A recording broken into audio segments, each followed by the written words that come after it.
of the state of emergency and the suspension of the governor, his deputy, as well as members of the River State House of Assembly.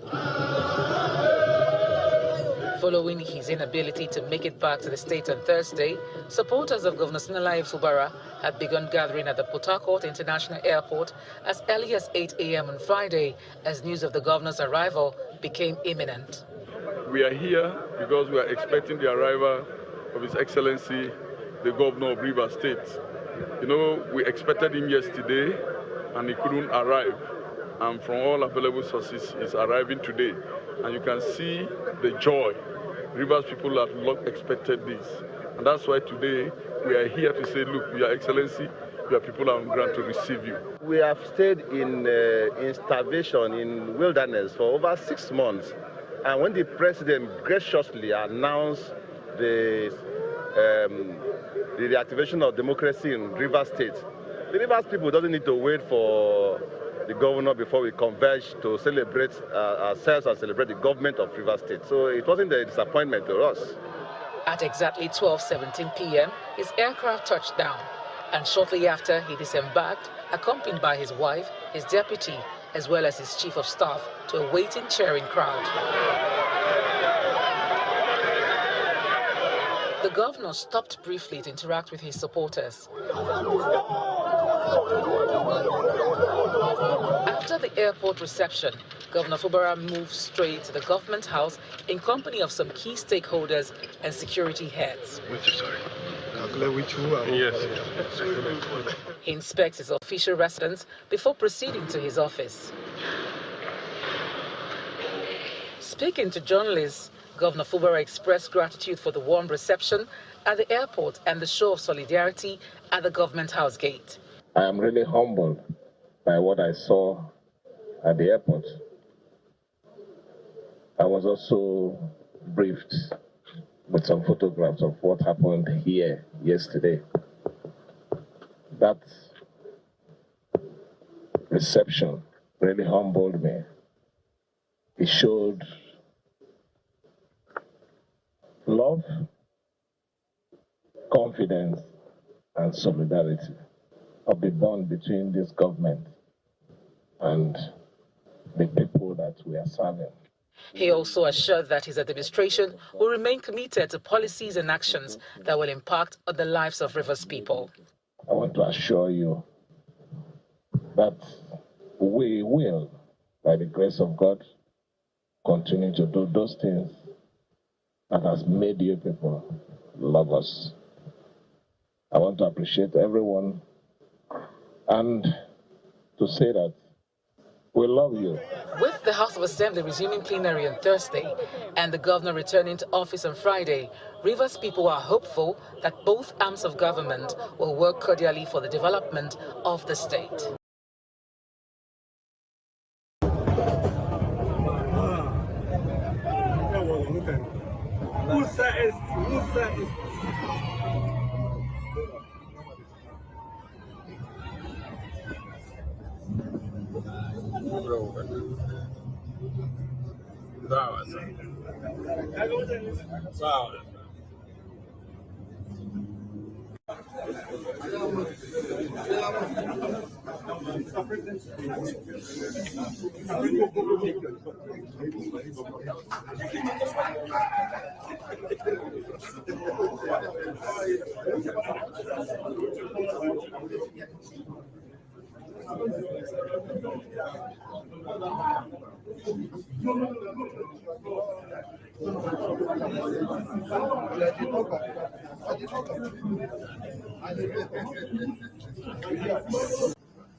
That my husband's mission was powerful before, you have no idea.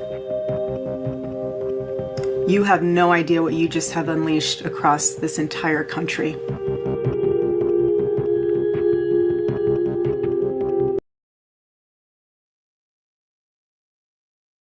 President Trump renewed his call to pull the broadcast license of television stations that broadcast criticisms of him.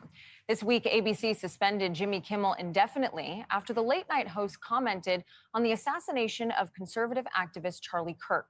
Kimmel has not commented publicly, and his future at the network is up in the air. But on Friday, workers were seen loading trucks outside the Hollywood theater where Kimmel's show has been produced since 2003.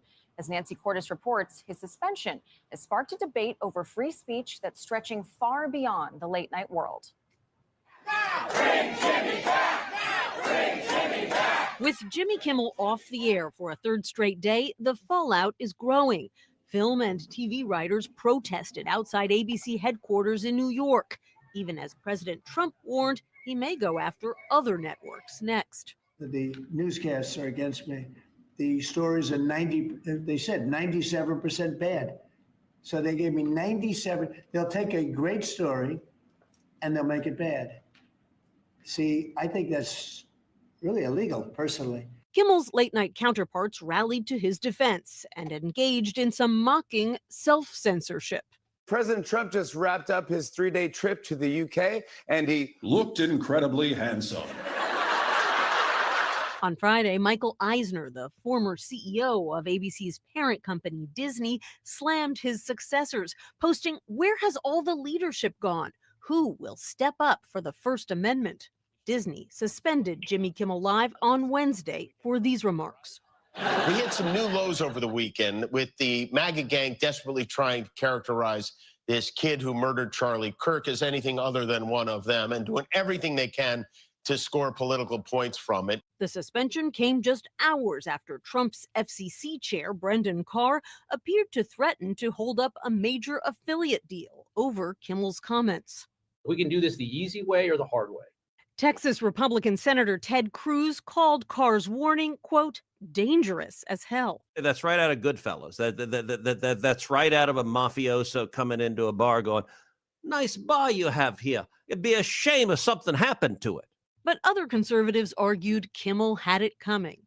I don't feel sorry for him at all, and I think that Disney did the right thing. Trump's distaste for Kimmel's brand of comedy dates back years. Well, Jimmy Kimmel's a loser. Trump has slammed him on social media at least 16 times since 2020. Thank you, President Trump. Thank you for watching. I'm surprised you're still, isn't it past your jail time? For CBS Saturday Morning, I'm Nancy Cordes in Washington.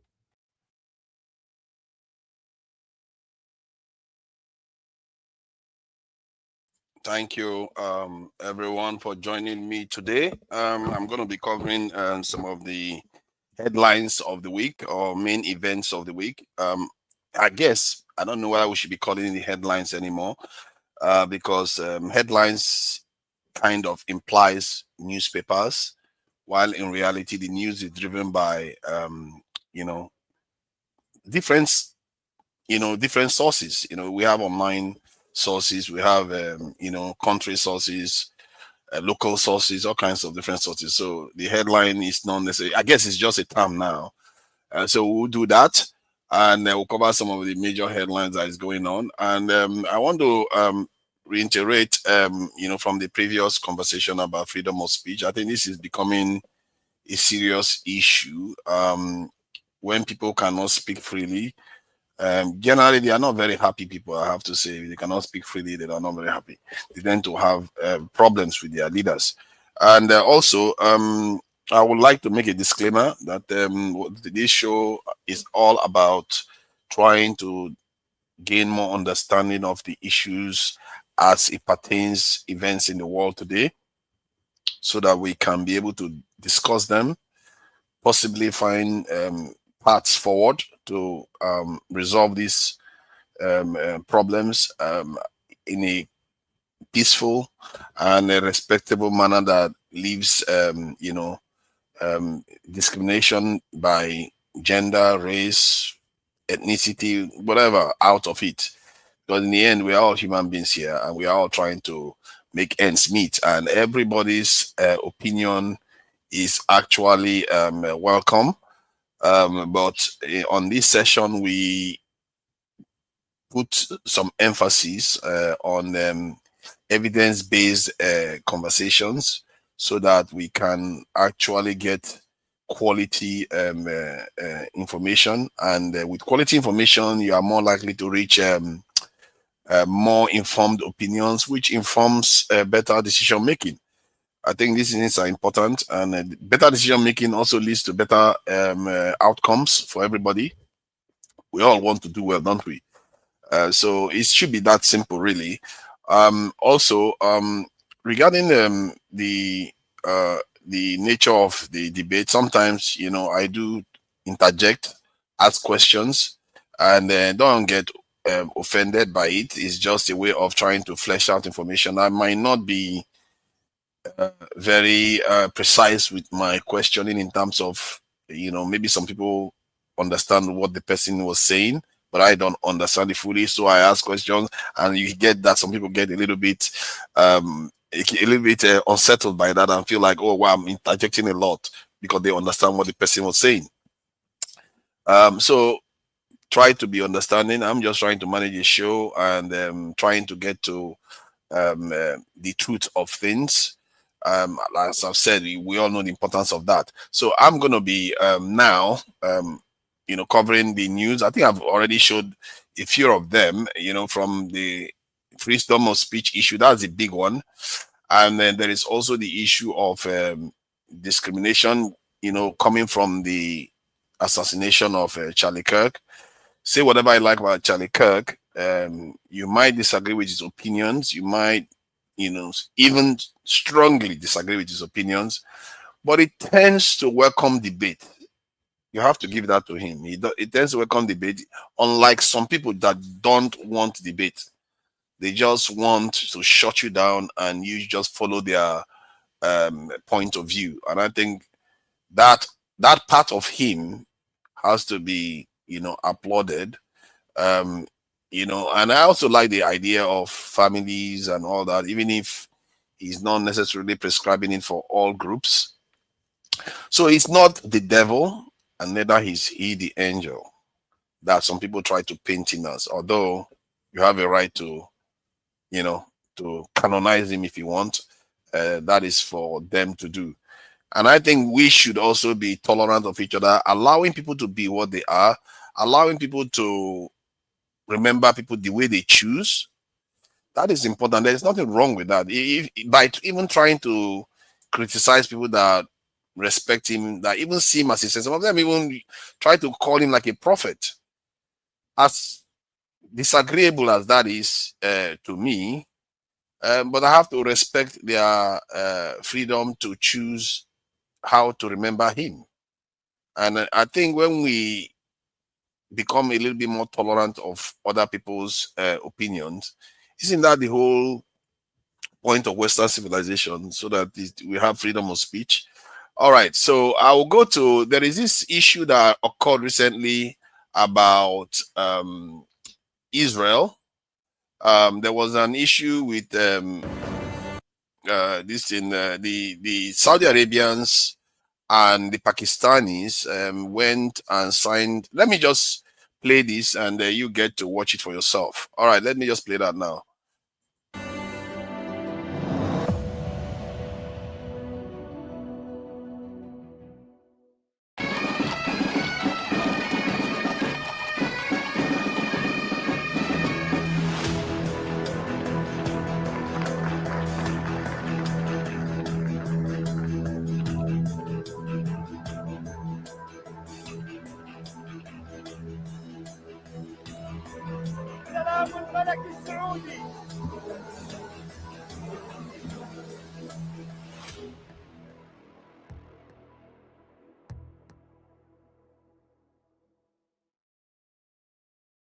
Pakistan has struck a new deal with Saudi Arabia. For a change, it's not a loan deal. It's not a bailout either. This one is a mutual defense deal, sort of like a bilateral NATO agreement. It says an attack on one country will be treated as an attack on the other. Even India has responded to this deal. New Delhi says it is studying the implications. The question is, why has this deal been signed now, and is it targeted at India? Let's look at the lead up. Pakistan's Prime Minister Shehbaz Sharif was in Saudi Arabia yesterday. He was hosted by Crown Prince Mohammed bin Salman, and the pictures told a story. Riyadh organized a grand welcome for Sharif, an F-15 fighter jet escort, a ceremonial reception, and a guard of honor. Inside, it was clear why. Sharif and MBS signed a mutual defense treaty. They shared a warm embrace afterwards.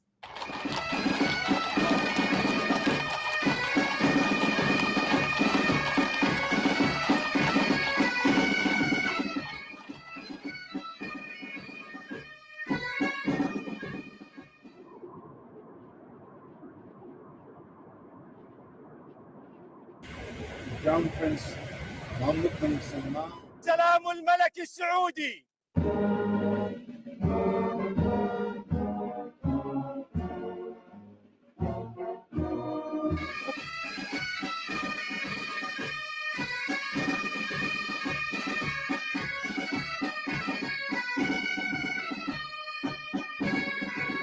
Reports. So what does this treaty say? Mainly two things. One, Pakistan and Saudi Arabia will boost defense cooperation, maybe joint drills or sharing security assets. But the second aspect is more significant. Let me quote from Pakistan's statement. This is what it says.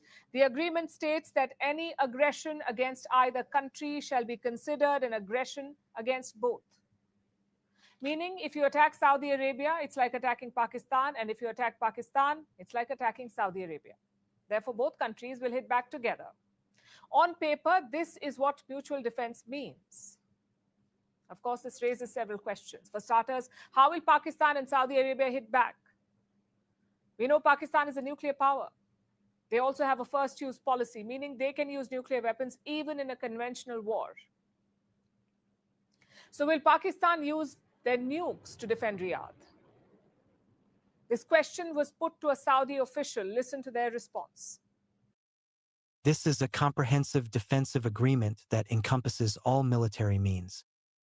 Sounds like nukes are on the table, which brings us to the second question. Is this targeted at India? Well, New Delhi has reacted to the agreement. This is what they've said. The government was aware that the development had been under consideration.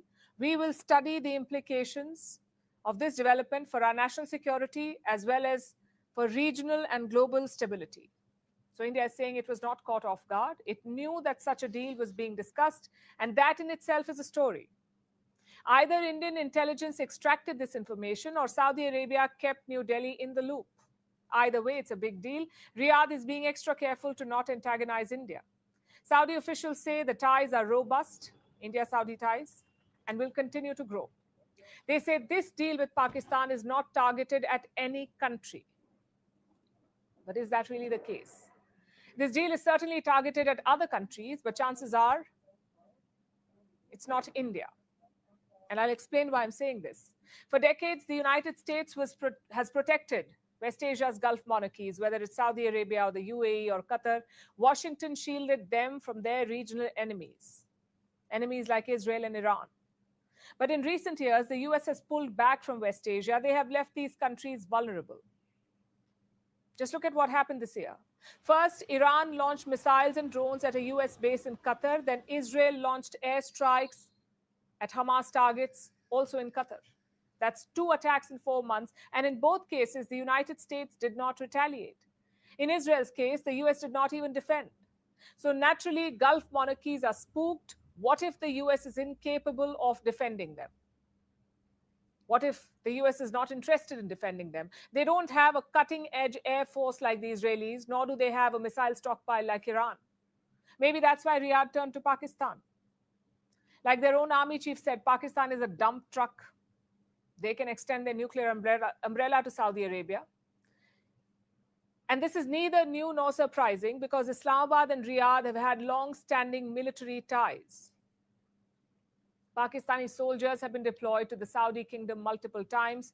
Pakistan has also trained Saudi troops, around 8,000 of them since 1967.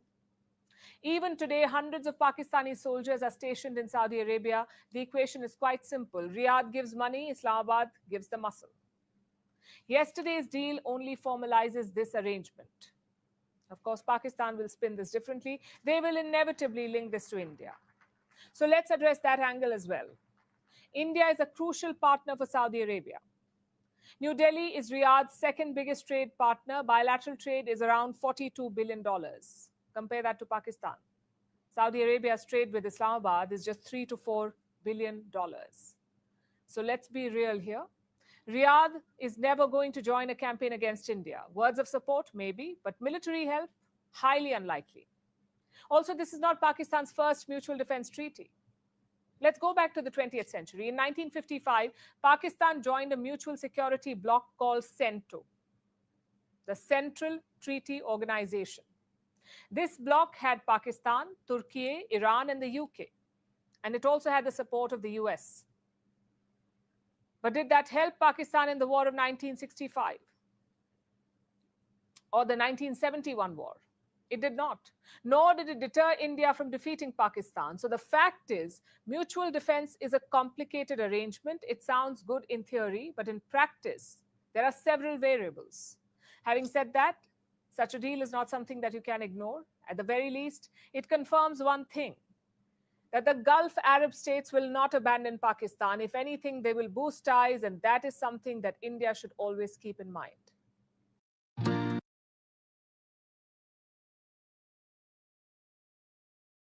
In the US media say President Trump's administration is seeking approval from lawmakers in Congress to sell Israel around $6 billion worth of military equipment. The planned package is reported to include 30 Apache. So this is the dynamics going on in the world. As you can see, the world is, there's a kind of drumbeat of war going on in the world now. And you look at other nations, how they are reacting to it. And only us are just sitting down as if everything is normal. And apart from the Sahel nation that have managed to form alliances, Saudi Arabia has signed a military alliance with Pakistan. And that military alliance, I think, is mostly just to prevent Israel from, overreaching. Question is, why is it that we as a people are not doing it in West Africa? We have ECOWAS, but we don't even have a mutual defense pact. In other words, anybody can come and take Algeria, take whatever they like. We are not going to say anything. We're just there for the sake of it. These people, they see danger, they react to it. They see that they cannot rely on America anymore. Within weeks, I was in a taxi more than 2-3 years ago. A Pakistani man was the driver of that taxi. He said that their nuclear umbrella, they've already passed the technology to Saudi Arabia and Iran and all those. They've already passed the technology to them. That when things go down, they will defend them. You remember, they are Muslims and they are the same kind of people. Let's face it. If a Pakistani and a Saudi guy stand in front of you and they switch their clothes, you will not be able to tell the difference easily. They are basically the same kind of people. So the idea that these people are totally ignorant of their where their bread is buttered and how to react to possible dangers. Now they've seen that Israel is so dangerous to them and America is not going to save them because they were relying on America. That is the problem. America, you can't rely on America. As long as it comes to Israel, you can't rely on America. As a matter of fact, as long as it comes to America, you can't rely on America. America can turn on you any moment. They see that they don't like you anymore. The only people they defend are Europeans. NATO nations, they don't turn on NATO nations. If you join NATO, you're safe, no trouble for you. So I think we are going to go back maybe to the Nigerian arena because we've not really spoken a lot about Nigeria today. Let's deal with the Nigerian issue. Let me take this off. I don't know what any of you make of the issue of Fubara returning to the to his duties. Is that a good thing for Nigeria that he has returned? And does anyone think that things are going to go back to normal? And do they see him running for a second term? Let me start with the person that came first, Okpegolo, 2028. What do you make of Fubara's this return? Do you think he's going to toe the line and go on to run for a second term? And even if he did, what party is he going to be? That seems a bit confusing. This one no get respect like you. Why elders there? I go to break cola first. Eh? No, look at that.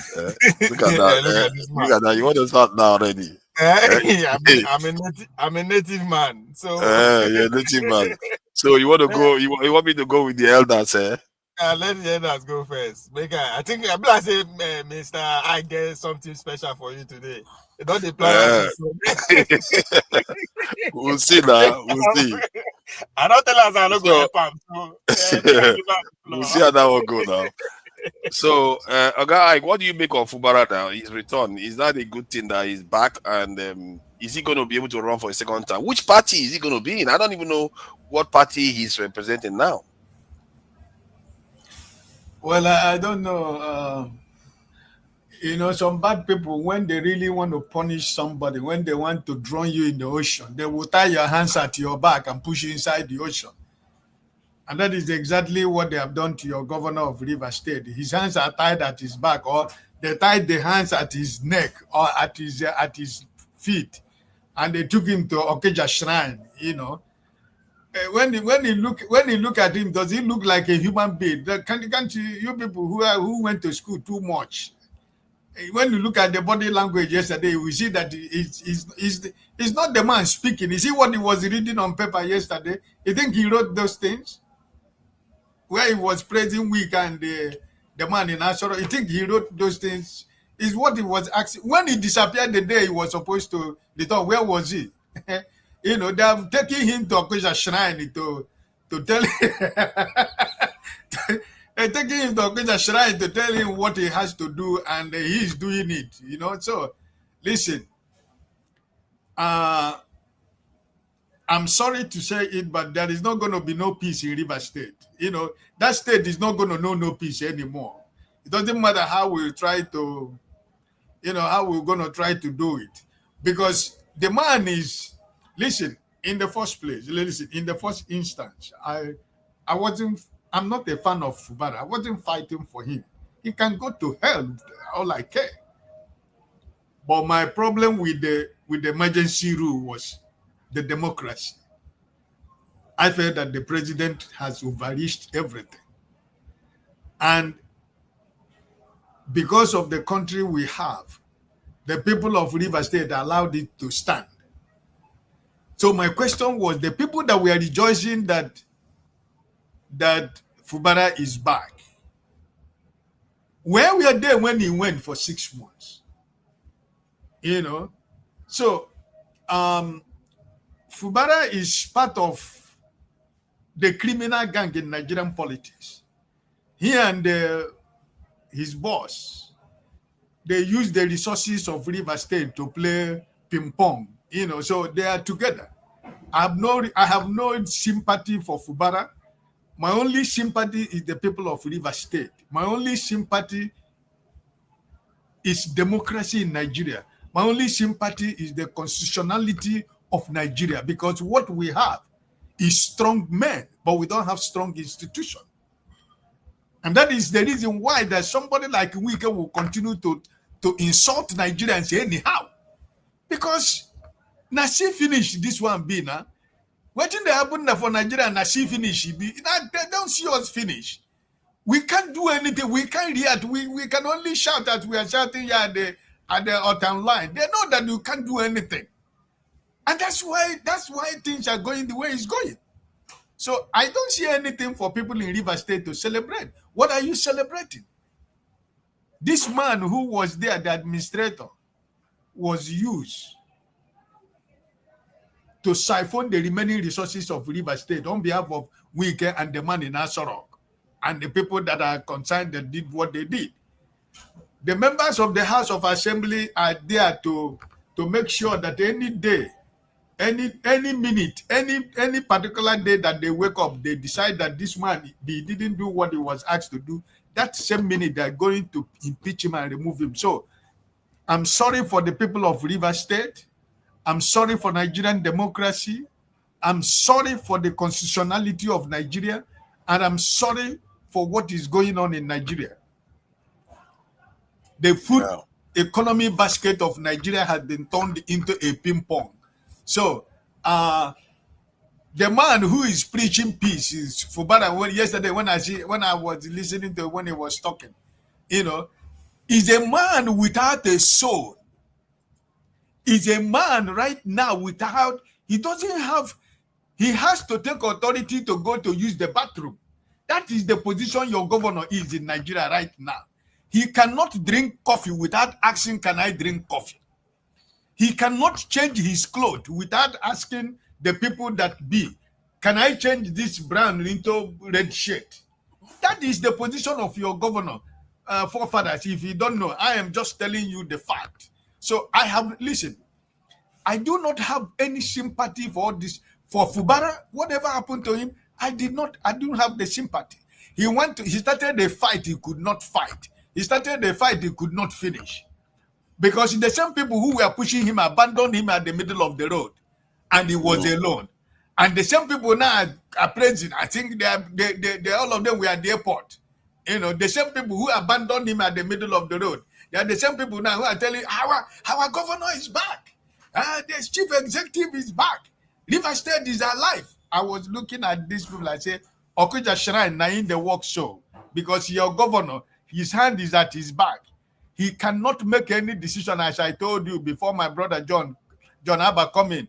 If he wants to go and use the bathroom, he must ask, can I go to use the bathroom?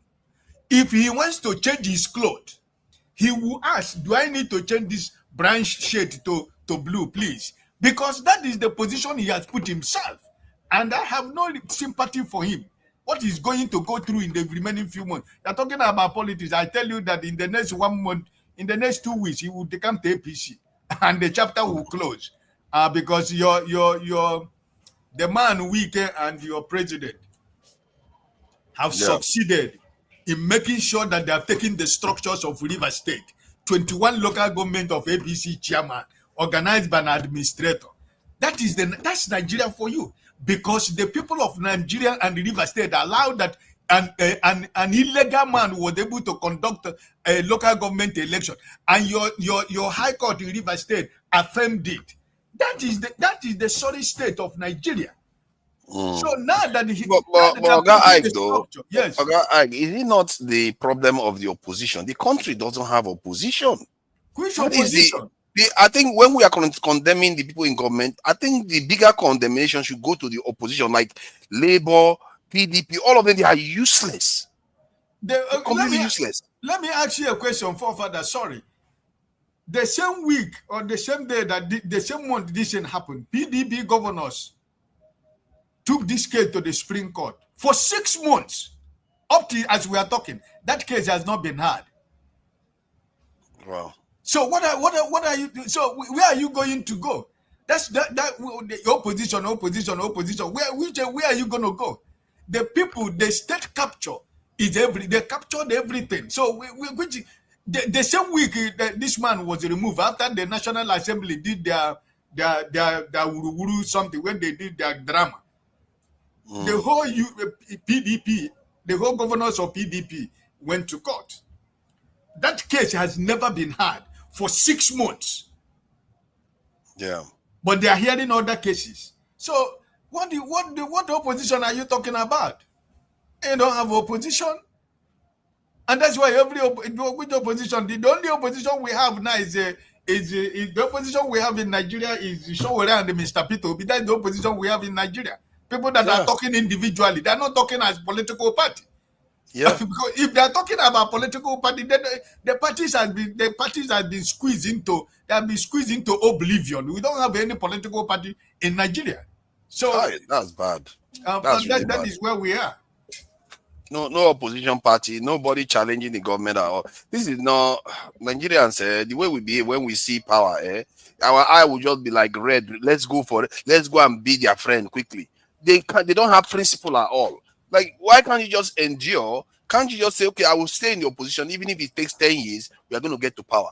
But no, they don't do that. The moment they find themselves in the opposition, EFCC, DSS, I need money.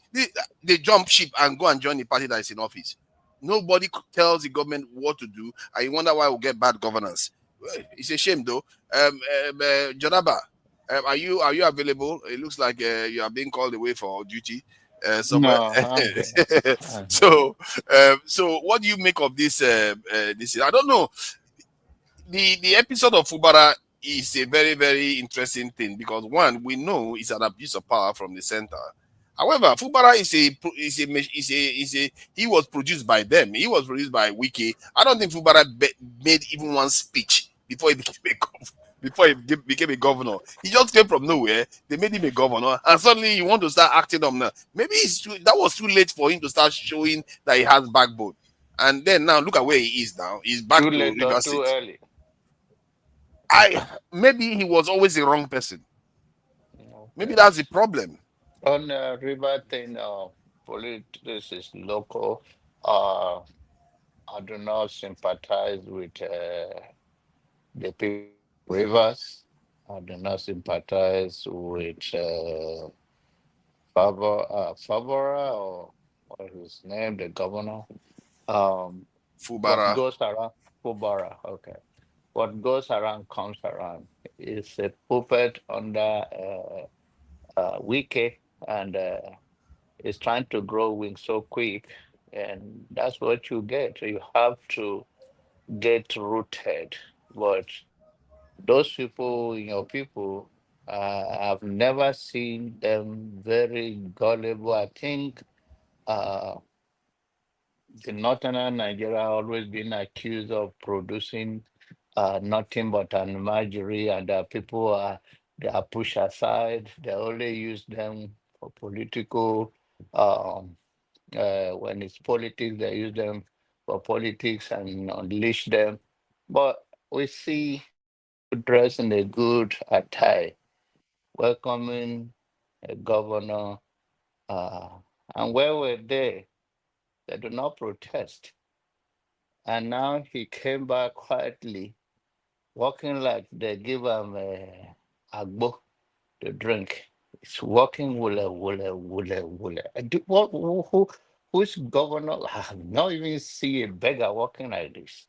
Did they cripple him? What's wrong with him? These are people. I see them and they line up like I see them. I thought I was a guy woman. These are very good-looking people that are supposed to know they are right.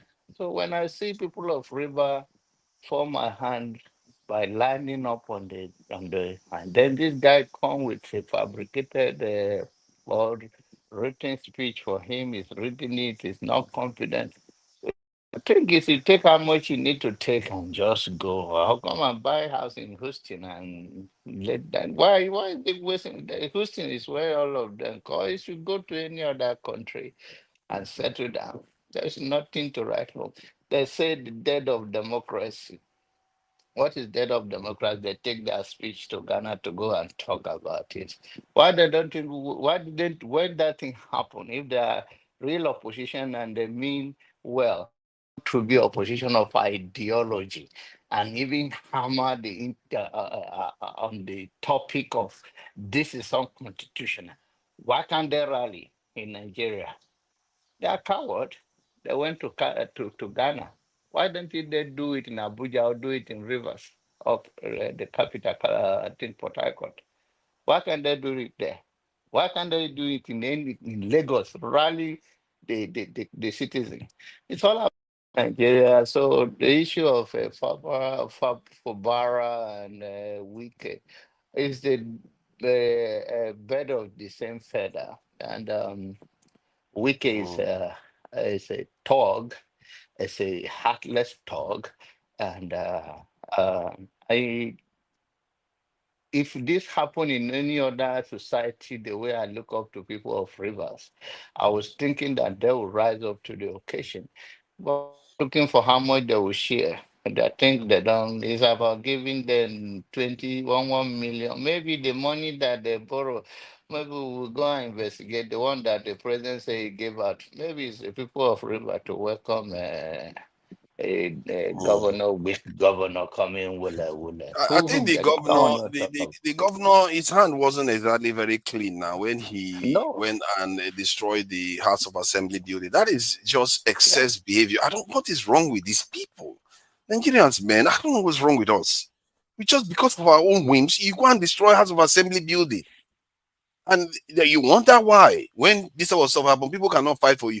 Can you imagine like someone like Dele Farotimi was the governor of Rivers State, and this sort of thing happened to him? People will go crazy because they know him is barely their person. He's just, the only thing he has is that he's from the Ijo, but everything else is a wicked man. Wike manufactured him, gave him to the people, and they voted for him. And he forgets that Wike is in Aso Rock there. It's Aso Rock. You have to be careful what you are doing. You go and destroy assembly building. What do you think is going to happen? You are creating evidence against yourself. If he was governing like normal governors did, he didn't go about destroying all those buildings and just try to govern normally. Look, imagine if it was someone like P2B. P2B will handle this quite precisely, and it will be hard to beat P2B on this one, because he's not going to do things that is going to put him on the wrong side of the law. And even if you try to insinuate that he's on the wrong side of the law, he will fight you the right way, take you to court, and he did it twice and he won. But Fubara just went about it the wrong way. He tried to do an Obaseki and some of the crazy governors in Nigeria that feel like they can destroy House of Assembly, the House of Governance of a state. You destroy it and you just think you can get away with it. I don't know, man. He has not been punished for that even. The people shouldn't be getting away with this sort of thing. How do you want him to get punished again? This man come like a thief in the night. He just that's the problem. They don't prosecute them. Our governors are immune. They can't be prosecuted. Yeah, but I think there is no anybody that understands politics and the way he went between Fubara. You shouldn't pity like, oh, he's innocent, he's doing that, or he's being punished. By the way, I don't think he's rooted enough before he started flexing his muscle. So all of those things catch up with him so quick, and this guy used the federal power on him and subdue him. So you can imagine, you can imagine if Wike was not in Abuja, the river being today, because there will be fight between the followers of Wike and Fubara till now. Maybe the still be, if people will just hear this one come today, this one come tomorrow. So the only thing that the fight come to this is because he uses federal might and subdue him. If not, the people of River will still be the one that line up to welcome him. It will not happen anytime soon. But that's what it is. Do you think they will let him? Do you think that he's going to run for a second term? No. It's a done deal. He knows. Okay. He knows. Wow. Okay. Well, are you ready? Yeah. All right, go ahead. What do you make of this whole episode? Where do you see this going? Is he gonna go to APC or remain? Ghana is not even in PDP anymore. So the entire thing is so murky. Man, Nigerian politics is just silly. Sometimes they're just totally silly. In short, not sometimes, all the time, they seem to be very silly. There's no opposition party. There is governors jumping from left to right. Everybody just wants money. You know, where is this going in Rivers State? They are going to capture it for APC. What do you mean capture? Is it not already APC? Hold on. See, I don't know why people assume that rigging election is that easy. One of my observations with Nigerian election is that to rig an election, you need to be in the countryside, not the cities. The cities are harder to rig. So all you need to do, if you want to marshal your forces, make sure you have people on the ground in the villages and the small towns. If you have people on the ground, you might as well have, and that's the main infrastructure really. Because even Wike was not able to rig Port Harcourt. He was not able to rig it away from P2B. The way he beat P2B was in the countryside. You see what I mean? So if we understand that we shouldn't feel so powerless to challenge this infrastructure, you have to think, okay, how do I have my people in all these remote areas to make sure they defend the interests of the party? If you can do that, and you are popular, it will be harder for them to rig against you. But please go ahead. Oh, are you advising those that cowardly went to Ghana to reiterate John Abbas' submission. What do you mean? Are you saying all of them went to Ghana? Did everybody go to Ghana? That's the Obi from squad. River State. That's the Obi team. That's the Obi. That's Obi 2027 is taking shape already. That's what you saw in Ghana. Is it them that you're advising, or is article that you are? Whom are you advising? I don't understand. I guess I'm advising anybody that wants to understand. Any party that wants to unseat the government, any individual that wants to work against the government. That is how you do it. You have to make sure you fight in the countryside. That's where the real rigging happens. Who want to unseat the government? Who tell you say want to unseat government first? I don't know. Is there any... You think Atiku is running for charity? What are you talking about? Atiku want to unseat the government? Yes, now. Okay, that's new. Well, from what my observation, with exactly what happened in Rivers, tells me that Tinubu is in charge. He's in charge of the country, every inch of it. That's what it means. You can't just what do you mean every inch of it? You can't wake up one day and pause democracy. But they did that before now. It's not the first person. Where they do it? I gathered that Obasanjo did something similar. Jonathan did something similar. Bros. I never see there's nowhere where a president will come out and elected a governor once. He said, go and sit down. Come back in the next 6 months. That's exactly what happened. Yes. The only difference is that he had an administrator this time, but previously they did suspend governance in states too. Like they declare state of emergency. It's different. Yes, and they take over the functioning of the state. It's different than this one. This one, Tunanja, this go back to the argument me and you already make about the sovereignty of the governors. Say they are free, they can do whatever they want. How person weigh over 5 million people decide to say this person we want? One person come from Abuja from nowhere, say no, get out from there, take him and put in person there, and you don't say there's equal power, there's democracy, and all that kind of a thing. It doesn't happen anywhere. No, I mean that he's not exactly prosecuted. You can prosecute him, but you can possibly remove him from office. Tunanja, Tinubu take out an elected governor from office, put almost a military man there for 6 months. Everyone no fall. Nothing happened. No, but nothing. When I mean nothing happened, nothing happened. Yeah, but that's how it's supposed to be. The House of Assembly and the Senate gave the assent. How it's supposed to be? Because the House of Assembly and the Senate, they have the power to do anything. See, that's what I'm doing. We are talking. Okay, can I just make a comment and go away a bit? I came in because sometimes it's true, Nigeria. I think you sometimes forget that these people didn't really win this election. We should not always forget that. Because sometimes we argue from the point of the fact that Tinubu is too powerful, he did this, did that, and Wike is too powerful, did this. In the first place, if the results were supposed to be followed, these people did not win. That's one. The other point we are making on this channel is that the man who must take over will have to be ready to go to the gutters with them. It's not going to be a gentleman thing. Gentlemanness will not cut it.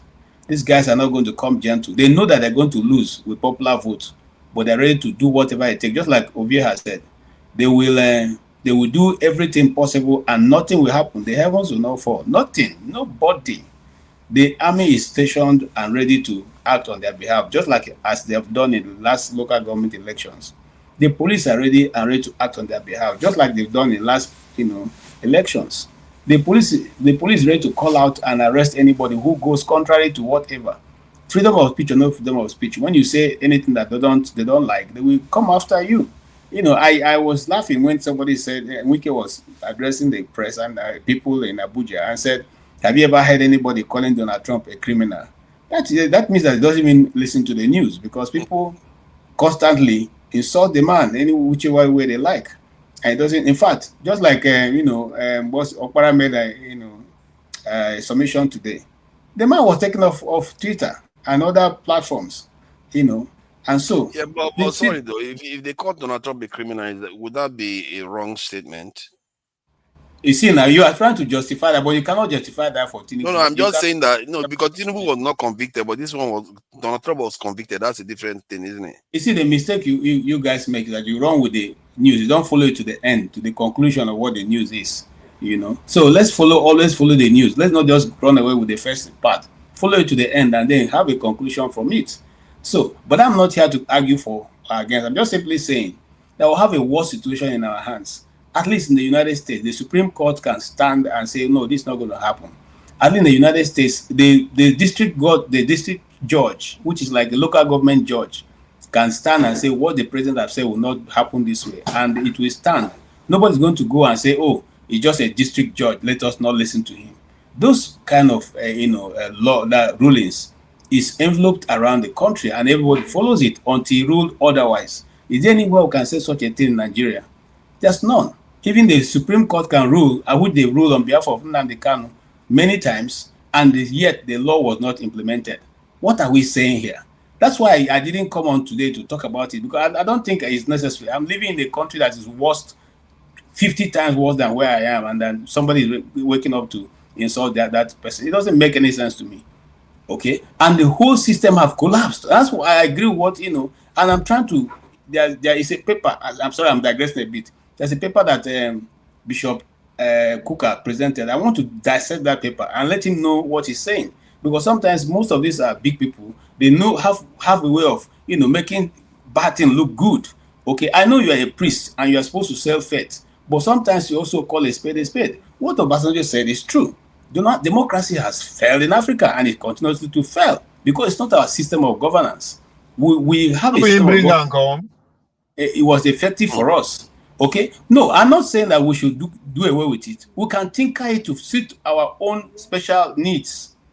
Okay, we can tinker it to suit our own special needs. I'll give an example. If they were swearing, if you come from Igbo land, they say you should swear. You swear with Amadioha. If you come from Yoruba land, they say, oh, you swear with Ogun. Then you will see that people will stand up, because those ones don't mess. When you go against it, it will come after you. Okay, but we tell them they swear by the Bible, and then that is it. They do whatever they want to do. Say, after God is patient, He's not going to do anything to us. Even now, if we do, we ask for forgiveness. If not, tell me, why would a man use the money of the government, buy a Rolls Royce for himself, and come to the national TV and tell people, so what? What are you going to do about it? And everybody sitting down. So this is the peculiar situation, not peculiar, stupid situation where I find ourselves. And until we stand up as a people and say enough. So talking about Fubara, I refuse to talk about him any longer, because I said to you here that this guy is like a Kamu. I will never go to war with such a people. There's such a person. He doesn't even know what he wants to do. What Wike have done, which is better, if Fubara has used the money of the state to divide those 27 to 27 assemblymen, take 17 for himself. Because that's what they've done. That's what Wicked have done. The Rivers people have lost more than they would have lost if he took the 17 people out and gave them 1 billion each, say, go and support me. Okay? But now, if you calculate the money that River States have lost in these 6 months, it's all quantifiable. Okay? So if you want to fight. If you don't want to fight, my friend, just walk away and don't disgrace yourself. Okay? If you think you are going to be a gentleman in governance in Nigeria, you are wasting your time, because it doesn't come that way. It doesn't come that way. There's no way it comes that way. Okay? And that's my take. And I'm sorry to say this, but we have to wake up and say, if we want to build a nation, we'll build. If we don't want to build a nation, then let us stop playing stupid pranks. Because this is not going to work going this way. And look, every system, and I repeat, tell me one system of the governance that is still standing in Nigeria that's not being bastardized. Which one? Have you ever seen any country where a minister talks down on the people? He can just decide and call a press conference just to yap people and tell you can't do it. Okay? And then he still sits in the office and people are clapping for him.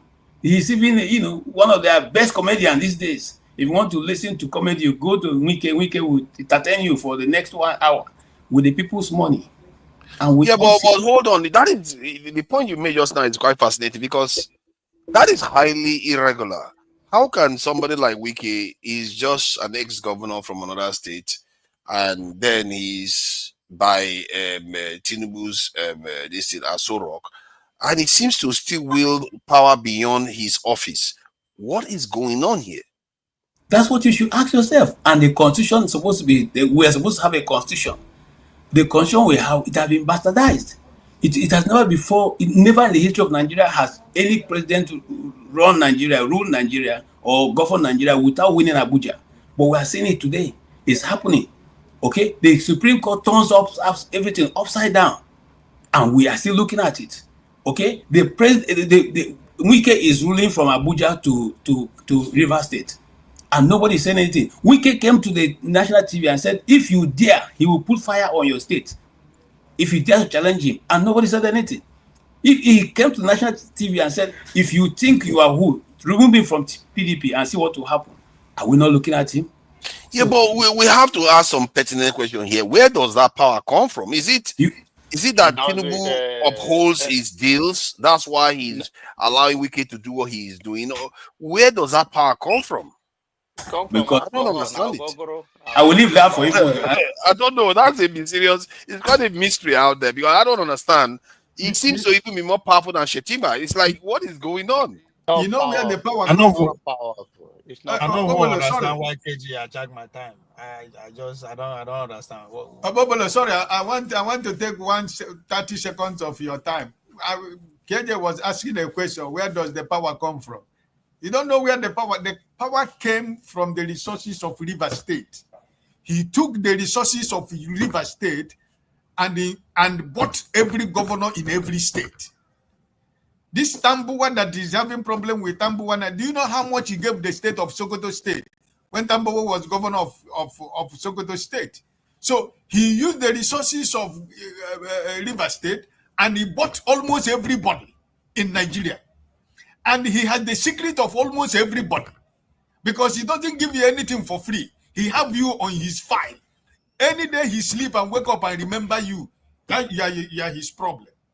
So don't be asking where the power comes. It's the resources of your state. Yeah, but so he's not a governor anymore now. I need you to fly to River State. You keep saying my state. He's not a governor anymore. He's a powerful president is sitting there that could do whatever he likes with. Basically, based on people's assumption, President Tinubu can do whatever he likes with Wike, but somehow he can't seem to do that though, because Wike can call a press conference for 2 hours. One man called press conference for 2 hours under some other person's government. That seems odd. Hold on. You that the #1 praising guy of Wike when Wike was commissioning over a bridge every week. No, that's accurate. That's accurate. So what was your point? So what do you expect? All those things, he was able to build a structure, solid structure that will last him a lifetime. It doesn't matter anywhere he is now. Then what is this structure? That's what I want to understand. What is it? How is he able to? How is he able to keep Tinubu at bay? I say you praise him. You as a person, you praise him for 4 years. What do you think? I didn't praise him for 4 years. Don't overdo it now. I just praised it towards the election. That's all I did. I came and saw him. But when you say structure, I want to understand what is the structure he has with Tinubu that makes him this way. Hold on. A human being, they make things work. That's what the structure means. People in the right places, both the police, both the judge, everywhere. 9 people were there. People that felt that they did well, according to you, he did well, right? So those are the people that are loyal to him till he die. The governor himself, Fubara, was one of them. We keep forgetting that me and you don't know Fubara. He bring and come and say they must vote for him. So I mean, that's why I keep saying somebody give you something. But Fubara is not President Tinubu. You are not understanding. Fubara is not President Tinubu. You are not getting it. To win the presidency, there are states that are very pertinent. You have to be in control. Port Harcourt, River State is one of them. You know they listen to the conversation. You don't have to win Port Harcourt to win the presidency. I say it's one of them. For 2 reasons. It's not my problem. Why? So are you telling me? Hold on, no. I want to understand. I just don't be exasperated. Are you saying that because President Tinubu needs River State. That is why he allows Wike such wiggle room. But my problem with you, now after 2027 election, you call and say, when would they tell you say the sick in the villages? You say no, na cities. Today now you know they admit. Listen, don't start. You are the one that said Tinubu. You are the one that said Wike is not going to be nobody after the election. That he's going to be a retired. You remember you said that. But now he's still powerful. That's the problem. Hold on now. That's why I'm surprised. Where are you coming from? If you that whole Wike high esteem as one of the best politicians ever known to Nigerians, this is your assessment of No, at that time, yes, he was the best politician. So why are you not surprised that he's so powerful? Why are you not surprised? Because he's not the president. Before he was the governor, he was powerful in the states. Hold on now. You ask question. I mean, listen, let's basically answer you. You are amazed at the dynamics. That's what I'm trying to tell you. Waiting bring Wike and Tinubu together. Now interest. Now interest. Nothing more. Nobody need to bribe either one. Wike want to keep going. How do you keep going? Tinubu wants to continue to be president. How do you keep? I mean, this is very easy. Them said they tell you, the man they tell you say he go die for Tinubu. But you see they don't say why? What do you mean by why? When they say Tinubu gets structure everywhere, now only in the worker, now human beings, you are advocating that one. That's why I ask you, who are you advising? You are advising opposition to go into the villages. With what? With human beings. But it just seems odd. I'm just highlighting that it is odd that Wike wills more power. Wike wills more power than Shetima. So, but it's okay. Let's get to this. When you ask question, now because you so allow other people to now it's odd to you, but it is very telling. These two people have something they both want. Now, normal, if me and you, our goal is to take our KJ today. It doesn't matter if me and you they see eye to eye. Right? So look at the interest. These people have one goal, but most important thing, if they pay attention to Wike rhetoric, it's more than just a simple. This is a battle between North and South. If you pay attention to his rhetoric, no be then get to it. Just pay. You will be fine. You know, understand how he in the talk. So, and again, the question is you ask yourself, just imagine Wike know this administration. Who will be taking all this heat for Tinubu? Is it Wike that is taking the heat for Tinubu? No be me and you they argue over him. Is he not a minister? But me and you we take him as a topic. He's just a minister in the cabinet. Yes, but he's not taking the hit. Tinubu still gets the blame when the blame is due to him. It's very real. Just like what happened in Rivers. Now, the culprit here is the president. Tinubu, Wike, no matter how he mad rich, if the president say go and take him out, it not go happen. So again, everybody is paying attention. That's why he came out with that interview. It was a special interview. Even she was talking. It's a special interview. It's a special interview for a reason. Because it dominates the conversation. Instead of us to focus on how democracy die, according to those that went to Ghana. Right? We are talking about Wike, how powerful Wike is, how Wike is not powerful. It is a game. You're buying time. When the man, where did they protect? Where is he? He go meeting where power lies in Kaduna, break all with them.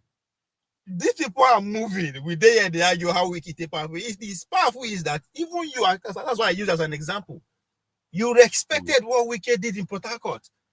But again, I'm now wondering how is he so powerful? Because he performed. Just a simple conversation. Yeah, but I understand that. He keeps saying he's not in office anymore. Like he's like Tinubu leaving office.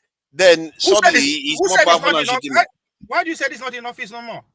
No, are you the one that brought the governor? Are you the one that brought the governor? Are you the one that brought the governor? Yeah, but that's my point though. It's not like see, try to understand. It's not like Fubara is against Tinubu in terms of Tinubu could not have influenced Fubara himself. Are you trying to tell me Tinubu could not have influenced Fubara himself without Wike? He could have done it. So why does he need Wike so much? You know, that's the point. That's what you need to get. That's why I said just by his performance alone, that give him influence. If I want to just go just for the sake of conversation, that's good. So Jay, it's not be me bring you come. Just like now, Dr. Dameji that brought you here, right? I want jump over you. No, it's not going to happen. You have to go with my boss. My boss is wicked.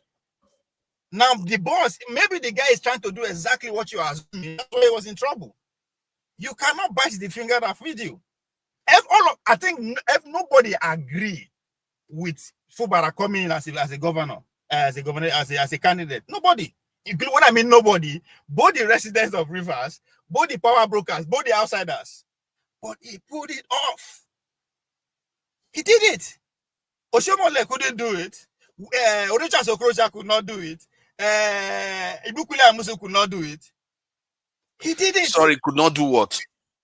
Could not produce impose a successor on the citizens of the states. Because they didn't perform now. They didn't perform. Exactly. So why are you now marvel that now you're not expecting Tinubu to jump him and be negotiating with somebody that you brought, but because of your performance, and you think Tinubu will succeed? You know if he succeed. My take was that Tinubu, I would have thought Tinubu would want the power for himself instead of allowing a FCT governor to. Sometimes I think I heard Wike said certain things that made Tinubu look weak. Even like I begin to wonder who is in charge here. That's how I ask you, take Wike out of this government. Who for the play that role when they play? It's not a nuisance. It's a very important one at that. It's like a gate man. You go pass through one first before you go PPS the main man. So it has value. Maybe but you remember before the election, you were one of those people that were saying he's going to become a nobody, but that's fine. Anyway, that's why I said. That's why I'm kind of like, why is this guy kind of surprised that Wike is this? Because I'm the one that's supposed to be. I'm supposed to be surprised, and I'm still shocked that this guy is going the way he's going. I'm not going to lie. I'm kind of like, who is this guy? But from that interview, I begin to understand why he is this important. He has access to pretty much all the lawyers. You hear what he said, that he's sitting governor in Sokoto, Tambawa, as a sitting governor, he was finding it difficult to win his election. Matter of fact, he won with just few hundred millions. Now him pay all the lawyers to make sure the judgment stays. That's what I say. Okay, this guy, yes, there's something. So are you saying that he's bragging that he paid off the lawyers to help with the case, or he paid them in a legal way to actually represent Tambawa? Either way, they did it. Okay, the same again. Just understand. He said something about the Senate president that why Tambawa betrayed him. It's not because of anything, but because they promised him they are going to make him the Senate president. He never win the seat, though, but he won because just like what they did to Saraki. The guy said, hey, that's the case. Okay, let's see how you're going to come to the chamber. Not talk of the Senate president. So hence, you now see why your Senate president, no matter despite all the controversy around him, is sitting gidigba, he's doing whatever that he likes. So if you listen to Wike's interview, you will understand the underlying powers, the way they play. The funny thing about all these people is that many of them, their powers, we know the sources of their powers. Welcome, Houthi are not Yazidis. So what do you make of this Fubara drama? Because there's a lot of unusual. Dude, listen. I've been listening to you guys for the better part of an hour. You guys are not saying nothing. With all due respect, I'm not interested in bush politics. I'm not interested. Yeah, I'm not. Like, nobody on here, and I understand is the situation on the ground, but I'm not interested in something nobody's talking about. Not one person spoke about, oh, this is this person's ideology. This is this party's ideology. This is what they're trying to do for the country. Because there is none. I'm sorry to tell you. Yeah, that thing, it makes me want to weep. There is no ideology in that country. None. So we cannot talk about such me. That's what I'm looking like. As smart as people are bereft of ideology. As smart as OVE is so excited about this nonsense. Like, you know what I'm saying? Like, what are you guys even talking about? Then, to the extent that you guys are saying, oh, this person did this, it was because you gave him this amount of money. You don't even know. This is just conjectures, assumptions. This is like kitchen wife gossip. It's not making sense. You know what I mean? So I don't Sorry, mean to. that was the comment. They said, who is Tinubu without me? And this is what I find unusual. Wike said that. It's really interesting. So, Please go ahead. yeah. So that's just the thing. Like, if we're not talking about how to move the country forward or things more enlightening, personally, I'll just listen. Because imagine this is how many of us, right? This are the people on the ground in Nigeria, considering you guys or us on here are perhaps some of the most educated. And look at what the discussion is about. So imagine 220 million other people regurgitating the same nonsense. And then you wonder why they have those kind of politicians there. Why is that? It is because the politicians are just an image of the people that put them in the place. So you might say, well, they rig their way in, they don't deserve to be there, they use the power of the state. But as far as we keep talking about issues that are not important, that don't serve us, that don't serve humanity, things like this shouldn't even be discussed. We need to start increasing the level of our discussion. We need See, to up it. I understand where you're coming from. And sometimes I have to, what I've realized is that you can't leap too far away from the people you want to discuss. If you live too far away, you are going to have a lot of problems. So you've seen me on this panel, and I would be talking about concepts that are just flying over. People say they think I'm crazy. I don't need that. Sometimes you have to come down to their level and talk about some of all these things, because we can see that the dynamics between Wike and the government, the president, if you don't understand what is going on, how can you deal with it? Like now, how did you think I found out that, okay, it's actually in the countrysides that the actual rigging actually happens? Based on, you have to dig into all these things before you know these things. We already know this, okay? Whether you're close to them or not. But take, for example, Ovi kept bringing up something very important. The fact that Peter Obi went to Ghana with his supporters, right? But in the same vein, he couldn't even say this was the results or this was what they aimed to achieve. Like he rightly said again, because there's none. So yeah, you're right. Is what we have on the ground. But at what point do we elevate our thinking and our desires for that country? We spend the better part. I'm looking at everybody. On over an hour. Oh yeah, he probably paid this one bribe, and they rigging, and you guys are talking about who's rigging is best. This person rigs better than that person. What kind? That's nonsense. And again, it's not an affront on anybody, but it's just, I think it's not only saddening, it's irritating. It's irritating. It's not intellectual in any way. Again, these are the people we have in power. When do we change that? How? I think this is the issues that we need to start focusing on, not Wike talking in a gruff voice like Busta Rhymes and I drove a Rolls Royce, so what's anybody gonna do to me? What the fuck? You talk like somebody that they drag his throat on concrete. That's sad. That's really sad. Oh my God. Sorry, my brother. That's why I was just quiet, even closing. Sorry, my brother. Sorry to cut you in. This is our politics. So we don't get another politics, my brother. Understand, you don't need to be angry. I understand. Now our politics be this. We know the vex for it, because now we have been there for. We know what is going on, right? So now our politics be this. All this long grammar no day for Nigerian politics. Politics for Nigeria is a different thing. You understand what I mean? So because yes, sir. I understand. If you're trying to look at it from the perspective where you are or the way you want it to be, it does not work anywhere in Africa, more especially in my country called Nigeria. This is Nigerian politics for you.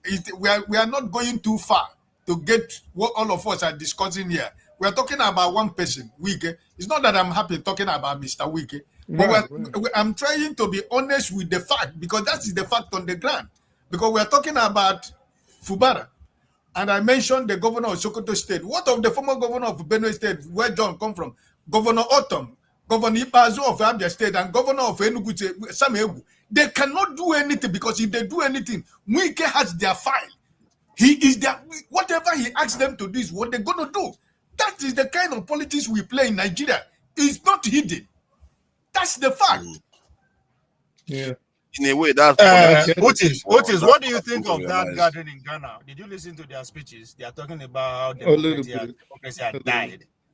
Let me just confirm from Ovie. You know, there was this movement in Nigeria, if I can call it a movement, about the patriots that we're talking about. I think Patutomi was part of that organization. How is it that that movement cannot, from there, generate he kind of found a political party that can actually act as some kind of guardians of, you know, the opposition? I don't understand. The country just seems like, I don't know, what is going on with the patriots? Because they are all the same. They're all the same. They all raise to fame, make their money, whatever, through oil. It's all, they're all Let the me same. tell you, One party. the person that missed the golden opportunity, two people, and I get pissed off when I think about it. Nnamdi Kanu and Simon Ekpa. They missed a golden opportunity to make an impact on the direction of the country. I mean, could you imagine if Nnamdi Kanu, for example, and I remember when I'd come on here and say it and people get mad at me, could you imagine if he had a political party? I believe so too. You can see he's very charismatic. He could have done real damage. Very well spoken.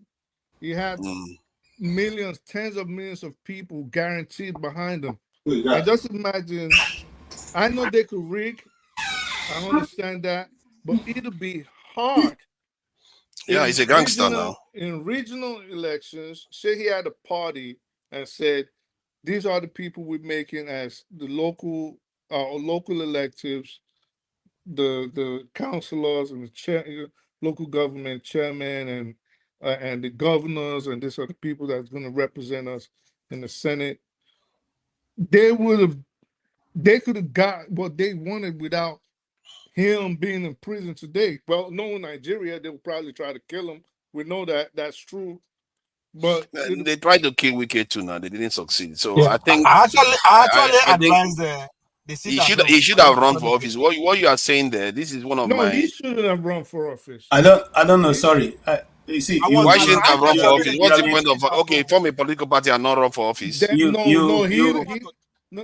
have been canvassing this idea for so long, and I don't know. Hey, KJ, you are Chiwore supporter. Don't get involved here. One second. It's a good idea. Show all the Chiwore supporters don't get involved. KJ, 1 second. Let me just land. 1 second.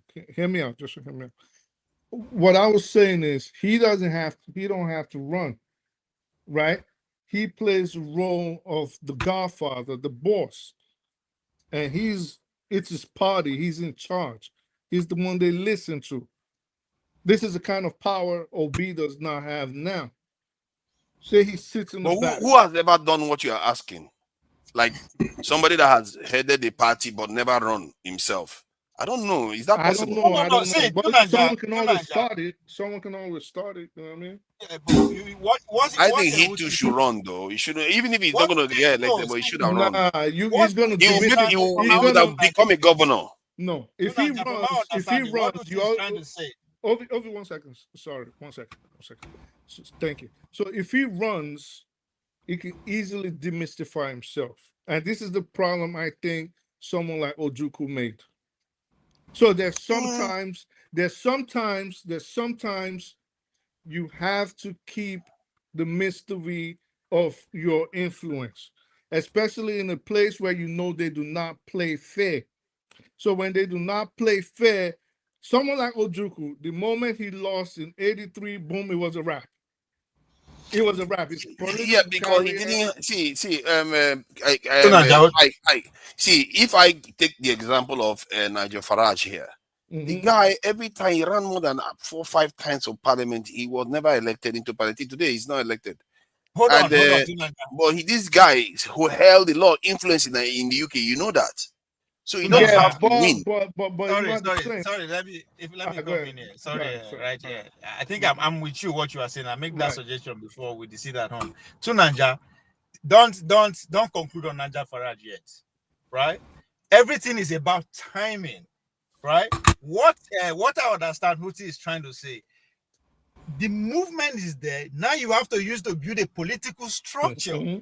Right? By the time you dominate, because my suggestion then was that the success of sit at home, the initial day they started that, say, man, this can be turned to a political movement. Make sure all the governors, the local government chairman, the senator are people who have your ideology being elected. That is it. You will come in later. You don't have to jump into the race immediately. That's what Nigel Farage is doing. Nigel Farage will end up as the Prime Minister of United Kingdom. No, he's been running for office. So you do know he has been running for office all this while. Don't worry. But the movement is catching up. I'm not saying that he's not going to make it into office. He might still make it into office. He was a MEP for the UK. That's in terms of European. There was no movement behind him then. It was not building a movement. That's why when you use Obi as an example. There has always been a movement. The people that Brexit movement. It's always been there. Buhari movement. It took him almost 12 to 18 years before he succeeded. Yes, yes. Buhari was running for office, but you are saying Nnamdi Kanu should not run. That's the one I'm saying. You don't have to use the same strategy. You don't have to use the same strategy. Hear me out, forefathers. Come on, man. They will betray him if he doesn't run. Sorry. How can you tell people to go and run? You don't run for office. Tunanja is different. Buhari was former in power, former head of state. Listen. What this guy is saying, especially his personality that is so political, because the opposition will capitalize on that. And they will destroy him. Then how about Nigel Farage? Nigel Farage ran. Everybody runs. You can't say a leader of a party should not run for office. It's not say he should not run. Say timing. Forefathers. The circumstances. Sorry, John Abba. 1 second. I heard you. Sorry. Yeah, KJ wants to say something too. So, these are special. I mean, we're just talking about suppositions here, right? And we wish it had happened. Very unlikely, yeah. Well, we're just saying we wish it had happened, right? Your position, my position, whatever. But I'm saying, if Nnamdi Kanu, for example, this is exceptional circumstances. So what you want to put up, if I was him, would be the aura of invincibility. Meaning, you don't want to falter at any point. You don't want to show weakness at any point. You don't want to ever be defeated. You could put people in front. Okay? You're the leader of this movement. You don't have to now take on the responsibility of rulership. Maybe as a governor, as a president, you're not going to win. They'll do everything to make sure you lose, and they'll demystify you. What you want to do is play the role of the kingmaker. Sometimes, or most times, the kingmaker is actually more powerful than the king. Again, we're just talking suppositions, but I'm just saying, if I was his right-hand man, this is how I would have advised him. Yeah, thank you. KJ and Janaba, okay, you guys can come on and add to this, because it was mostly about Fubara, but obviously... I don't want to go away from what is the issue. It has very little to do with Nnamdi Kanu. But I want to say that every leader, even those of us sitting here, there are certain ways that you want to go into, and there are certain limits that you've given to yourself, which parameter which you operate, irrespective of whatever you think or however you may see others may see the situation. I don't think right from the onset that Nnamdi Kanu was ready to go into politics. He said he's made it very clear right from the beginning that his own call is to get the Biafra moving. I mean, get that move to come. Once that move comes, his own is ended. He's not looking for prime ministership, he's not looking for anything. But having even said that, all the great leaders that came from the Southeast who ventured into politics never even won even Senate seat. One of them is Odumegwu Ojukwu, who couldn't even win. Because the system is set up to remove those of you who will be a problem to it. It does not matter how good you are. It does not matter. Look, and I will say this just as a digression. One of the eminent people that I know that have lived in Nigeria that I know closely. One of them is Audogbe. How far did he go? Okay, how far? The highest he made was when PDP Nigeria was still respecting law. He became a PDP chairman. After that, what else? So people who they know will stand against the system are not usually allowed to go far. And when you even manage to cross few hurdles they put for you, they make sure that's a particular level you don't go beyond. And that is what it has become.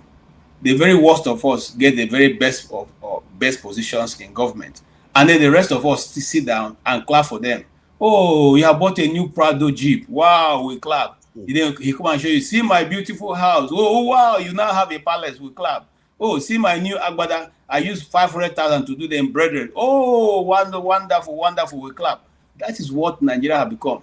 They are the ruling. We are the jesters. We are the ones meant to clap for them, dance for them, make sure that their life is going well. Whenever their children are marrying or getting married to their fellow,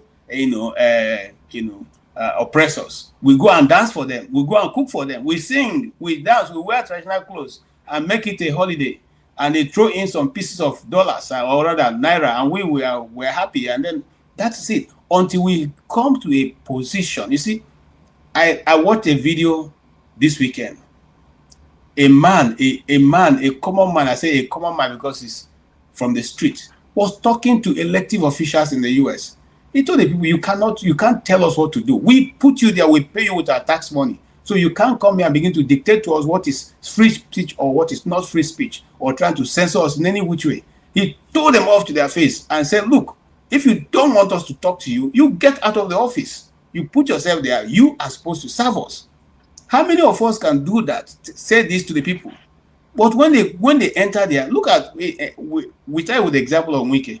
They behave as if they are the emperors, they are the all and all. After God, they are the ones. In fact, right now, I want to call Wike God of Nigeria because it's now dictating whatever will happen to anybody. If you think you can oppose him, he will use money and destroy you and destroy your family. And so everybody's running from him. Even the Atiku, the Turaki Damawa, is running from him. Okay, if not, tell me why will somebody be able to get you people as PDP members to sign that he cannot be expelled from the party? How does that happen? Think about it for a minute. Even if you're the one who has been financing it when every other person ran away, which he says, yes, it's true. The truth is that all of them ran away. They ran to other parties. It was him who held PDP to the point where it is today. But that does not make you a god of PDP. Yeah, but KJ, this whole thing, I hear your statement regarding Nnamdi Kanu, and it's a shame because when I look at Nnamdi Kanu, I see somebody, a fiery politician that could be in the image of a wiki, but 10 times more charismatic, but didn't use it to, transform the Southeast. He could have. I truly believe that, and maybe that's what I speak the truth to is saying. However, this wiki power, I don't fully understand it, because when I saw Tinubu going to Rivers State before the election, I just thought he was just going to Rivers State. People were saying that maybe Wike is going to support Peter Obi or is going to support Tinubu. But now it's like they are hooked in a heap together to the point where Wike is able to say, who is Tinubu without me? It's like, what is going on? How did that happen? How is it that they can enforce such loyalty among themselves? How is that even possible? While every other people, they keep betraying each other in the back. Let me tell you something, and I think I'll end with it because I think we're not going anywhere with it. Let me tell you something. The money they've all stolen, they've stolen for two purposes: to hijack Nigeria and run it the way they want till they are tired of it. And that money is still pouring in. Okay? That's why you see contracts right now are not even bidded, but they are in the $1 trillion, $1 trillion naira. Like contracts now come in trillions. Okay, you don't know who owns the companies, but these things come in trillions. Take example of International Conference Center. How much was used to renovate it? Not build it, renovate only. And yet the central AC is not even still working well till today.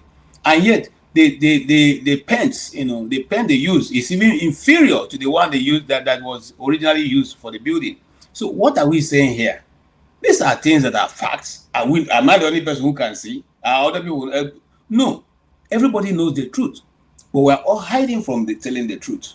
We know what is going on. You know that the nation is being slated for sale by one individual who they now call the Jagaban, who feels that, and then you see what even annoys me the most. They say he's a powerful politician. How powerful is he? How powerful is he? He's using your money to oppress you, and you're saying he's powerful. How powerful is that? Okay, we are turning up even a small constitution we thought was even a problem. Now it's been made worse because the judiciary is one man's pocket, the legislature is one man's pocket. Okay, and we are clapping. Look at how much is being used. They're going to use to renovate Murtala Mohammed International Airport, to renovate it. Look at how much they are trying to use now to build the new port transport station in Abuja. So why don't you ask yourself the one question? Why is it only projects they are doing? Why is it only projects that they are doing? East-West Coast Road, how much have been spent so far? Nobody knows. How much will be spent tomorrow? We don't even know. So we need to come to ask ourselves, really, because I have sat down to look at what is going on in Nigeria. Just like Sanusi said, who is also part of the problem. But I like to speak when they speak the truth, we interrogate it. What we started fighting in 1960, we are still fighting to today. So when shall we now become? What we started fighting in 1960, when Nigeria became independent, we are still fighting till today. So what have we become? Can we truly say we have made any progress whatsoever? In which area? I think there is something strange going on in Nigeria. I think I will talk about that later. Where is Janaba? I wanted to add to this. Janaba, please go ahead. You wanted to talk about either the Fubara or Nnamdi Kanu stuff. Oh, Fubara is not a case for me. Fubara, and you guys can keep your rivers. Well, your governor, was he not the one that was bending knee to Bello? Bello, I'm not sure which one is which anymore. Which one is Bello? Kogi? Okay, that was Kogi. It's not yours. Okay, sorry. But your former Autumn, what is happening with Autumn now? How is he doing? Autumn is carrying the portfolio of Wiki upside down on the ground to get the bread. Wow. No, they're all Wiki. They're all on Wiki payroll. That's why Wiki, when it takes his he bragging. I don't take the Wiki seriously. When you don't have the people you have in Nigeria, it's where people like Wiki can reign. But that's Nigeria. On the issue of Nnamdi, I think Nnamdi is a very controversial figure in my own way I watch it. I don't. I believe he has had violence. I don't see him. No, the question was about what if he didn't incite violence? What if he wasn't talking about separation from Nigeria, but focus on development of that area DNA to get and the rights of the Southeast? Pardon? Yeah. I think it's in the DNA to get a quick result, and that's what have landed us in all this mess. When Nnamdi started, before he started for the whole nation, it's when he think his message is not resonating the way he wanted, then he bring it local, and of course he was successful in that. And so the charisma that people were listening to him, yeah, and then the tactics of sitting at home which is against the will of the people and also affect the economic of the southeast, whatever, or east part of the country. So I don't see that as a good thing. I think it's if you're going to preach, and you can use your charisma to reach out to the people. If you want to be a godfather, you can be a successful godfather without running for the office. You choose a party while you constantly bring your ideas, just make it of an ideology that this is what we are running on. I won't have a problem with that. But just at random, that what we are today, and the reason why Nigeria is not moving forward is a cycle of the same people who have no different ideology. It's about my time to chop, I come and chop. If you are PDP, you are okay. As you are you committed any sin under PDP governance or government, you are safe. If you are under APC, so there's no difference in our party system today that any party have the ideology how to deliver it from this mess that we are in. None. They can go to heaven and make that speech. They're still going to come to Nigeria and be a junk. So there's no point of all those bogus trying to start from the, and that's one of Obi. Obi is no different. Obi is just another sweet talk person that even when opportunity presents himself, is not man enough to tackle it. And I will give kudos to Suore, in as much as we have no power. You look at Suore, what gives this guy the backbone to call a sitting president in the Nigeria, sitting in Nigeria? If he's here in America now, he say from New York or New Jersey, where that's oh, come to Nigeria. These guys in Nigeria call them for who they are in their face. He called even, or he posted and he wrote it. He called even Wike a criminal and a murderer. He called him the same guy. He called him worse after Wike have said that he's alive to be whatever he's saying. So I love people like Sore who can speak to them right in their face. This is who you are. You are a murderer, and this is you murder so people. You are a robber. You rob River State so. These are people. In as much whether he win election, he doesn't win election, we need a voice, a radical voice to call them who they are, not to be carrying their portfolio. And the speech of the former vice president, it make no difference to me. People are applauding him. He's just talking, and he wear that hat or whatever he wear that irritate me. Whether he have a duplicate of, he's speaking the same thing. His daughter was caught. In the Bible, there's what is called restitution. He never make any restitution. He want to say his hand is clean. He's condemning all the spiritual people. Is he any different? He is a pastor. If you are a pastor, you're a pastor. He was a politician. Where is the restitution? Why don't he say that when I was a president, or when I was a vice president, or when I was attorney general, not a perfect human being. This is my own mistake. This is how do we fix Whom are you the referring economy? to as a vice I'm president? Are you talking referring to about the Atiku? former vice president, Atiku or the one Sibanjo? that Subanjo, that make a bogus speech recently that they are praising him. That is Jonathan. how do you? No, I say the vice president, Osubanjo. So I must clear my Osubanjo. Okay. His speech, like, oh, he made a speech about Nigeria, they transform.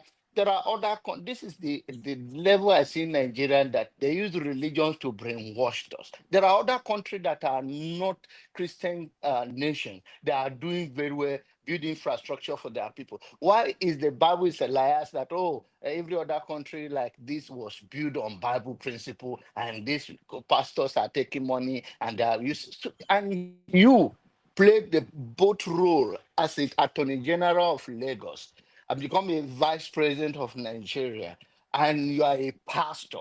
All of this you have play role. So you never did anything wrong. So you could have started with yourself. That is what you will say to with people like me. Then say, oh, okay, he himself can now say he do restitution. Restitution in the Bible is when you have taken things forcefully or by criminal act or deceit. So you can now come out to say that His daughter was caught in UK with thousands of dollars and pounds sterling in her car. Wow. How did she get that money? Is it not through the influence, whether the father influenced directly or indirectly? So did she? There's no proof that she worked in social place and she was paying such large amount of money. So when people present and they keep bamboozling us, they change party today, we change. They change words today, we change with them. We also, as a people, we don't have a principle. We don't have what we are. We don't have a principle. It's okay. This is the way we want our life to be. So if somebody come into your life and it's not aligned with it as a citizen, say no. You are just don't come to change party for us. We want to see idea. We want to see Yeah, ideology that want to run John us Abba, on. John Abba, there was this thing quote that I read from a book for Ovaro Wenoba. He said, when a tortoise with iron shell has been consumed by the flame, what will happen to the hen with the feathered gown? Because if you look at America right now, their politicians are not listening to them; they are listening to the Israelis. If America, with all their power, their politicians are focused on making sure Israel is fine, that their people, what do you think our people, like our politicians don't have, our people are more susceptible. My point is that we are susceptible to money, That is bribery. bind to We are very, very ideology. susceptible. No, that Pardon? in that aspect is that in that aspect of Israeli enter our government to a certain level and dictate to them. Now, I want you to understand that politics and whatever the people do to take so much money is to be able to control the narrative, is to be able to carry the message out and use every other to dominate the air with their resources. So change the topic. So these people have been doing it over the years. And you have seen even before the coming of Donald Trump, there is this parade here that Jewish will not take over us. There have been all of this going on underground, the fight between themselves. So the fight between, and most powerful politicians in America, and by the way, they plan, these people see years ahead. Netanyahu, what more modern people like a chicken, and that does not make any sense to anybody because it's not aligned with its own anybody that is not aligned with the belief of what they have been camouflaging people or bamboozling people, or the propaganda message they have been selling is failing, and now they are using other they will still fail. The only thing that human being, the soul of human being, what is when people are naive. The problem country is the majority are naive, and the reason is that not because they don't even listen. If they sit in the parlor today, they talk about party, then talk about ideology. You're talking about APC and PDP. What the difference does it make? It's the same people. What the idea that these people is selling that is going to help us in the long run? Who among these politicians is coming with a clear vision that we see ourselves in it, apart from the sweet talk, which all of them, and they come, they will never do it, which we already know. If anybody goes there, these people that have been, I used one illustration the other day. If you go to police station that smell that comes from the back, if you stay there for so long, you will also become part of the smell. So the society right now, we really need a Messiah. And the Messiah has to come with a rod and mercilessly to lead us into the future. Because if at all we are even making any move, we are crawling in, we are not making anything. We are just running from one here and there, and people lying to us, and they have used everything against us. Ordinary Nigerian cannot even face people.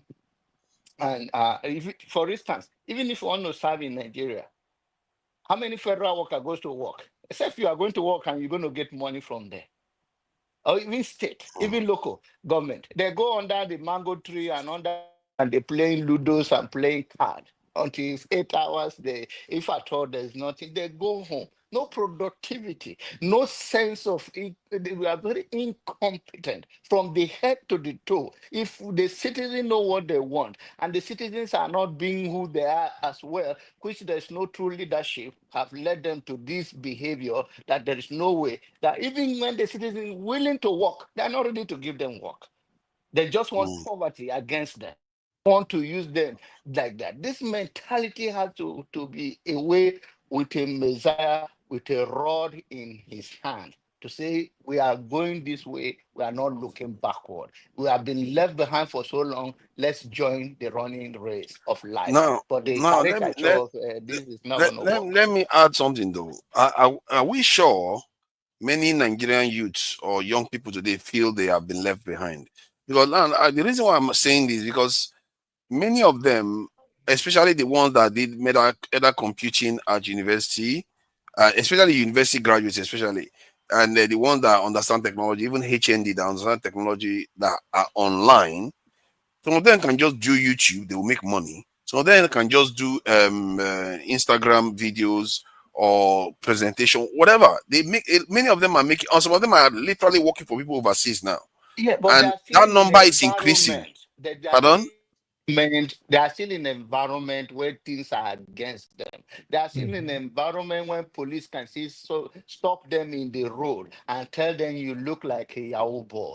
They are still in an environment, even when the world is, they can walk overseas, like you say, whether through Instagram, whatever that is available for them to walk and earn their living and feel unsafe in that society and feel that they don't have a basic human right. They can even the road, give me your computer. There is no search warrant. There is no any list. This is the country we are having. No That true is, but leadership. let me add though. Let's say Even when the that one is individuals true. are thriving, it not even say that one is true. It's a daily occurrence No, in no, Nigeria. I agree with you on that. But the Okay, the thing point is, I'm I'm making is trying to that get in you as to much see. as our youth, you are trying to tell me that our youth are meeting up with the 21st century because of the availability of the media, they can in their nice, that is And even the ones that and are that is suffering, true like of you are them. saying, they are hoping that they are going to leave the country, so they don't want to react. Their own approaches, even if they are this time by experiencing this, I don't care about this. Are we I not want to losing leave. our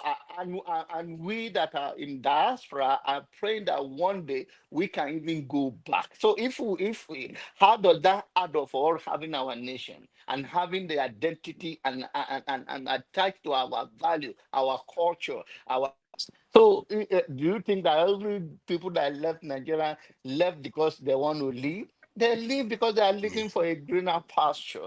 They left because Nigeria is not working for them. And so if the youth in Nigeria want to leave Nigeria, I mean everybody have right to leave, but it's not in a good way because there's no true leadership. They could have stayed in Nigeria. You tell the people in America now and every other developed country where their country are doing well. You want to tell another country, they will go for vacation, they will go for exploring the war, but not like the way our people want to live because of the condition they are in, both politically. If you want to have a goodwill, that's why I always say I may have my own difference, but I congratulate Sowore. This is the voice that need to hear more. Like Nnamdi Kanu, if his voice was steady and focused on that, and yo, yes, I would also appreciate. I need more voices like that. We are not going to be a cowardice and stay and then become mumu in their hand. But then we, the youth, need to rally around these people, not the people giving them 10,000 to go and vote. I will give them bag of rice or half bag of rice or Yeah, mudu but of what makes you rice. think that these people too are not compromised?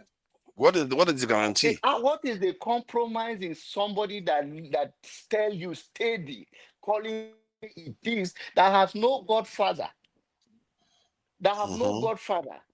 In Nigeria, what That you Soro know is of? doing, you must be very connected to a level, and you cannot walk as an ordinary person the way he walk around.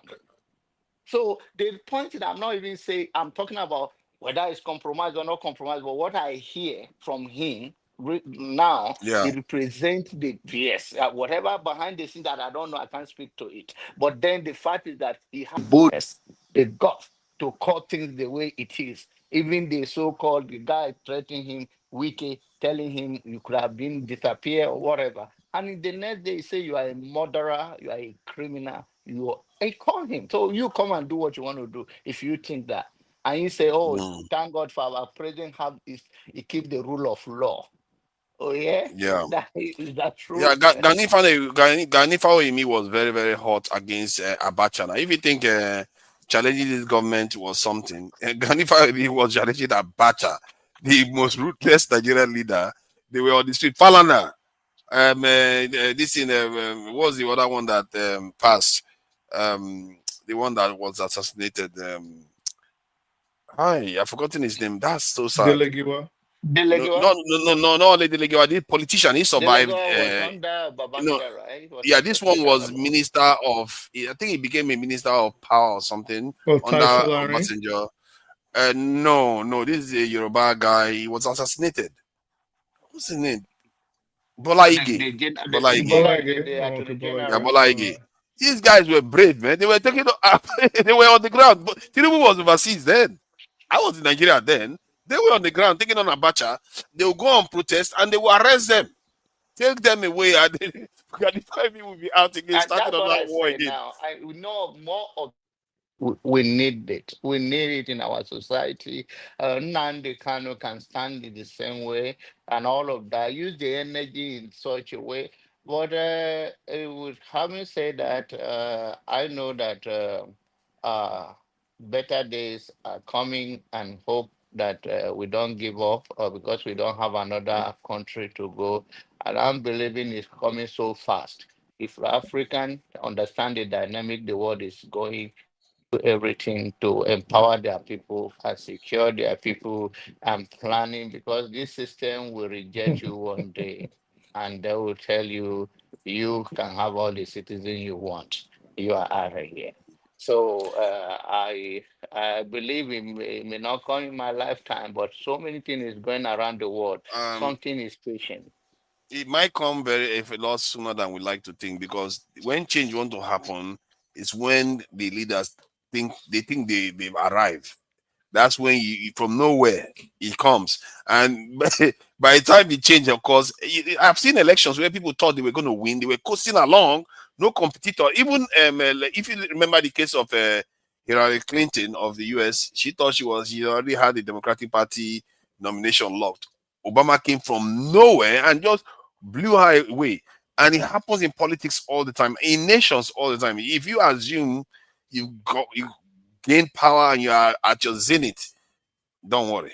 Keep thinking. Remember the last election, nobody knew P2B was going to happen. You just never know. And I just keep saying all these Jagaban people, keep acting arrogant, keep thinking everything is okay. Nothing is going to change. We'll see. Before I allow somebody else to talk, because I've talked for some time, if it will happen like that, I believe the only way it will happen if Nigeria flood the street. If they do not, nothing is going to happen. Trust me, 2027, if they do not come out in masses and say enough is enough, these people will undermine them. They know the game. They know them psychologically. They're going to ring the election as usual. But if the youth come out overwhelmingly, and not this party now, there's ADC, no party of ideology. Before you know it, they divide them. That you say that Tinubu is not powerful. Find what my friend KJ mean. Nobody say he's powerful or not powerful, but the point is that you are looking at a guy when he was outsider, was rejected by the Kaaba, and breakthrough, and now he's here, and you're going to tell him that he's not. Before you know it, he himself will create 2 more parties to compete, because he knows strategically that when you have that party going on, you have 3 to 4 parties competing against a sitting president, you are a loser. Thank you. Well, listen, I have to disagree with my brother John Abba. Tinubu is not a strategy. It's only a strategy in criminality. I don't believe those power he think he has. He's gonna do all of them. VAM 2027 VAM like this is gonna happen. It's gonna happen to all of them in 2027. All those strategies, all those criminal strategies they have strategies, they master strategies. Which is strategies? Where was the strategy in 2023? Why did they switch off the beavers? If he is the master of strategy, why was the beavers not working? Where was the strategy in Lagos? Where was the strategy in River State? Where is the strategy in Abuja? Where was the strategy in Benue State, in Nasarawa, in Plateau State? Where were the strategy? There was no strategy. They don't have. It's only criminality that they have. If they have strategy, why did they switch off the beavers? That's the point. No Nigerian has an argument to make about 2023 because, like everybody here is saying, that the people that are sitting right there, they didn't win election. So I don't know the kind of strategy you people are talking about. The strategy of criminality, of run with it, steal with it, and grab it. That's the strategy we think that is the same kind of strategy we play where we live. All of us live in a developed world. Is it the same strategy we witness in other countries of the world? By stealing, by stealing and grabbing along with it. So this is my personal opinion. I'm not telling you to believe me. I do not know. This political strategy you talk about, they don't have nothing. It's because Nigerians are allowing them to do what they are doing. But I am telling you that it's going to be VAM on 2027. Because it's not going to work. Here by God's grace, we will see. Whatever in power, I want you to understand, my brother, in power, in struggle for power, whatever you do that to bring you there, and you are in that power, whatever you believe, whether it's a fair election, no fair election, is all joint. Whatever take you to that place. I mean, in many cases, whether in America, parties winning of the presidency is not a majority thing. It's all kind of thing that play to it. 2020, we saw this election, how much they pour, the money they pour in. You can say it's a wrong thing. They took them to court. When Elon Musk was giving millions to people, they took him to court. So anything people do to win an election is part of the strategy. And the other thing you understand is that whatever that happened in election in 2020 something is not going to be compared to what is going to happen in coming election. I agree. Sorry, let me just add support you to an extent. One of the areas I have issue when people keep saying the current president has a very, very strategic and all that, he has good strategy. If there have been, he is responsible for why PDP broke into 4. If you have been, he was responsible for why Atiku ensured that a Southeastern person doesn't have the ticket in PDP.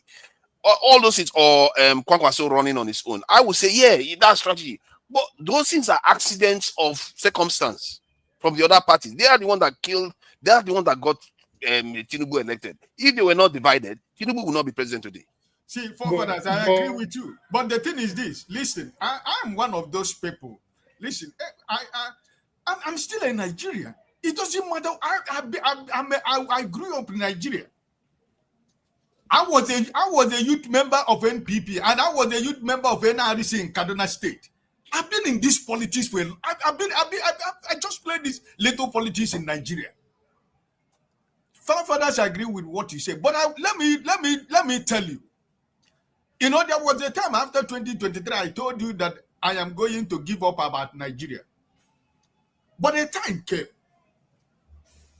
And I said, no, we can rescue this country. And the lessons of 2023 is what, listen, let me tell you. All those people who are working at INEC, the police, all these people that they are using, they are our neighbors. They are our brothers and sisters, cousins and nephews. They are our friends in school. They are neighbors. Let me tell you, is it 2027? I keep saying it here. I'm not, nobody going to convince me. Is it APC? You see, your president who was in Kaduna State, he went to go sympathy visit to Buhari's wife. Why did he go? They don't have a government in power should have a program to run for a second election. What do they have? What do they have? Or to run on what? What policies and programs do they have that they want to run on? Is it the politics of cohesion? The politics of intimidation, conspiracies? Is it what they are telling me is what is going? You know what they are going to be saying? They will say student loans, tax reform, Lagos Calabar Highway. I have asked you here, forefathers. They're going to be saying a lot of things. I have asked you here, forefathers, not this month, not 2 months ago, not 3 months ago. Give me one person from your town that have received student loan, one person that have got this money they say that they give, one person from your town. I don't know. I've not really checked, but I'm sure they are receiving it. You are just not. You are not. Listen, you are trying not to be honest to yourself because you know it's not true. Nobody has received nothing. Oh, John. Okay, but what if they receive it then? John Abba, come back, please. It is all about propaganda. They are sharing the money among themselves. Kaduna High, which Lagos High, which this one that is broken already, which highway? Let us not listen. All this contract they are awarding right now.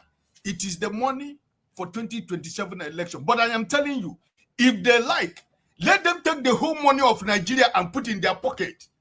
It's going to do them VAM on 2027. That rigging that they think they know how to rig. All of us are going to rig the election. There was something I wanted to bring up, and I wish John Abba was here, and this is why I was waiting patiently. Because he made a statement, and I just wanted to ask him, and I guess him and Mr. Ike are actually saying the same thing, but on different spectrums, right?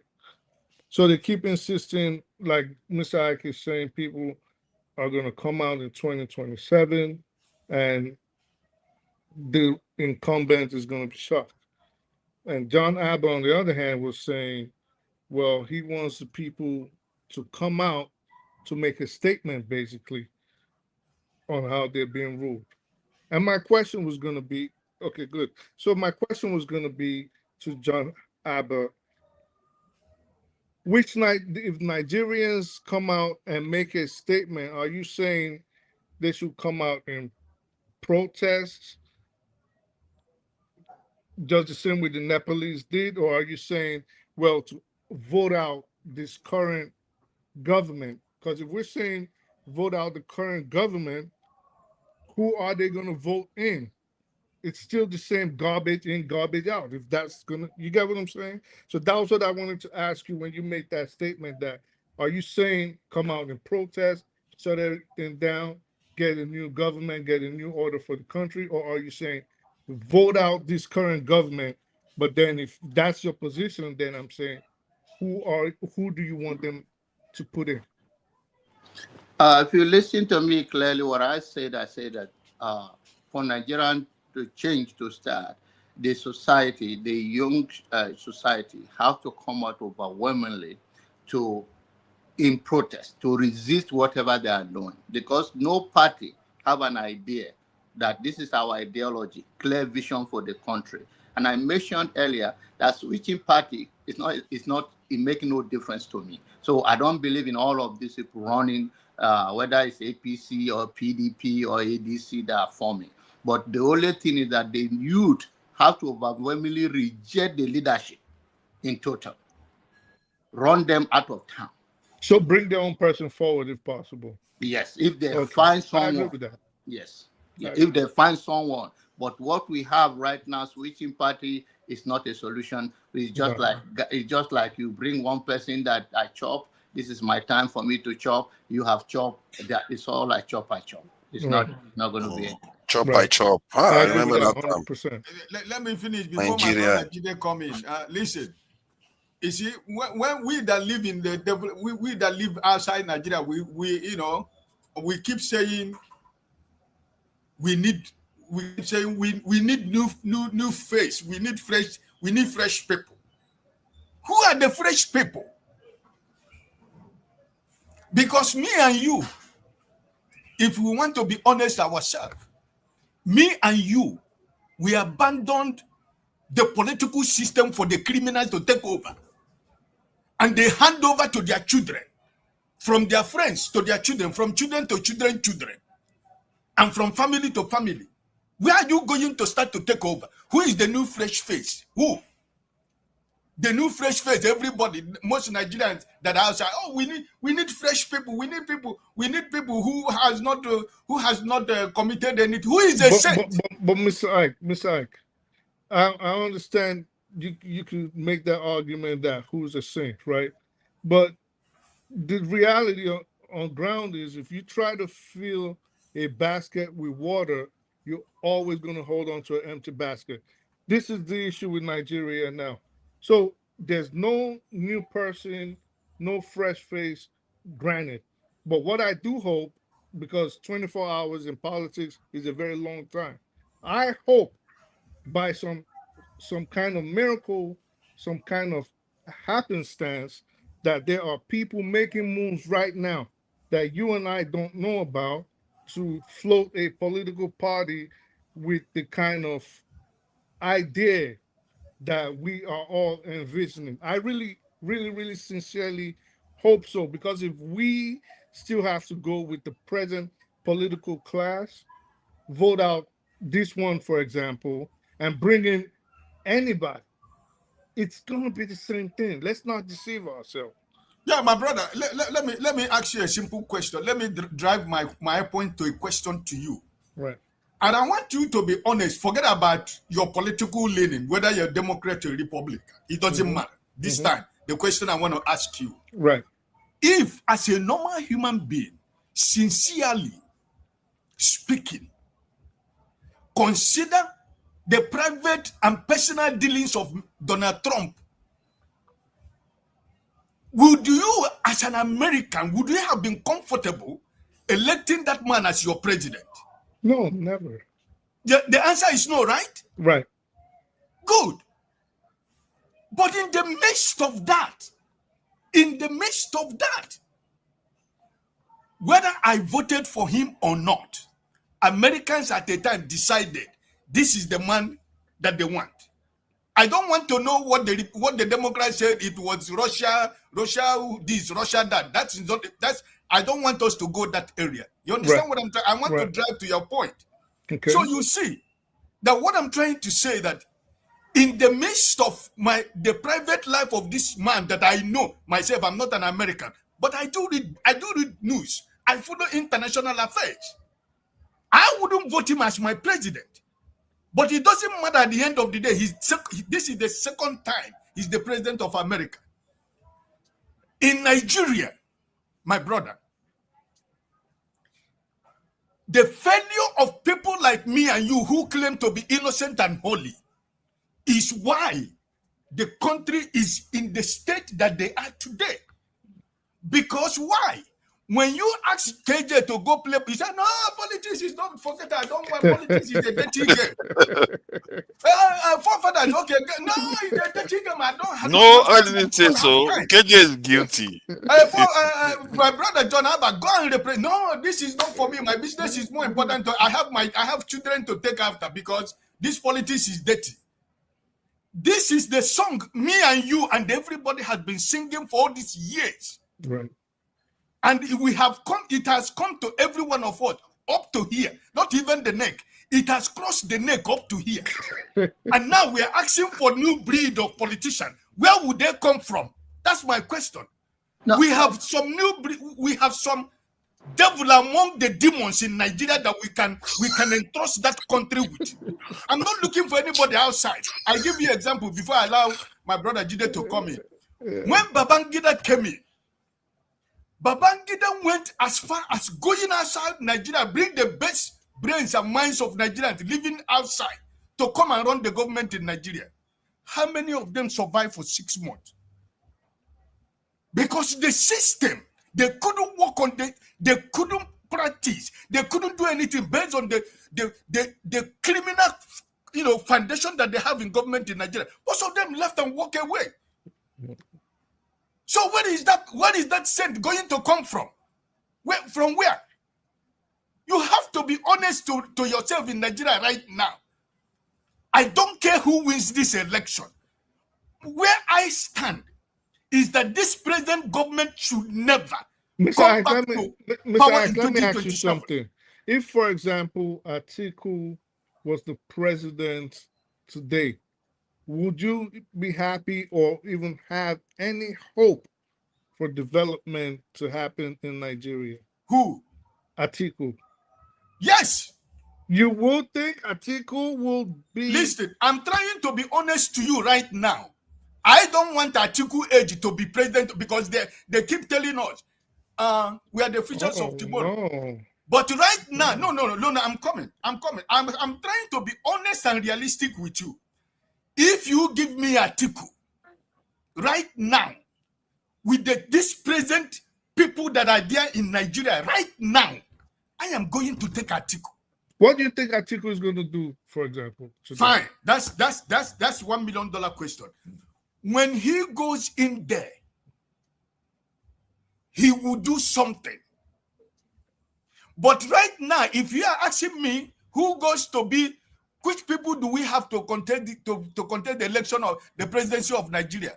Mr. Peter Obi and the Yoruba guy of SDP. What is his name? Sorry. No. Prince Adewale Adebayo. Prince Adewale Adebayo. No. If you present any of these two people in Nigeria today, they are not going to stay 4 years for you to see that there is an element of benefit of democracy for every Nigerian.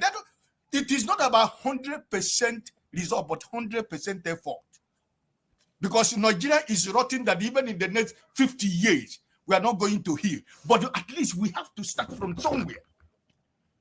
That's my point. I am one of the people who say Atiku should go and sleep because his time has come and gone. Right. I don't hide it. Atiku is one of the big. Atiku is the problem. The political crisis we have in Nigeria today was caused by Atiku because of his greed for power. The power rotation of 2023 was supposed to be in the south, but he decided that he wanted to go there to contest. And that's why sometimes when I'm so angry with Mr. Wike, at times I try to make us say, remember, this man, because if Wike didn't do what he did, we wouldn't be talking about what is going on in Nigeria today. Can I speak? God bless you. There is some truth there. Imagine if Atiku went on to win that election, which he could have. What will happen? Excuse me. I'm not sure Nigeria would not be very, very calm. I think I disagree, but right now, Fulani would have been like the big boogie guys everywhere right now. Excuse me, Mr. Forefather. KJ, they say, why you make your face like you owe money for meeting? Can I? No, listen. See, an Atiku would have been far better than Jagaban. An Atiku would have been far better. I know that we're talking about the power dynamics in Nigeria, but let's not deceive ourselves. Nigeria is not a nation. Nigeria is just some people's business empire. That's what it is. Because even some of us here have made assertions about Nnamdi Kanu and all the reason for him causing what do you say it? Causing I want to find the right word you guys use. You forget the development in Nigeria just a few days ago.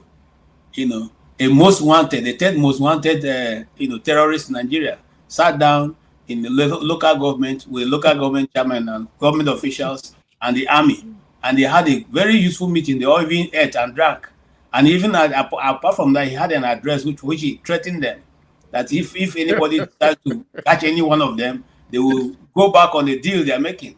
These guys, in the last time we checked, was in a church, and when he left that church, 37 people were sent to their heavenly Father, and many more missing, and you guys have not talked about him. You are talking about somebody who is talking on the radio, and because talking the way you don't like, he has become the subject of your discussion.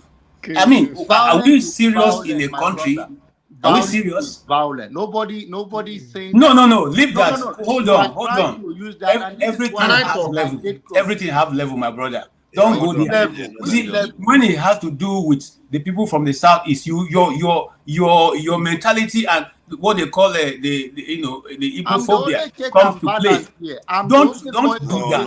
It doesn't make any sense. And as far as I am concerned, I will keep talking about that. If you want to see me as a tribalist, it's okay. And then when we talk about that, some of you come up and say they are destroying the economy of the southeast. The same southeast people gave 20 pounds. So just 50 Yeah, years why are ago. you Hold on, sir. why are you Hold on, bringing sir. that one out now? We are talking about No, encouraging because people like Peter Obi to come. We want a lot of Southeasterners to do better. So I don't when know they why said you're that you acting as didn't if they are stop them against. and say when they said that you didn't stop No, them to say but that's not part of the you discussion. are not being fair. You are No, accusing him of you things are that the he one who's didn't not being say. fair. Forefather, let me talk. People spend When they were time here making that talking point, about how hold on, progress can be made there. hold on. When they were making those points, you didn't stop them. You didn't say this is not part of the Because discussion. I You thought allowed the them point make they the were point. making So was allow me I to thought make it was the a point. valid point. You are But talking KJ, about No. something that happened how many decades ago?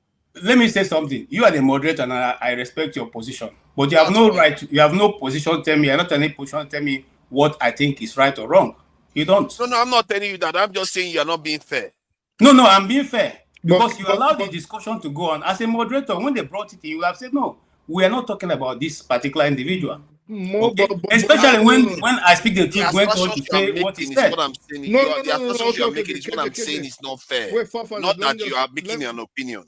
KJ. No. Can I speak? All I'm simply saying is that Can I speak? if you are ready to go as far as to say that you do not like him because he was instigating violence, what about the people who are carrying out the total violence, who are on ground, and you are seeing them? No, don't worry. Just hold on. I'll The come to you. police Let is him seeing them, finish. the military is seeing them, the government is seeing them. You are giving them amnesty. You are cutting a deal with them, and you are talking about one who is only. Utis are not. Come on, Yadidi, guys. hold on. Let me just This is the one Nigeria we don't want. Jide wants to Let me have his just This is the turn. one Nigeria we don't want, Dude, he and that's just why gave we Jide keep wants to talking have about his it. turn. I rest my Jide, case. please go wait. ahead. So, Jide, please go KJ, ahead. Let me speak. Okay.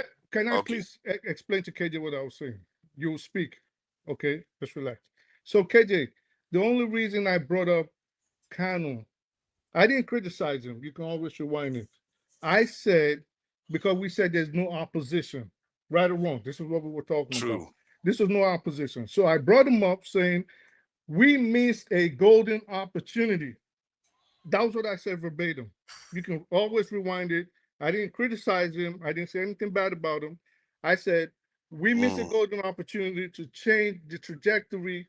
I actually used the word direction of the country. And I said, if only, for example, he had had the foresight. I mean, now hindsight is 2020, right? But I said, if he had the foresight, he could have created a political party, played Godfather, and pushed people in front and have them voted for. I don't think there was anything wrong with what I said. I didn't criticize him. I just said we could have had a valid, viable opposition if he had formed a political party. So I didn't say anything bad about him. I agree with you. Now, Okay, if you put it this way, now? hold on Can I 1 speak? minute, No, but that Jide, was you come exactly in. what I said. 1 minute, Jide, you come in. If you put it that way, I would not have said anything. But that was You exactly guys, you what I hold on, said. sir. No, that's how we put it. That's how we put it. That- No. Can I I speak? allowed you to speak.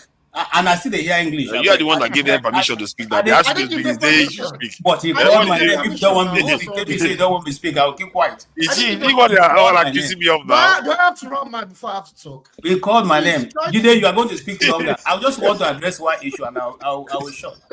You see, You have to run back if you before you had have put to it that way, I will not say anything. But you see, you are saying that if you had a hindsight in 2017, in 2015, Nnamdi Kanu said, "Peter Obi, don't waste your time because they have already given the presidency to Tinubu." Okay, in 2017, 2015, he also said that 2 years after they are going to declare Buhari dead. All the things that he has said that happened, both the one that of the all the terrorists coming into Nigeria, which one have you people heard that you have accepted that it said it spoke out that is nice, that you're now thinking saying in hindsight? So let us call a spade a spade. That's what I'm saying. Do not allow the bias of being Ibophobia that is now prevalent in Oh, Nigeria come to on, worry you. let's not do that. Nah, Not do let's that. not Thank go you. there. Come on, That's let's not go not there. Ibuphobia. It is Don't do that thing Ibophobia, that. and Don't do I that say thing that. it Don't do with that my thing that full some mean, it's chest. Zionists are possible for doing when they just anybody just say anything.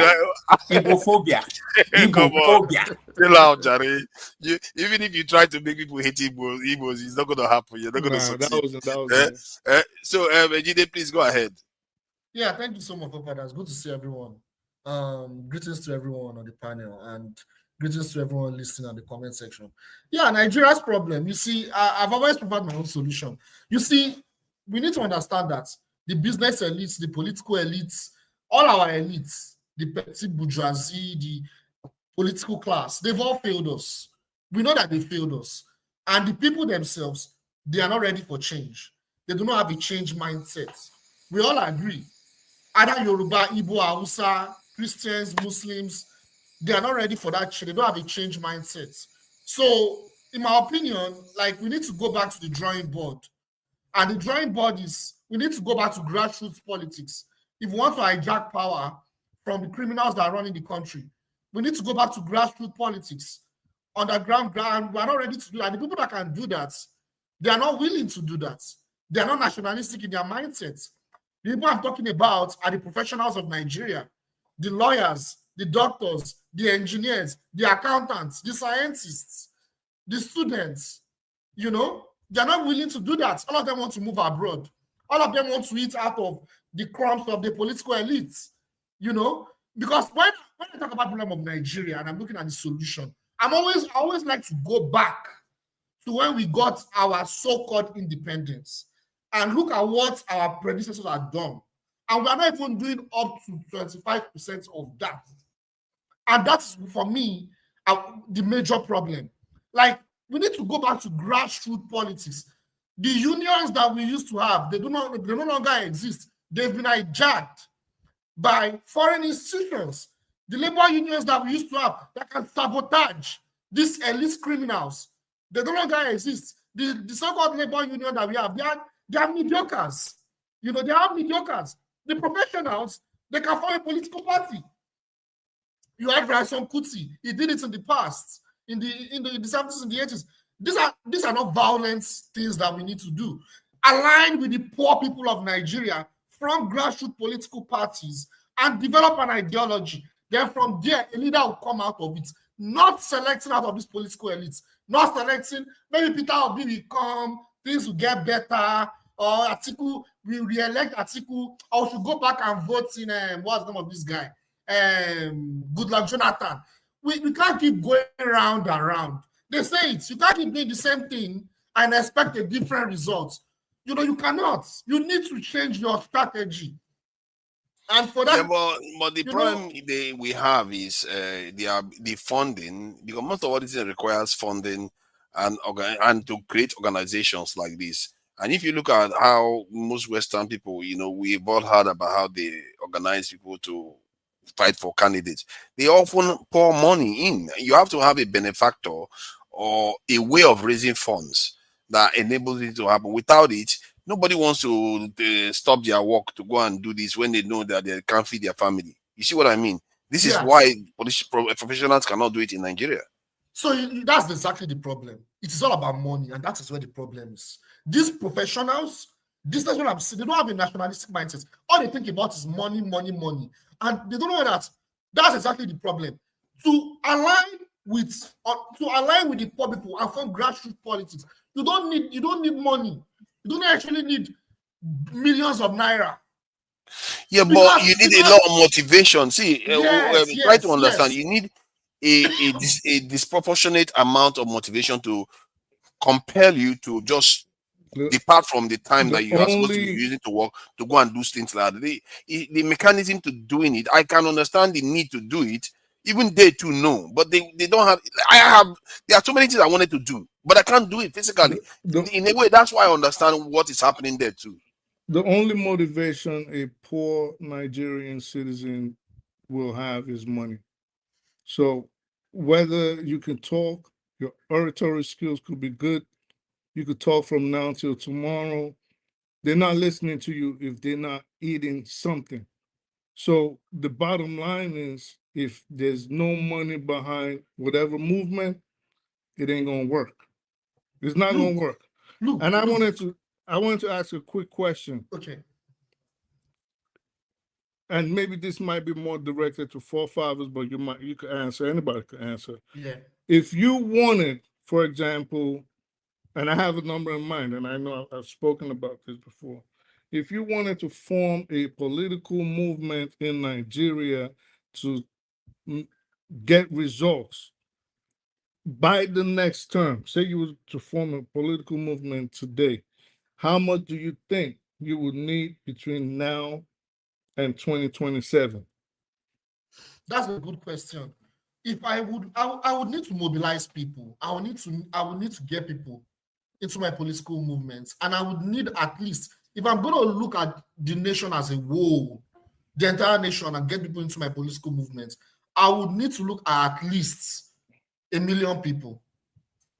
How much, though? How much would you need? How much? Oh, you mean money? Yeah. Yeah. Yeah, that's what I'm saying. You see, like, when it comes to money, I'm not saying money is irrelevant. But it's not as important as figures are portraying. But to answer your question, how much money I would need, the point is I don't need up to $1 million. Now lie. $1 million. You're not serious. You're not going to lie. go anywhere. You're not even going to the local government. What the hell are you 20 talking million. about? Look at that. He has not thought it through now. He has not thought it through. Oh my God. Look at everybody unanimously conflicted. Yes, now because you see, You've not some thought of it us through. when we are talking because we know certain things and we will not put it online. You've not thought it through, man. Let me even tell you, Takes a lot. 10 billion is not even Dude, not if you even don't have enough. at least $100 million, It's not enough. I'm telling you. $100 million is not enough. The last election, one man alone spent almost $1 trillion. One man alone. One man alone. $1 million. You're not going to get even within Lagos. You're going to struggle within Lagos to reach everybody. To even start anything. That's why I said I have a number in mind because I've discussed it on here. What? $1 million? But from what you guys are saying, don't think it's too expensive. That's politics. It's not. It's a large country. And that's that thing. No, forefather, it's deliberately done so that you and Jide cannot be part of it. Yes. It's deliberate. American style politics, you need money. It is deliberate. So that you need money. Eh? No. Listen. You have to organize so many things. And I can give you at my fingertips.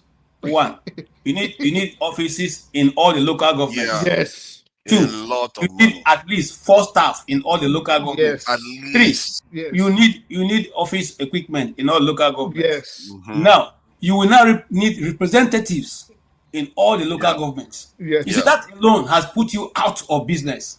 Because you're looking for 774 already. 774 already. Not full soldiers. Not full soldiers. You haven't started $1 million. What? I think when you asked that question, I was thinking somewhere around 20 million. The reason why I said that, I understand where you're coming from, but I know it wasn't going to be enough. But my approach was going to be, I will do asymmetric campaigning. You know how Trump was able to outclass Clinton the last time, even without spending a lot of money. You could do things in a political way where you don't spend as much money as the other people, but you get as much attention and you make just as much mileage, if not more. You have to be smart about it. Forefather, you are treading into an unknown territory. Let me tell you. It's well known. The reason, Trump did it. Whatever I say is well known. Trump did it. Hold on. The reason why that happened for Trump is for 2 reasons. One, the media thought they were doing him bad by giving him bad publicity. Yes. So that bad publicity gave him a rise. More popularity. Yes, that's why I'm saying you have to do that. You have to know what you are doing. 2, he had loyal people. You know, in this society, money is not a problem. Nobody is looking for your money. So the money spending was less. Even at that, he still spent money. But it was less because the people here, if they give you their word, they stand by it. Okay? But in our own society, we are suffering with poverty. It is deliberate. The people are poor. The poverty is too much, bro. You need money. Yes, you must create a very, very powerful ideology that is going to more than 1 million is going to be spent creating a very, very powerful ideology. You see, this is what I talk about foreign interference. Hold on, Jide, don't let me say 5 seconds. Sorry. Thank you. Forefathers, Nigerians are not educated or enlightened enough for just ideology to convince them. You do the one that is for them, not the one that is for Russia. You have to do it that it matches them. From everything you guys have said, it's part of what I usually see when I look at the big picture, right, about Nigerian politics. That this so-called bourgeoisie democracy is easily hijacked by foreign powers. When I mean foreign powers, I'm not talking about, like, I'm not even going into CIA dealings, willings and dealings in the country now. But I'm talking about how they use all these NGOs to pump in money to pump in billions of dollars. This is why it is enabling for them to pump in those kind of money. Because how many people in Nigeria have this kind of money? That's why you have all these NGOs, they come in, they pump in money. Multinationals, they come in, they pump in money. Just like even here in the US, you have lobbies, right? We talk about all these lobbies, how they help all these political parties. It's even in Nigeria too. No, Jide, $100 million is nothing to raise in Nigeria, believe it or not. Nothing. Well, it's nothing. I understand. No, listen. No, you don't understand. Listen, $100 million is just they don't have the belief in the system or a person that can actually show people and say, this is the dream. This is what we hope to achieve. This is how it's going to benefit you. And this is how it's going to benefit us in its entirety. Nobody like that has come to convince people. If you think $100 million is nothing, there's youthful people under the age of 40 that can easily raise that money. Easy in that Nigeria. From where? They will still have to connect to some organizations. There will still be a lot of corruption. Just listen, my friend. From their pockets. What's NGO what? From their pocket, they'll raise it. What's this we're talking about? $100 million is nothing. But they just don't have the people yet. This is why I say I hope someone's going to bring a surprise. It's a strange thing. I think we have gone to more open conversations now. I think we are going to go to the US one regarding the freedom of speech. This is stuff as a final area. But since we are talking about more open this thing, it's like, why is it that Nigeria hasn't produced an ideological core of people? Where at least we know what their ideology, they have one ideology, like the Patriot group now, their own is this in Patriot movement, I think about constitution and all the rest. You don't see any other one where they say, okay, this is our ideology, we are market-driven ideology, this is what we want to do. This one says we are socialists, this is what we want, and they stick to it. Why don't we have that? You know, is that not something that we really need within the country so that at least you know that these people, they have been like this, they went to election, they lost, they still remain like this, they refuse to change because of money. I think you have people like that's what you need. I think that's why in Latin America, I have to talk about this, very important. In Latin America and some countries, because the democratic system there is probably not as expensive, that's why the people can vote in maybe a taxi driver to win the election. Like maybe in Nicaragua, they can vote in. But if you look at it, I think that is why in Nigeria, because of the fact that, I understand what you guys are saying, but the point is, it's still relatively more expensive in Nigeria. It's still relatively more expensive. And like I said, 100 million or 10 million, that money is a huge amount of money. And like I said, companies, multinationals, they will pump in money to these mainstream political parties. But why is it expensive? You see what I'm saying? It's inevitable. Yeah, but you have to play it smart because there's no real reason why you can't run the country very well. My thing is, I feel like if you play smart, you don't have to be against the multinationals. You just have to be against them enough to be good for your people. So some of them will be like, okay, if they see that you have to get support from the people. If they know you have support from the people, they are likely to want to work with you because they know you have the people's ears. Forefathers, information, listen. Brother Jide is giving us an example of Latin America using Nicaragua as a failed state like Nicaragua. It's not a failed state. Wait, let me finish. I live in this part of the world. Stop arguing what you don't know. Oh my God, Nicaragua is a failed state. I'm not talking about grammar. I'm talking about reality and practical. I live in this part of the world. That's where I live. Stop talking about Nicaragua as a failed state. You have nothing. Stop comparing Nicaragua with Nigeria. Oh, but let me check Nicaragua now. Talk about Nicaragua. What is Nicaragua? It's a different system, though. You're looking for a country in Latin America to compare with what is going on in Africa. You're talking about Nicaragua. Unless if you're talking about development, you want to just be like Singapore. Listen, my friend. Mindset. See, let me give you an example. Small country, though. Let me give you an example. Let me give you an example of the problem of Nigeria. It's not about ideology that is our problem in Nigeria. The problem in Nigeria is what? There is something that the old bridge have used against Nigeria, and that is poverty. Yes. I give you an example. Yes. The taxi driver who won the election under Labour Party in Kaduna State and the one in Enugu State, where are they today? They have become to APC. Mm-hmm. Wow. A taxi driver who got the opportunity to represent the people who have seen poverty, who has lived in the midst of ghetto and gallows. He was given opportunity on a platter of gold. He rode on the back of Mr. Peter Obi and he became a member of the House Representative. Where is he today? APC. Two of them has decamped and joined APC. Moving trend. I thought there was, I see, if Labour Party wasn't fighting, there was supposed to be a rule that says if you leave a party that is not having issues, you remove. Yeah, you have to. Yeah, you have to rerun the seat. You can't take the. It is in the constitution. It is in the constitution. It's not about it's not because followed. Labour Party Yes, they don't follow fighting. it. See, if it is allowed in Nigeria that if you decamp from your party to another party, you lose that seat, and another person takes from over. that political party will take over your seat.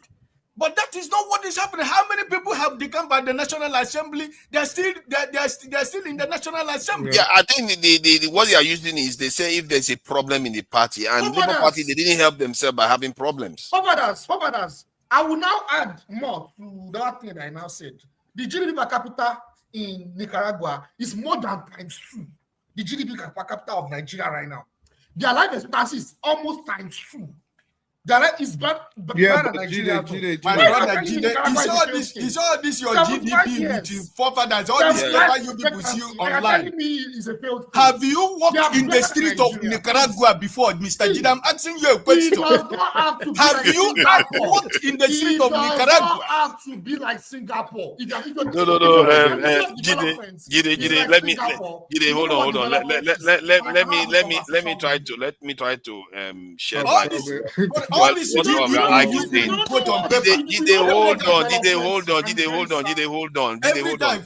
Every time you bring out paper, quote GDP of America. Yes. All this GDP of something you people quote. I am asking a very simple question. If you are comparing countries in Latin America, I just ask you a question. Have you ever been to Nicaragua before and walk in the street of Nicaragua? Let me just ask something quickly. Hold on, Jide, hold on. Now, see, Oga Ike, hold on. I think I have to sympathize with Oga Ike. Oga Ike has a point. Jide, that GDP per capita you quoted, which is 2,000 something GDP, compare that to that of Brazil, that is 10,000. Nigeria was at 2,000 something dollars GDP before Buhari Tinubu got into office. So you can see what Oga Ike is saying. It means that Nicaragua is not that far from where Nigeria was in 2022. But that's not expectancy. Okay, yeah, but there's a reason why Oga Ike is saying what he's saying. You remember, he's from that. He's in that area. You know, he travels around. I'm not disagreeing with him. The point is, we don't have exactly the problem. We don't even know what development is. We think development is just modernization. Be like Singapore. Be like America. Look at America. With all the modernity in America, look at the life expectancy of America. But expectancy. What are you saying? The healthcare in Cuba is better than American healthcare. Life expectancy is quite high. Let me interject. 75 years life expectancy. That is high. We mistake modernization with development. We don't know what development is. That's a problem. It's okay. We all have a point. You know, it's not so bad. We're straying off topic. The issue was the cost of getting elected in Nigeria compared to America and why it was that expensive, which I was expecting we were going to bring up very simple fact that it is because we run an American style democracy. So our politics is just American styled, and because it is fashioned after that of the United States, money becomes very necessary. That was a very bad idea Nigerians did. So because it means that people with money can influence our politics easily. Right. Because when it was the original, when we ran a British style political system, it was actually quite cheaper to vie for office. So the American style one, the steps to even get to the final level makes it more expensive, which in a poor society like Nigeria and A badly run one makes corruption very attractive. You know, so I All thought right, that was thank the you. way Thank to you go. for that. Yeah. Let me, Yeah, I thank see you you. there, Thank you. support I speak the diaspora truth. voting, and Tony is here to join, everybody just seems to be jumping down Jide's throat today. There's nothing Jide will say. Nobody, like, they attacked him for the body quote he gave. They attacked him for the Garagua. It's like you can't say anything, they don't come for you now, Tony. Jide, I mean. Tony, what do you make of the conversation so far? We're talking about Fubara and the outsized power Wike seems to be wielding in Nigeria.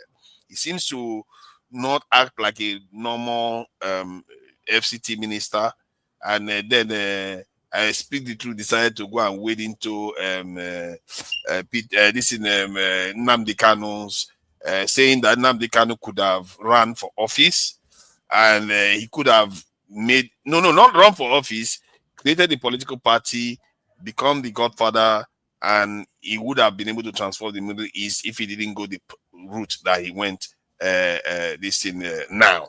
So I don't know what you make of the conversation and all the stuff that has been said. Please go ahead. Welcome. Yeah, greetings, forefathers. Greetings, everybody in the panel. I speak the truth. Lukopi, Jide, KJ, who's else that I've not seen? Every other one that is there. Sorry if I don't mention your name, pardon me. Yeah, I've been following, listening in the background. Ike, yeah.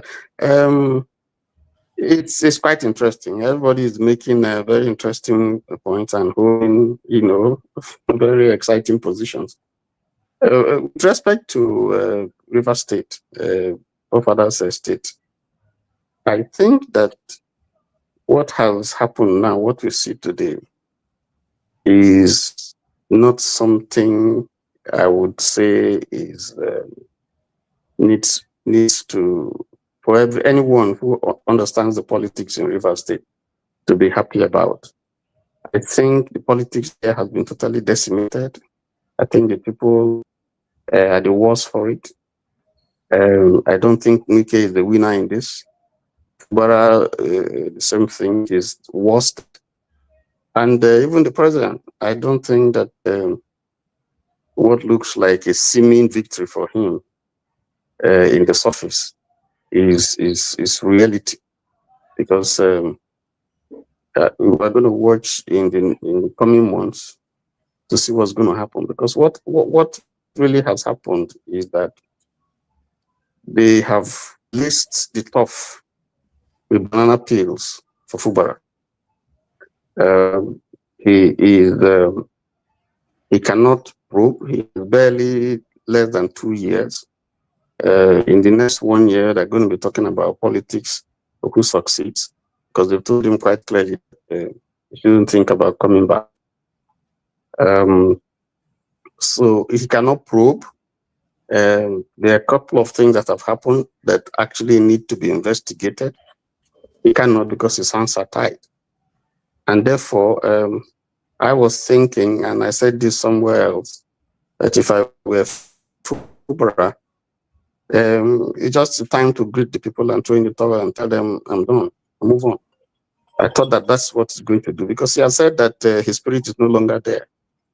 And I don't see why his spirit should be there, because it's totally emasculated.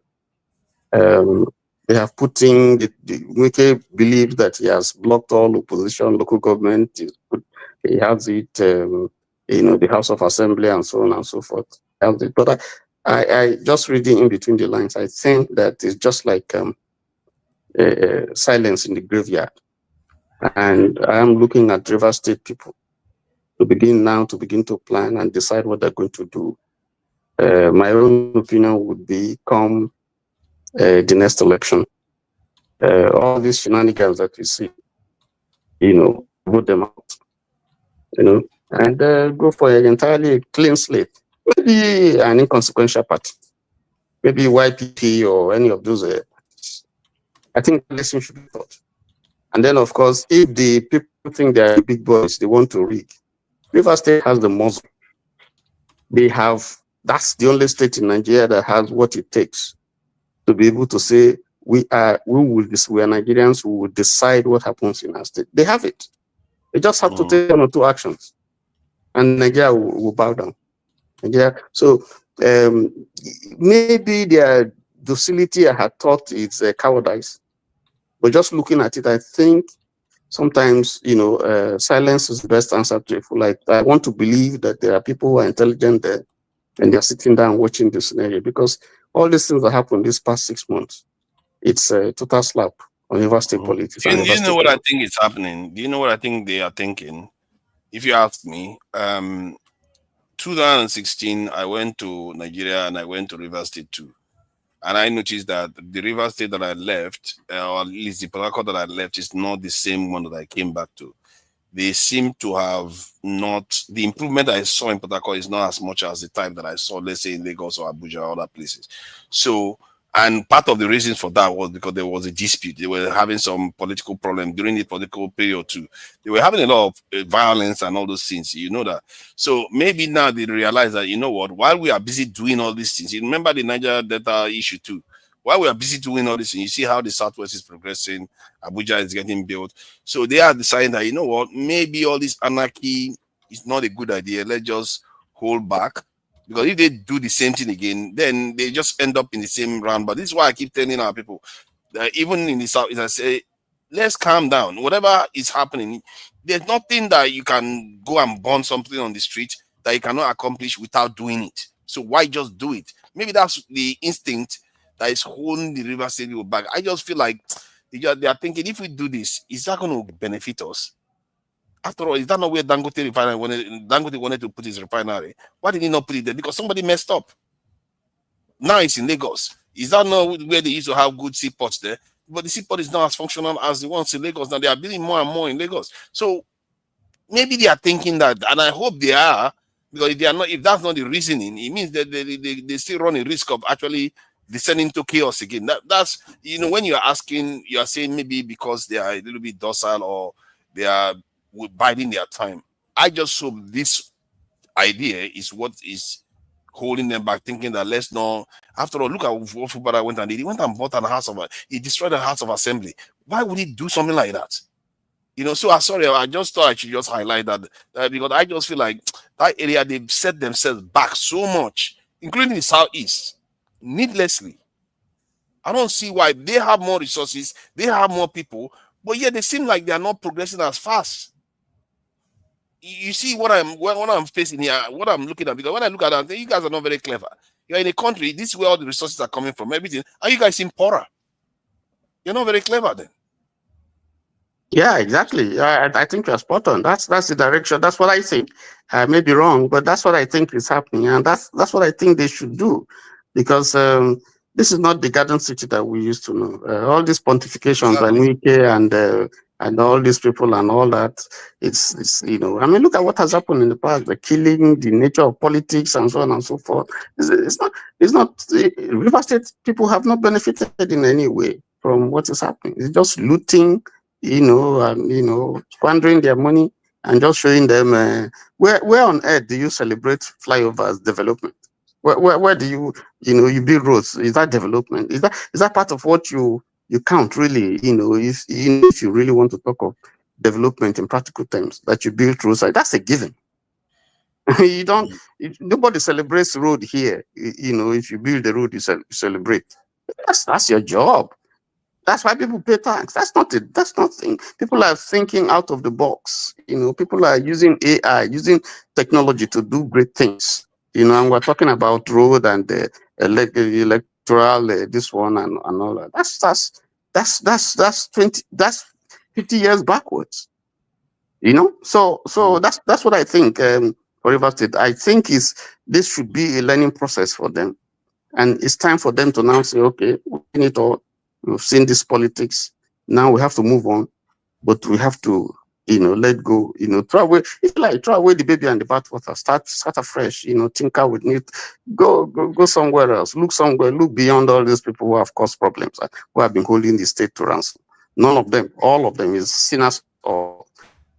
So that's what I think concerning River State. The other issue that we're talking about politics in Nigeria, if you go back, the only party that I can say, that to me looks like has an ideology is the PRP. That is the party of Aminu Kano.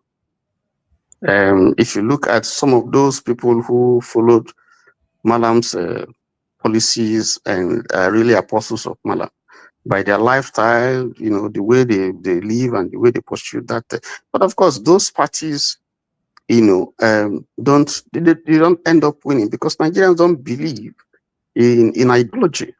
Elsewhere, you see parties that just come, all they want is environment, the issues about environment. And you see people devoted to ensuring that, the environment is not abused and so on and so forth. You have people who have policies that are socially based, and you can see that's what they pursue consistently. So that PRP now, have they been running for office since 2000 and they've not won office and they remain the same, have they? No, they can't win because that's not what Nigerians are looking for. Nigerians are pauperized. The politicians have used a strategy where they made the people poor, and therefore what I'm trying to gather is whether they are true believers. They never defected, they never did all those things, they remain the same. Even if they keep losing, they still remain the same. Because I think there's something to be applauded in that, isn't it? They believe in their ideology, they don't change.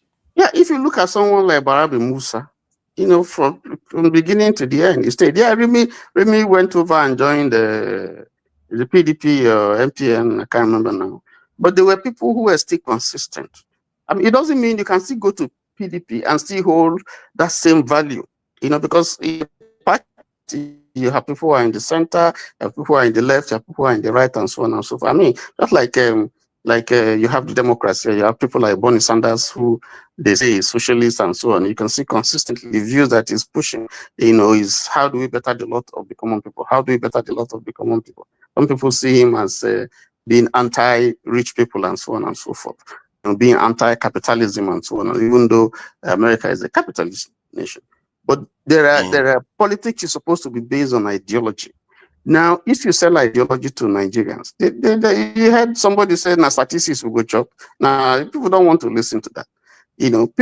There are people who would pursue, like labor is supposed to be, focused on workers' rights, So, but the labor that we have in Nigeria, you can't say is a party that is strictly focused on the rights of the people. So those are the parties that we have today in Nigeria are not ideologically based. What most people are looking for is where they can get money. Even when people see today that there's massive suffering, and they are still willing to vote for the party that has caused them that misfortune. And you're wondering, what kind of people is this? Yeah, but is it fair though? There is no alternative. This is not what we were talking about earlier on. There is no opposition. There's nobody. It takes time to build. You see, people are in a hurry. You can't just start a political party today and immediately you produce all the governors and so on. These things take time to build. It takes time to sell your programs. It takes time, to conscientize people. It's not just, that's part of the problem. You don't build a nation in one day. You are consistent, you are selling the same idea, people are observing you, people are looking at you, they're looking at your lifestyle, the things that you do, the things that you preach, and they see, and then you start from maybe just a small area, local government or somewhere, and they see how he's working and he's building up. People say, yeah, we can see an example. But that's not the politics we play here. It's a winner take all. People just want to they take everything and they emasculate everybody and so on. So the politics that we play, there's something very wrong in the kind of politics that we play. If you don't have money, then you are nobody. You can be so good. I mean, there are politicians that people we know that are very, very good. You can point to, but nobody, when they come and stand, people don't vote for them. Because people are looking beyond character, people are looking beyond morals, people are looking beyond your message. Yeah, politics is message alone. Very expensive. It's too expensive in Nigeria. Yes. Like if you wanted to, and then, if you want to create a national party, it's very hard. Yeah. And then when we do it, we don't, you say we're emulating the United States. We are not really emulating the United States. A lot of the money comes from the people. Every day here, I get texts from parties, from individuals, politicians. Can you contribute $5, $2? You know, this is a program. What do you think about this? What do you think? They shape opinion. They want to hear you. They want to see how you feel about their programs. And then they're asking contributions from you. But here in Nigeria, one big man just comes and dumps money. And if he does that, he's not doing it because he likes the party. He posts it because he wants to. Yeah, you know, so these are some of the problems. If you have people buy into the party, this one donates 1 naira, 2 naira, 3 naira, 4 naira, and they own the party. And they can call their representative. He walk to the office and say, our road is bad. And in the next day or in the next 2 days, you see the road being fixed, you know, and so on. If someone who is paying tax, you know, he goes out there and there's a problem, you know, the government is sanctioned. I mean, you trip and fall. I've seen cases where people just walking by the sideway, they sleep and they fall. And they sue the city. And they bring their point. Don't you think that in time, I know this government did some severe damage to Nigeria in their early days in office. In time, based on some of the changes that have been made, like, you know, that energy, this in that states are allowed to create now, local government autonomy, you know, quite some. I think they're even talking about state police. If some of all these changes start filtering through, people will start becoming state-centric in the sense that they start looking onto the state to solve problems. And do you think maybe it might start leading to some of the improvements that we want to see? Like most people want to see, you know, they want to see good roads, they want to see good, you know, power supply, even pipe bomb water. I don't need Nigerians are not even, they wouldn't even dare to ask for pipe bomb water because if you cannot be organized enough to even put proper this in the roads or electricity, how do you beg for pipe bomb water? They will poison your water. They will poison your water before it gets to you. So you can see, but maybe all the changes that are happening, don't you think maybe in time these things will start yielding fruits? Because there are things that take a while to really kick in. People will start holding their state governors, local government people accountable. I don't even know whether the money is getting to them. I don't know. Maybe I should ask you. The money for the local government, has it started getting to the local government yet, or is it still hanging in mid-air?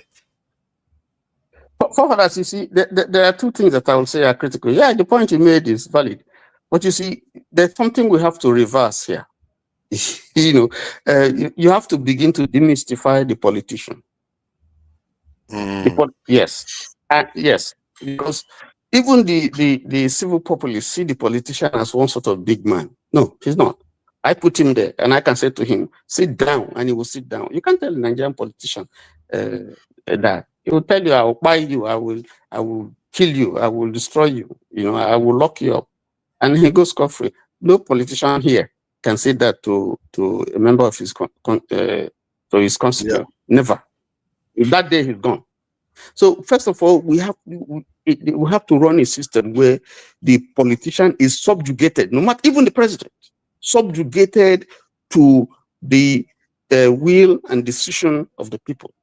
And that's a lot of work to do. Once the people know, whether it's the police, once they know that they belong to the people, that is the people that make up the system, is the people that decide. I think that all this behavior, this nonsense behavior that they're doing would stop. It will rub off every other institution, the courts, you know, and so on and so forth. Everybody will sit up. Then, two, the second thing that I also think is very, very critical. You see, the leadership is also very, very critical, because if you have a leadership that is ready to subject itself to the law, the system, then those are those two things. So it's a two-way thing. You have a leadership that recognizes that it is the people that are responsible for his being there, and then the people are aware, are conscientized to realize we run a system where the people hold the ace. But funny thing though, there are many cases in Nigeria. You can argue that the Nigerian government actually listens to the people when the people make some move that makes them seem like they are unpopular, they tend to shift. You know, I have seen, I think even under this government, many times they reversed their position because the people, Nigerian people, reacted negatively to whatever policy they wanted to pursue. So maybe is it that the people don't understand their power then? You see, you're talking about pressure groups and public opinion and so on. Maybe that's what is changing. Not me. It's not me. It's not me. I can say whatever I like in social media, but I don't have the right to walk to my. I don't even know where my representative's office is. We don't have it in Nigeria where, oh, that's where it is. I can call him on the phone. I can, right here where I am, you have a representative that is constantly writing you, sending you, calling meetings, trying to find out what are the issues, what can we do. You can walk to him and say, I don't have a job. And he'll look for a job for you. You can tell him, oh, I have a housing problem. And then he begins, because he knows that's his responsibility. That one vote is important to him. Yeah, but my point is that the Nigerians, maybe is it that they are not aware, they are not organized enough to be aware of their power over their politicians. They just think that their politicians, yes, their politicians in their fellow Nigerians, they tend to be very, very rude to people when they want to exert their power. But at the same time, you also see them, especially nationally, I don't know about the states, when the government passes a law, I think, which was the last one, when they tried to do something. Oh, that was the fuel tax they are looking to put next year. It's been removed now because they feel like people are not liking it. They just say, hey, let's take it away. So the Nigerian government, you can see they are trying. I wouldn't say they are trying. They tend to be wary of triggering Nigerians too much. Am I mistaken? Because there are many cases, not just one like that. It's happened with even the student loan one. They had to take it back and change it because they saw the way people reacted. They didn't like it. They had to take it back, change it, then they brought it back on again.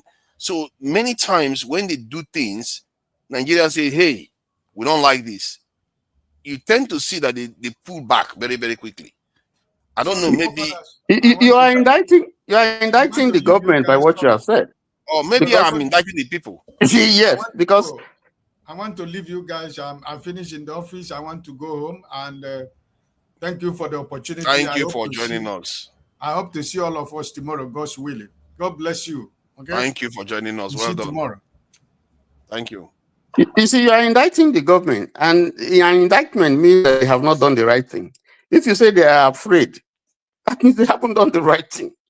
Because if you're carrying the people along, listening. You can also say they are listening. No, they are not listening. You say they are afraid. That means that yes, if that means that it means that they are afraid that the people will revolt, so they don't want the people to revolt. Okay, not that their revolt might take them out. They have the means of coercion, but what the politics is supposed to be is I have sensitized my people. I've carried them along. These are their views on the basis of which I'm voting for this particular issue. Okay, so when you table it, everybody comes with what he's. Haven't you seen people who are Democrats and they go to maybe the House or the Senate floor, and there's an issue that is tabled? Most of them will stand on how that thing impacts their community.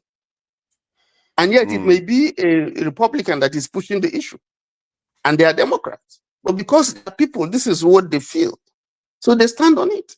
And nobody, they might even go against their party because they're looking more on how their people feel and how it impacts the party, how the people benefit. Yeah, well, I think somebody was saying it in the chat that here in the West too, you do see some of these irregularities and corrupt practices, and sometimes hubris from the politicians. So it's not only Nigeria, it's just that Nigeria's one is far more acute. That is without Nigerians, they don't have ideology like we said. I just feel like maybe, just maybe there is a way Nigerians can be able to make demands. I've said it before. It's one thing to know something. It's one thing to really know something and want to do something about it. It's another thing to be given the tools to do those things. Like, we can say all the stuff we want. We want to change the ideology. We want to sensitize people to do something. But if you don't have the funds to go and do it, you can't do that much. And I always say to people, if you are doing something, you are running a channel and everything, instead of seeking funds from all these foreign entities that you don't know what the agenda is, just find somebody that believes what you believe. But the difference is that this person has a lot of money. That's how historically people do these things. Let me give you an example that helps you feel that you are part of the system, you are recognized and you are respected. I cannot go very close to Asu Rock by any stretch of imagination. Before you get there, the police will beat the hell out of your army or something. You can't even, who are you? Who born you? Where you go? You know, oh, it's my president. No, you can't go there. But I can go very, very close as far as possible to my president's the capital and so on and so forth. I move around there, I take pictures and and I stay around. Nobody's going to harass me. Nobody's going to harass me. They would even encourage But you. it's a different context now. If you do that in Saudi Arabia, you probably can get swapped too.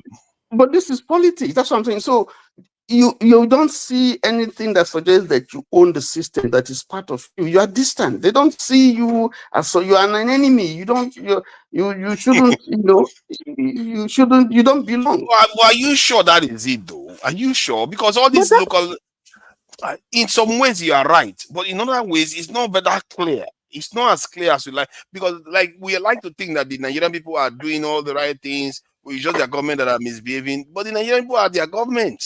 In many ways, you will see it. They will keep showing you. We keep saying that the politicians are separate from the people. The people are their governments right now. The culture are blended themselves. They are all a Gunje culture, catching cruise culture, and all this. So this is why, if you run an election, you see a good candidate.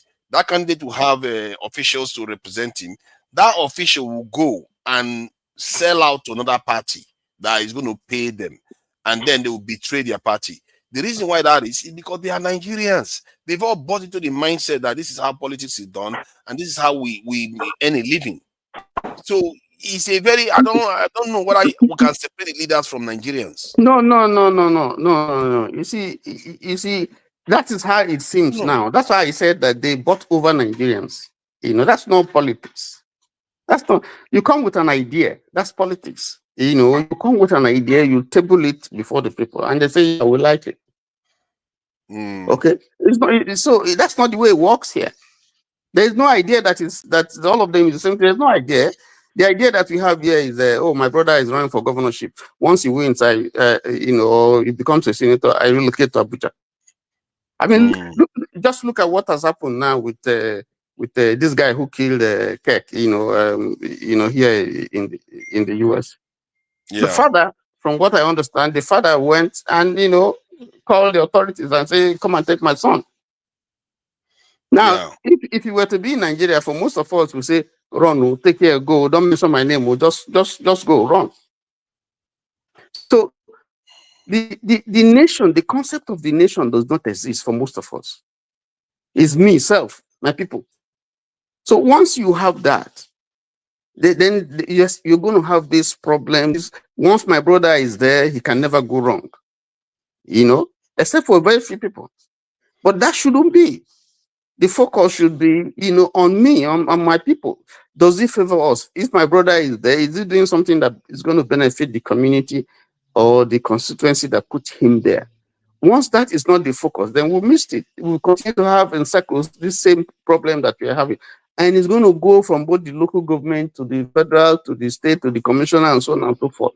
So that's the problem. That's the problem. Maybe the way to go about it is, if your brother eats, he does good work too.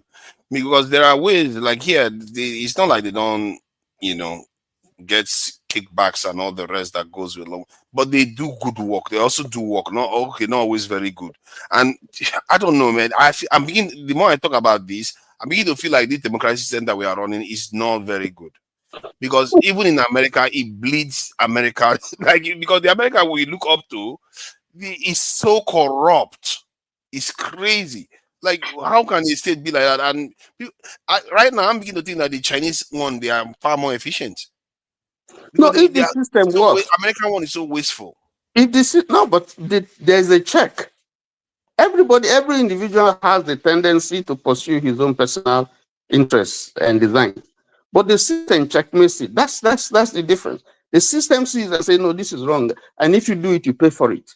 But I think I've spoken for long. Let Lokopi come in, so I was just trying to ignore him. I did try. Now that you have called him, what are we gonna do? It's an equal opportunity world. Lokopi, so how are you doing now? It's been a while. It looks like London has been treating you right. I don't know. I hope you are not part of those United Kingdom protests that Mr. was Tony, going how on you, last how week. you doing? Been a while, Mr. Tony. So You you what love you me. yeah? I wanted to just click exit Why when would you Tony click just said exit? that stuff. Yeah, because you're a piece of shit now. Come on, man. You know now. You're a Oh, piece of come shit now. on, So, come on, man. Why are you but doing you, like? but Why are you, you but doing you know, this? now, but you know now, you know now. When it comes to moderating, yeah, okay, I'm not talking about you per se as a person, but when it comes to moderating, you're a piece of shit now. Come on, you know that. No, I'm Like, not moderating now. You know when you are here, I don't see you as somebody no, that it's needs not to be my hold on now. moderated. I'm not in the jungle now. You'll be talking around them now. He came, Tony came, I came, we were talking. I thought you have the decency to say, okay, you speak for some time, okay, let's make it transfer, let's not make it like a monologue. But instead like a dialogue. But yeah, you just want to monologue, you're talking as if you're like, okay, what's the time? Let me just get out of here, let me just move ahead. Because hence the reason why sometimes coming here will just be so boring. Like, what's the point? Same old, same old. I mean, no need, let me watch movie Jare, instead of because the reason why I just came in and I turned YouTube and I saw KJ's talking what I would say is nonsense right now because I'm beginning to become fed up of what he's always doing. Because hence why I say so is because I wish he was here because he left. I was like, ah, god damn. Fathers was talking. You know, you see, you don't allow KJ come out. Yeah? But I wanted to Tango is He's back. there, So but all the he's camera here, here, but he's not on camera. I know. I don't see. And I see me on the camera me here. You know, so because what's it called? I was having a conversation with two friends from two different locations and two separate locations in Nigeria. One from Delta, one from Rivers. Yes, and I was like, hey, do you still go to that your program that you guys discuss and oh, I'm just say, yeah. Once anyway. So I like it's beginning. Then I said I'm beginning to get tired. I said, no, why did you say so? I said, because I said once now. I said, no, because walk. The next day I said, why did they say so? They're like, yeah, that's your program, like any small thing. People will be talking about, started with interesting topic, thinking about whatever. Before you know, somebody will just twist it to apple matter, every time, all the time, like it's sickening. That both of them, and I spoke to them, it was a conference call, and I called both of them randomly. You understand? And I was like, random every time, like that they're becoming bored of the show. They just even no need. So I just said, no, Dr. Damages is like that. It's like, no, this guy is upright, he's free for his non tribal, this and that. Like, so we just had an argument and we talk about something else. So when I turned in and I saw KG talking about something, like I just remember, like, God damn, man, no, yeah, I understand. This guy is really coming from. So I was now even thinking, like, not be loud, this guy I talk to. KG don't really do this all the time. Any little thing, you always find a way to twist it to just look for anyhow, throw Southeast inside the mix or call airport, something, marginalization, something will just be there. Like, yeah, these guys are really saying what I was just defending from the angle of Dr. Damages, not knowing yet. This guy was talking about the show, and probably maybe most of the time they're watching or whatever, maybe when KJ's uncle or whatever. Like, so when he was talking about, like, guy, you stop this thing, it's too much. You understand? Everything is not just a little thing. You just Apple must be said, must be mentioned, something must be whatever. Even when Aspiritude was even saying, no, this was what I meant. The next thing, KJ now said that. Oh, okay, for me, okay, I thought what you like, because you choose to see it that way because that is what you want to see. You want whatever it is, you always want to like put it to that subject, whatever. Because I was trying to think back all the shows. Yeah, don't be like, this guy really does this all the time. Like, we can't just even say something just different without even him bringing us. So that was why I even came to the show. You understand? So they'll be like, guys, stop this thing, man. Everything's all about something. You understand? Whatever you are feeling, you are not the first, you are not the last. You understand that we won't feel this thing, whatever. Even you're not the first to speak, and you're not the last to speak. So let it be. Don't every time be taking people's mood off to be talking something else about Apple, whatever all the time. Like, I mean, you have big issues in Nigeria. You understand? You know, like somebody was even doing this when that Nepal stuff happened. That they have even more tribes, almost equivalent as Nigeria self. That still, no people, they don't even say this and that. It was even a small kid that came out that started that revolution, and look at what happened. So our own little team, you must just yourself, no, bro, man. That's why I came to like KJ stop. It's not healthy now, yeah, because when it's too much all the time, you're like, guy, we know this, you're always your antics. Stop, let's say something, understand. That's why I came. Then another question you asked, or what's it called? Was this guy Jide, like how much it costs. So like I wanted to say like that question was the wrong question, because which context are you talking about? Is it a normal sane society, or you say Nigeria as insane society? You understand? Because if you say 100 million, like what you really did there? But I say, why will you even reach that amount on a very good day? When people believe, they say it's ideology. People, when it comes to ideology, people even spend their resources to make sure that ideology comes to fruition. They will not be even expecting you that bring their ideology, and they believe in your ideology, and they even want to, as you bring ideology, bring money, journal. You know, as it comes to ideology issue, money is even at the back seat.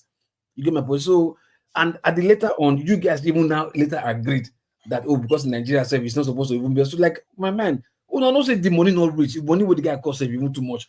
The other people just attacking him that money too small. Of course, that money is too much. If not for the great situation, so like your question was also supposed to be is it in an ideal situation or the situation with Nigeria? How much it will cost? You understand? So when you say 100 money million, wasn't too much that he mentioned. That we felt that $1 million was too little for Nigeria. That's what I'm saying. I say is no. You guys later agree that if not for the Nigeria situation, the money for rich. And I wanted to ask a question. Many of you, like even like KG, will agree. Like, okay, we'll say, okay, Peter B won the election. Yeah, okay, fine. How much did he really spend? They did the budget when he was holding meeting with Aisha Yusuf. How much you were calculating this and that? How much was it? You understand? But if not for a little thing, maybe he likes of bringing whatever, he would have won the election. Did he spend up to that amount? You understand? So sometimes it's not really money. So that's why I say your question was wrong or it was incomplete, because you have added context to it. In normal sense society, or you understand, the society will do for Nigeria, we'll find ourselves.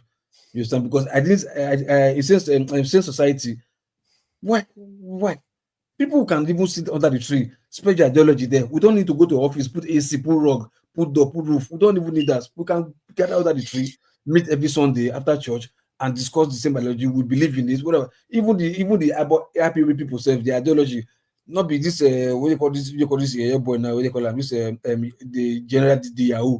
Not be that bullshit, they hold the ideology.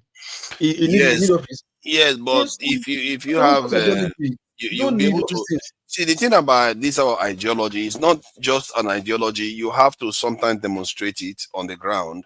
So if you have offices, you can be able to attend to issues locally. And sorry. But before Peter Big got to that mass, that motive that he had, you understand? They didn't have office anywhere. This was just social media. Like, listen to this guy. This guy makes sense. Yeah. Before you start knowing, people were coming. The multitude were there before the office. They didn't even think, oh, we need this money, we need the office before the multitude. No, people were gathering. As he moved for street, everybody delivered. They followed the guy. Yeah, but they were able to rig against him. See, the reason why I know this now, because I checked even Rivers State that was said to Tinubu to have won, which he didn't win. They couldn't rig Port Harcourt. They were able to rig the outskirts. So what tends to happen is that those areas that are not covered by a party, that's where they win. That's where they rig it. So if you have this type of network, you can stop that from happening. That is the advantage. No. Did you remember? Okay, if this audio was true, because I'm sure we brought out this audio again recently. I think I've heard that audio before. When Wiki was threatening somebody to kill, yes, I paid you money. If you don't do it, I will kill and this and that. You understand? But that place that he was threatening, the opposition have office there.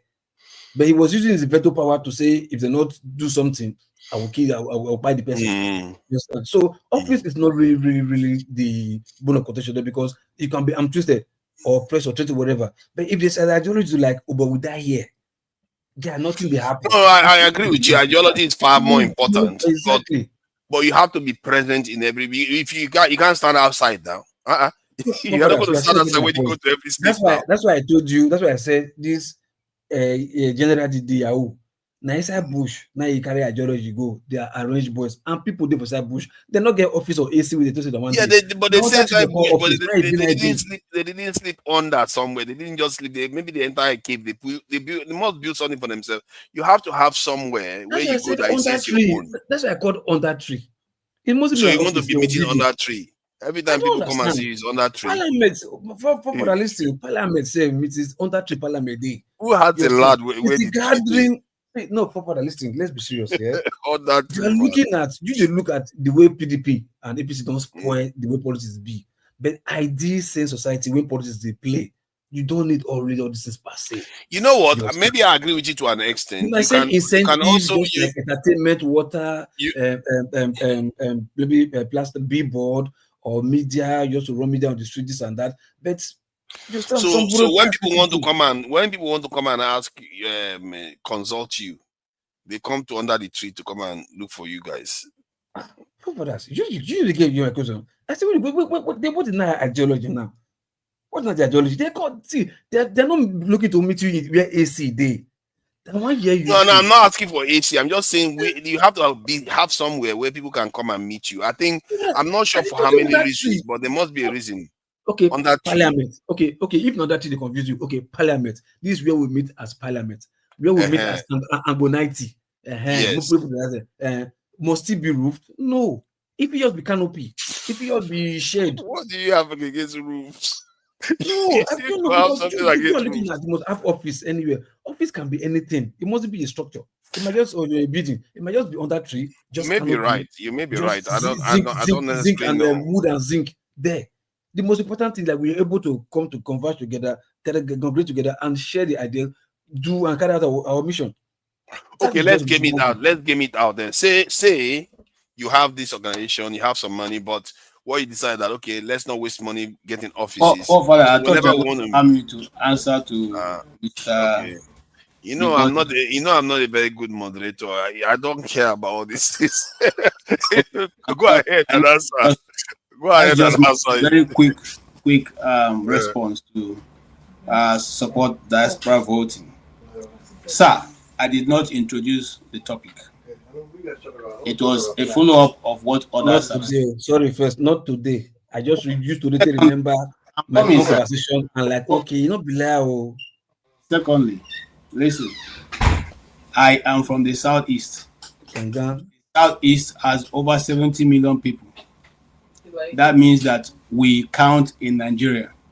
So that means that if we are gathering news, hold on, sir, I'm coming. Hold on, Mr. Tony. You were speaking. I didn't answer you now. Let me speak. You were speaking. I didn't interrupt you. I allow you to say all you want to say. But you see, that's the problem. You guys don't want us to speak, but you want us to speak over us. Speak straight. So let me speak now. I didn't interrupt you. I didn't interrupt that person just now. That because they're not 70 million, their words do not count. I didn't interrupt you. So where am I going to? They are. If you look at the trajectory in Nigeria, what forms news in Nigeria? Politics, terrorism, or insecurity, as you may call it. And then what else? What is making news? Tribalism, tribe. Okay? You don't shut down the Lagos axis when they're talking about the fact that they should drive away all the Igbos. You don't shut them down. You don't shut them down when the Arewa conservative youths are saying that Igbos should leave the north. You don't shut them down. But once, hold on, sir. Hold on. Media. Why don't you? You see that's the problem. Why don't you let us talk? When we stand up, hold on. You. When you are talking, I didn't stop you to say I don't understand you. Why do you want to stop me to say you don't understand me? Okay. When we start making, hold on, sir. when we try to defend ourselves, we become the people that should be told how to respond. You don't think we should respond the way we feel like respond, just like you have the right to respond the way you want to respond? Then we are termed tribalists. Then it becomes sectionalism. Then it becomes the Igbos are always trying to say something. But if others are making the same point, they don't matter. And I want to say to you, Mr. Loco P, I'm sorry, and any other person who is listening, we have woken up. The lion is awake. He ain't going to go back to sleep. You just have to swallow it. We're going to keep talking about it. Every opportunity we have, every time I'm hosting, I'm going to talk about it with all braggadocious action, with all the things I can put together, all the information I can get, I'll put it across there. We have kept quiet for 50 years. The genie is out of the box, ain't going back. Okay, sir? So if your friends are gathering to say they don't like it, they can switch to another station. Sorry. Thank you. That's what we're going to do here. Okay? And if I'm hosting and those who don't want to hear it, they can go to another station. What do you mean that's what we are going to do? Who is we now? I'm just simply telling you we. And when I mean we, I'm talking about IGBO, Igbos. We are going to keep talking about our story. Okay. It is time to tell our story. We will tell it the way we want to tell it. Because we have all suffered. Hold on. I'm talking to you, Mr. I'm asking a question to understand now. Okay. We have all been dealing with one single, that is this, the danger of a single story, like, just like Amanda put it. The danger of a single story, that you guys have told this story for so long. Okay? We've kept quiet about it. Now, when we want to speak, you guys say we are making it tribal. For this, hold on. Let me present you the story. Are they not? Sorry, KJ. Are you trying to say before now, South? No, hold on. Are you trying to say that before now, Southeasterners have not had their say? So it doesn't matter to me. No. Okay? Sorry, hold on. Are you saying that before now, Southeasterners have not had their say in Nigeria? They've not been able to tell their story? When you say that, I don't know why you are saying that. Have we been telling? You are saying that everybody has been telling their story, but Southeasterners have not told their story. That we have not. We have not. Are you serious? Yes. Go check. We have not. Have you heard about from when I was growing up? We know about all these stories. Let me ask some few questions. Have you heard the story of the Asaba massacre before? It's not just Century hearing it. Did you hear it before? When did you hear it? When did you hear it? Did you hear the Biafra War is something almost every Nigerian knows. Who said? Forefather. Why was history removed from Nigerian secondary school curriculum? Before the history was removed, we not hear them. You not hear them. What did you hear? What was the correct story you heard? It's not now that the correct story started coming out because they're talking. I don't know about that though. People are okay. You normally you will not know. I don't expect you to know, Forefather, but I know because I am the one who. I grew up in a property that was taken from an Igbo man. Oh, you grew up in one of the properties taken from my uncles. Yeah, I've always not been able to take anyone from you. So why do you think I should talk about the story? So you have been talking. I'm saying that we have been talking about it in River State. We all know about the story, so it's not like I think the reason why KJ is saying Loco P is saying that is because it feels like whenever we are talking about any issue, you just have to bring it. Am I mistaken? Did I bring it in? Did I bring it in? So far, I think not necessarily today. No, I'm saying that's what he is asserting. Not today. That's what I said. Not today. When that phone conversation I had with my friends, I was defending like no, never, no. And the guy is just from Southeast, but he doesn't. So like, okay, no, but then we just moved on. You understand? It was when I tuned in YouTube now and I saw that this KJ is responding to what Bubumre said. Then even when later Bubumre explained, Kita said, okay, I thought was what I thought I heard. So like, that means whenever anybody saying anything, your what is coming out for me is first of all, how should I never said I thought. Excuse me, Tony, you've been listening to me. Did I ever say to him, I thought that's what I heard? No, I was responding. No. You saw no. Hold on. You responded to him. Then when he now came back to clarify himself, like no, he said the government whatever that you now suspect that you too that okay because what I thought that so in my mind was like I didn't suspect that. You suspect that. No, Trust me. Listen, and I'm here, I'm talking to myself. I'm talking to you, and I'm telling you, I'm not going to suspect that one has to do with anything that has to do with the Igbos. I won't suspect. You go to you all go to one man's show. You don't go there and tell him what to say. You don't go there and tell him not to discuss Yoruba issues. Why don't you come here? If you've been there, have you seen me there? When you say you, please specify you. I'm just simply telling you, local P. You see, before now, when you say, "Oh, you are being tribalistic," we run away. I'm not a Peter Obi. I won't tell you not to vote for me because I'm Igbo. I've said it many times before. If anytime, hold on, sir, hold on. I'm giving you many examples so that you know that you can do that. But my question is, hold on. Whenever this show is going on, or whatever, no, you don't tell us. My own is here. You always find a way to twist the issue to put it to cage it in that box. That's my own. See, you can be tribalistic all you want or whatever. I don't want to go on and on, but you see. Tony, you see what I'm talking about? He has come back to that same point, trying to make it look as if I'm the one who introduced that topic. No, the guy came here. First of all, I speak the truth. Came here and talk about the reason why Nnamdi Kanu should have been more this thing. What did he call it? I want to use the right word. More, maybe, hindsight. Hindsight, he should have been this.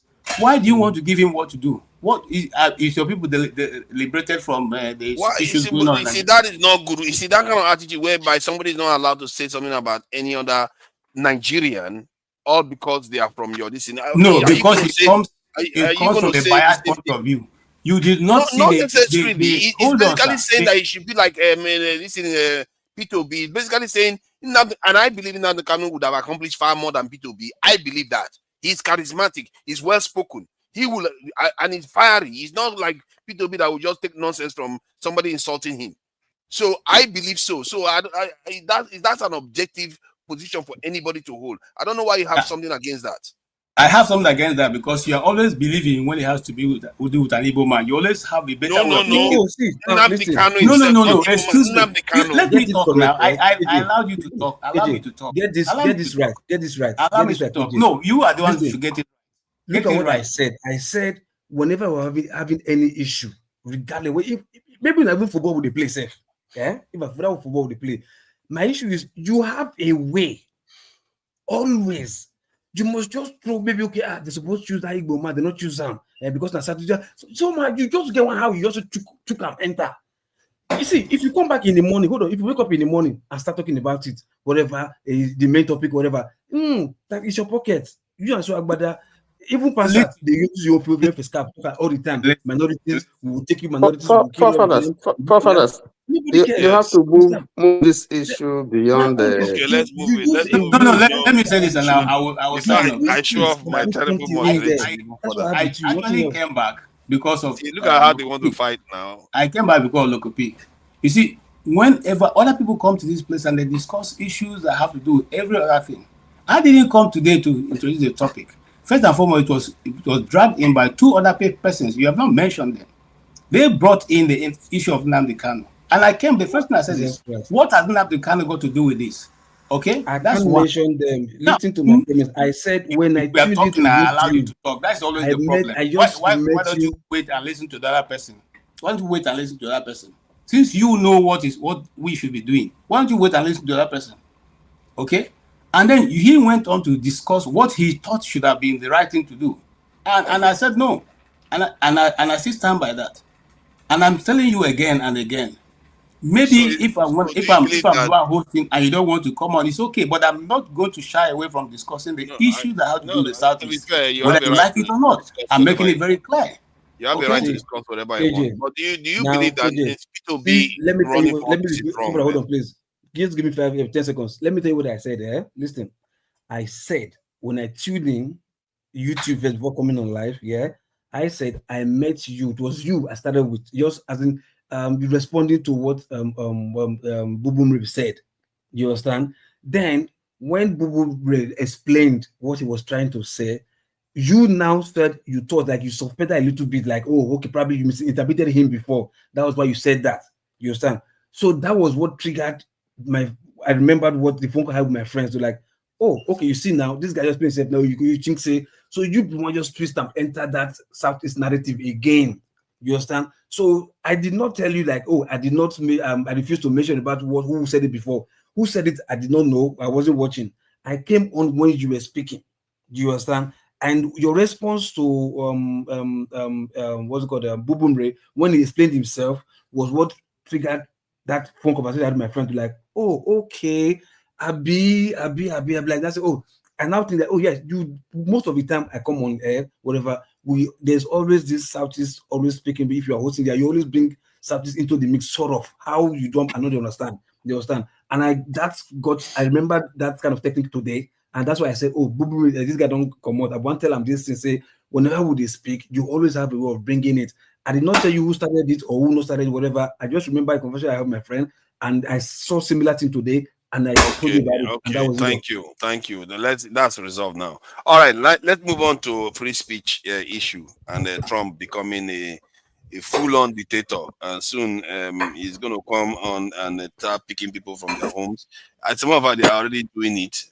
So what do we make of this Trump business in America, where they are now clamping down on freedom of speech, and all the people that used to hate cancel culture, they are now championing cancel culture plus, and all the people that used to say that Democrats are dictators and they cancel people and get people fired for saying the wrong things and saying one thing about LGBTQ. Now they are firing people because they feel that anybody that says anything, even a quote from Charlie Kirk, deserves sacking. So, and then to top it off, Kimmel, Jimmy Kimmel on his show said something about Trump, which was not very egregious. He felt like Trump didn't react properly to, somebody that had just lost somebody, like Charlie Kirk died. Then the next day he was like, they are building a ballroom in this thing and it's going to be great and everything. Even if you can argue that there are different ways people express grief, that seems odd for somebody that claims that he lost somebody that he valued. If anything happened to somebody that was even close to remotely, my attitude will be altered to an extent. But Trump didn't express that at all. And that's what Jimmy Kimmel was saying. And for that, his show was cancelled in the country that is known for freedom of speech. And then Trump went on to say that when people criticize him, they should be prepared to face the consequences and all that stuff. So, I don't know. Sorry. What did you say Jimmy Kimmel said? What did he say? He said that the way Trump is reacted to, because they asked him a question, Trump was coming out, they asked him a question, oh, how do you feel about, how you feel it? How was he holding up? How was he holding up? How was he holding up? Yeah. So he was like, oh, it's fine, everything is good. They are building a ballroom and stuff like that.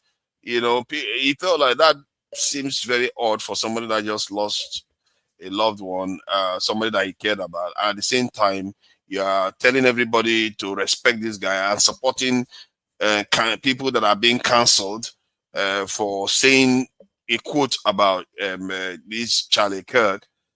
So all those things just didn't marry together. It's like you are acting strongly on other areas, but when they ask you about him, you're talking about ballroom at the same time. So, and he was saying that as a form of joke. He's a comedian. So he said it in a form of joke, and his show was cancelled. And that's not the way he stopped.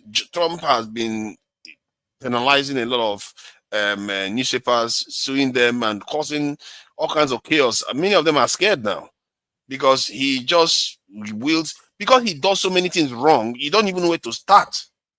Because he's breaking the law so often that before you catch him on this one, he's already broken 5 more.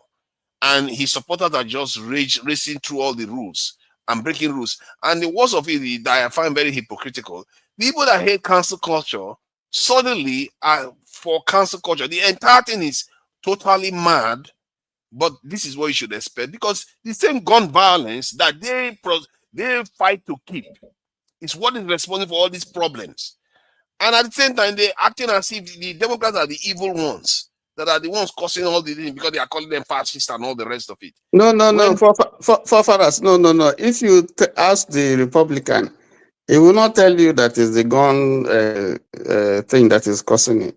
He will tell you that but it is the he will guns. tell you that his mental is It's a mental Yeah, it's mental health, but why is it that the mental health person gets access to the gun? It's video game. It's video. Called the watch the money video game for only white children. No, but now black children is they are gangsters and hooligans or whatever. But for white children is video games and whatever that cost it.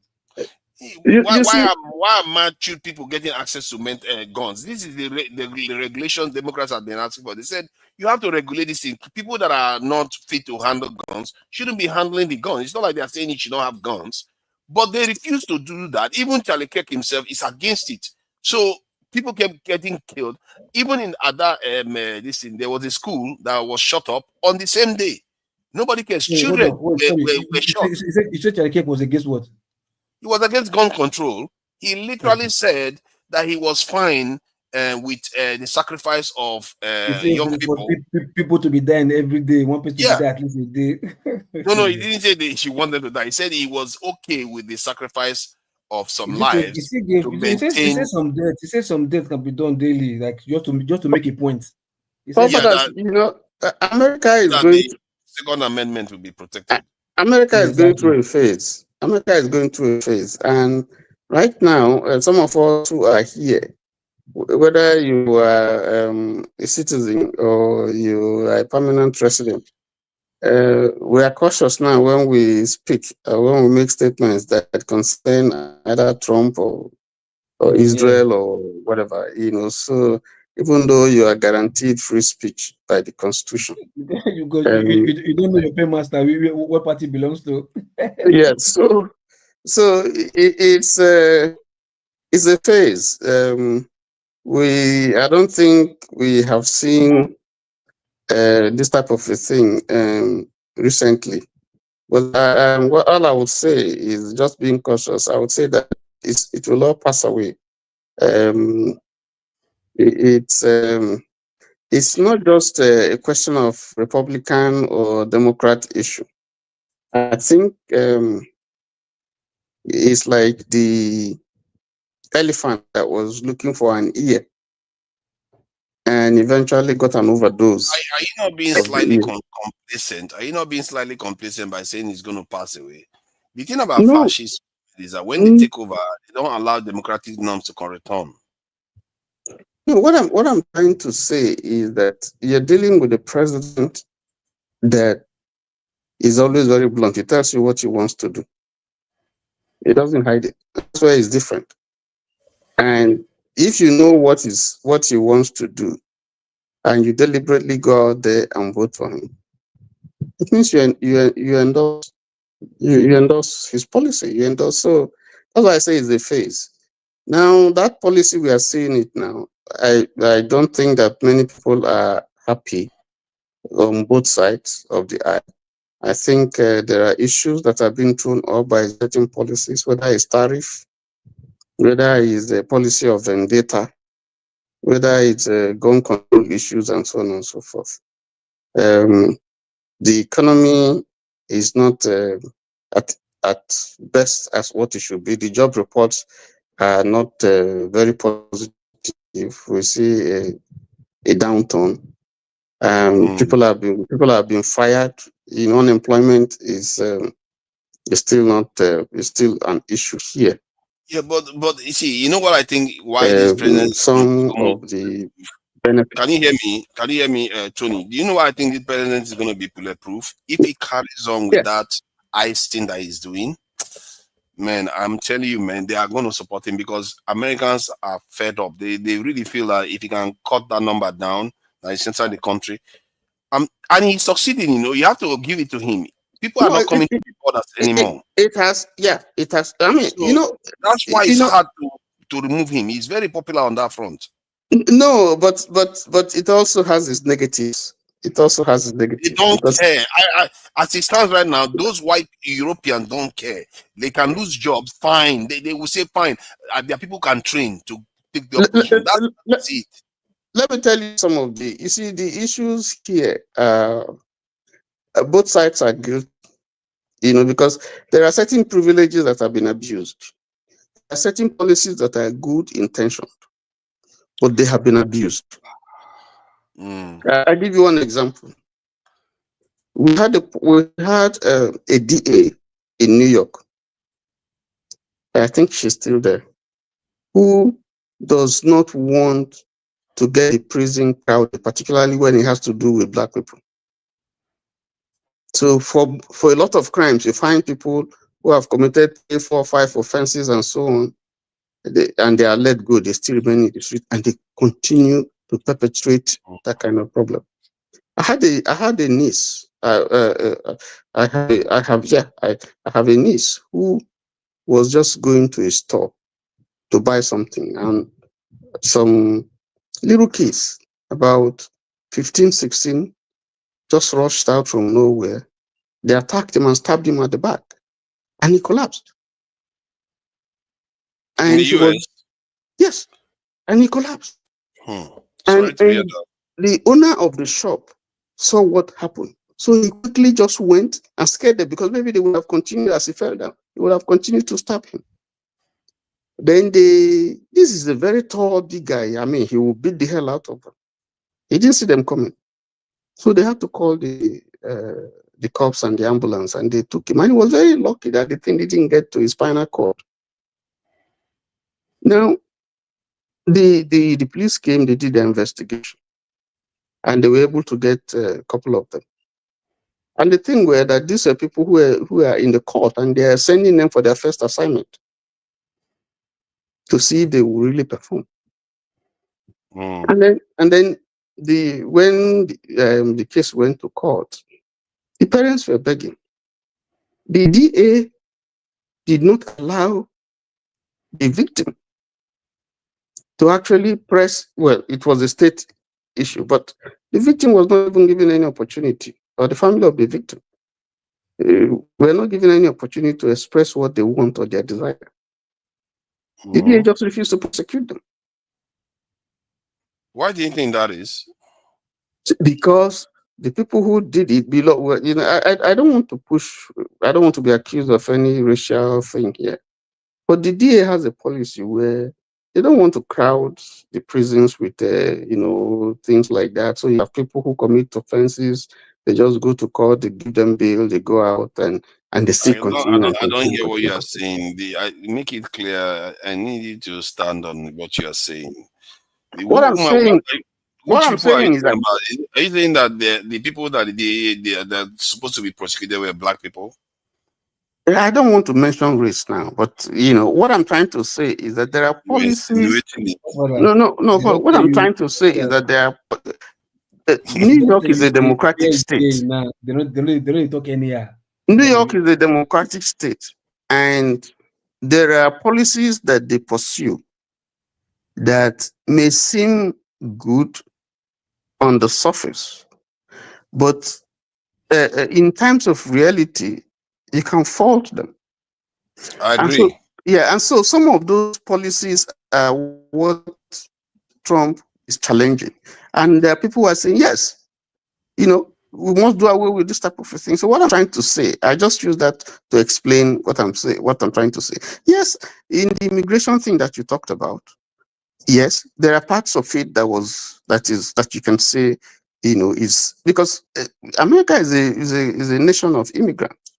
There are policies that were put there to help people who are running away because of one problem or the other, or people who, for so many reasons, who are economically deprived and so on. But some of those things have been abused. The procedure, the entry procedure and the policy has been abused.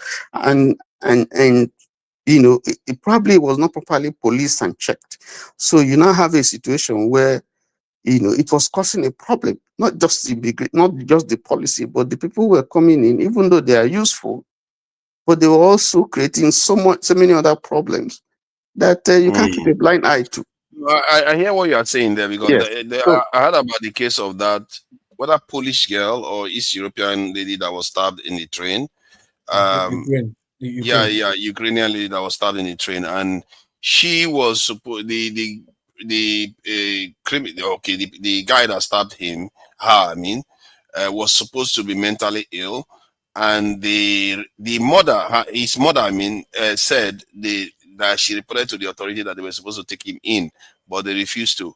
So when you say some policies of the Democrats they appear good on the surface, but in reality it's not good, that's a good example of it, because you are supposed to take him off the street if he's demonstrating mental health challenges and he's known to be violent. Why is he allowed to roam on the street? And now, for that reason, it caused more harm. So, so the idea behind it, according to them, was that they are afraid, they were worried that a lot of people were being taken into mental health clinics even when they were not ill. So they were abusing it. So this organization is fighting against it. So it's a very, very but I think the balance are tipped on the side of just letting people that could potentially do harm walk the street, and that is not good. I think exactly. you on the side of caution. Exactly. You get my point. So that's why. So on both sides, you see. So,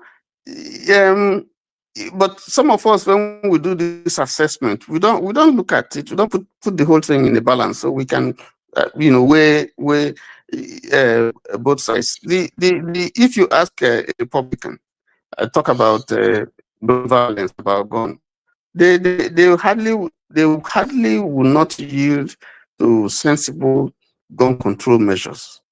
Some of them will tell you that the only way to stop an assassin, someone, is to have a gun yourself.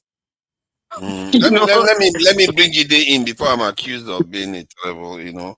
There's only as much accusations like this to besmirch my good reputation that I've been building for decades. So, Jide, this issue of the gun, I want to touch on the issue of the Tyler Robinson, the guy that is said to have carried out the assassination of Charlie Kirk. The motive is interesting because some people are already saying that there is proof to an extent that the reports that we are getting is fake. They put the information that the police reported to the people, they put it in ChatGPT. ChatGPT said that thing is fake. No teenager, no young no 22-year-old will write like that. 22-year-olds were using punctuation marks. They were they were saying hello, my love. No slang. Come on, man.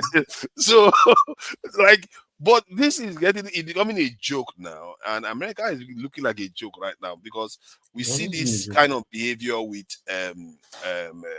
Maxwell on the Epstein case, where when I interviewed her, suddenly they thought, she had nothing to say. She didn't indict Trump. Let's put her in a. It's like everything is just being manufactured now. And Tony, you are being optimistic. When fascism takes over, there is no room for democracy anymore. And you guys have to be careful. There's something.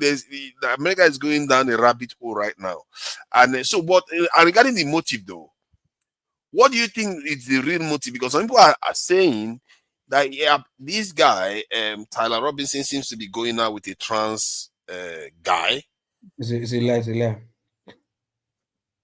I think, what's his name again? Is it Alan? What was the name of the trans? Lance, isn't it? Lance is supposed to be his boyfriend or something, or girlfriend, depending on how the trans goes. But he seems to be going out with that. He's involved with a trans lady or guy. I'm not sure which is which.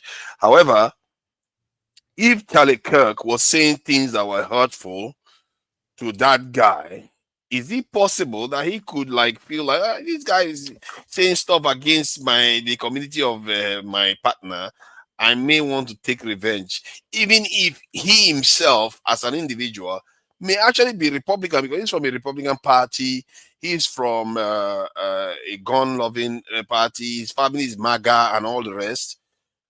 But just because his family is MAGA cannot. And okay, my point, the question I'm asking is that because I think it's very, very tricky, this point, because I think a lot of people are arguing about this in America too, where they are like, there's no way he could be Democrat or left-leaning because he's from this party. But while other people are saying he's been radicalized, that's why he's doing it. So, but is it possible that somebody can still be Republican, but because of their own personal life, they get muddled up with things that Democrats feel strongly about, and they react based on that. Why they are still Republican? Is it possible? I mean, just okay, like just like Brother Tony said, we are in the US and we have to be very careful. I'll try to watch my words. There's some things I don't want to say because I don't know what, I don't know what the ramification is with the political atmosphere right now, with the controversy with this guy. But this is where I'm going to come from because I have to be very careful. There are a lot of speculations, like you mentioned, about the death of this young man.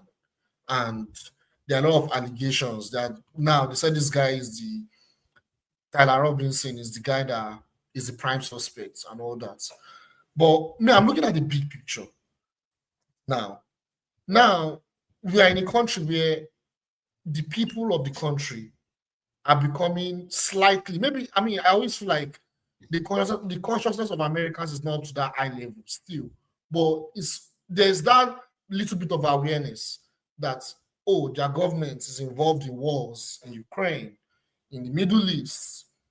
The left, some elements of the left and the right are slowly coming together, some elements to voice out against some of this foreign interference going on, particularly with the genocide in Gaza, right?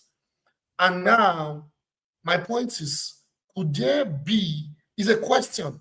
I'm not making any allegation, I'm not making any point. Me, I don't come here to just say things that I don't know, right? But I have to be careful here. Could there be foreign or central intelligence involved in the death of this guy? That's a big question I want everyone to think about. Because I think the Candice Owen is suggesting, I wouldn't say suggesting, it's investigating it. There are quite a lot of people that feel like this doesn't look right.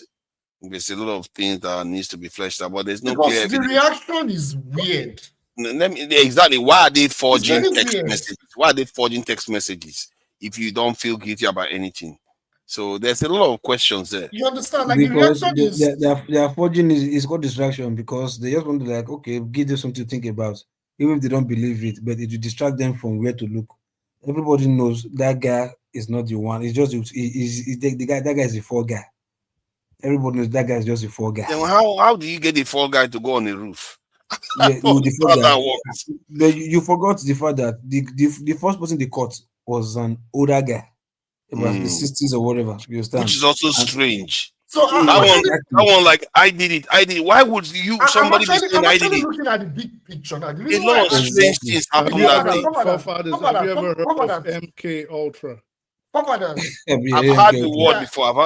Forefathers. Go look into MK Ultra. Yeah, there's a point I'm trying to make, and I want everyone to listen. Someone like that will end up on a rooftop willingly. So you look at operations like that where they can actually put people in a trance, manipulate them, basically brainwash them, and make them carry out.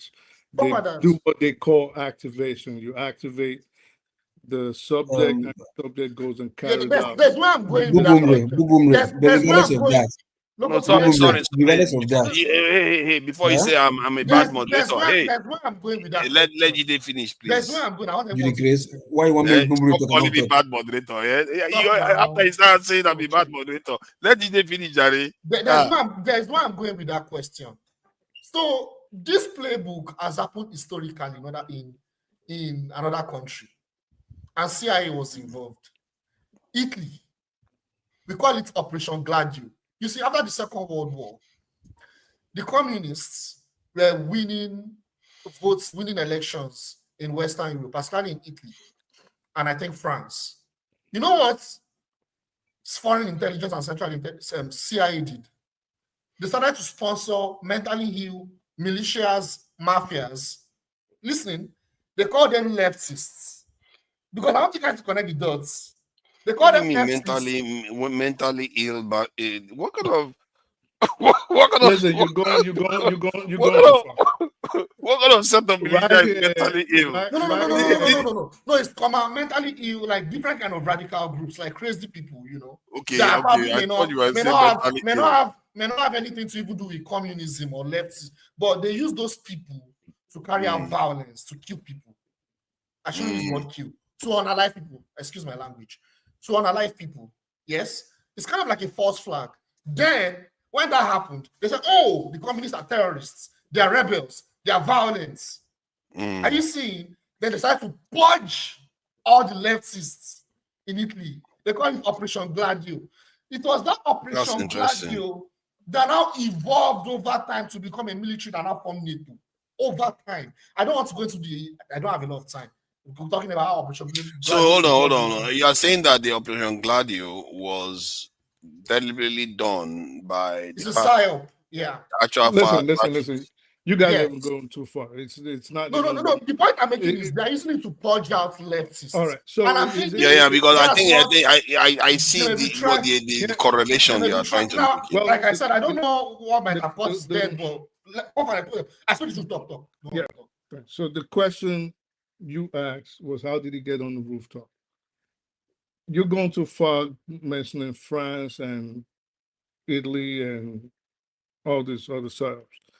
On home turf, when JFK got killed, till today we still do not know who killed JFK.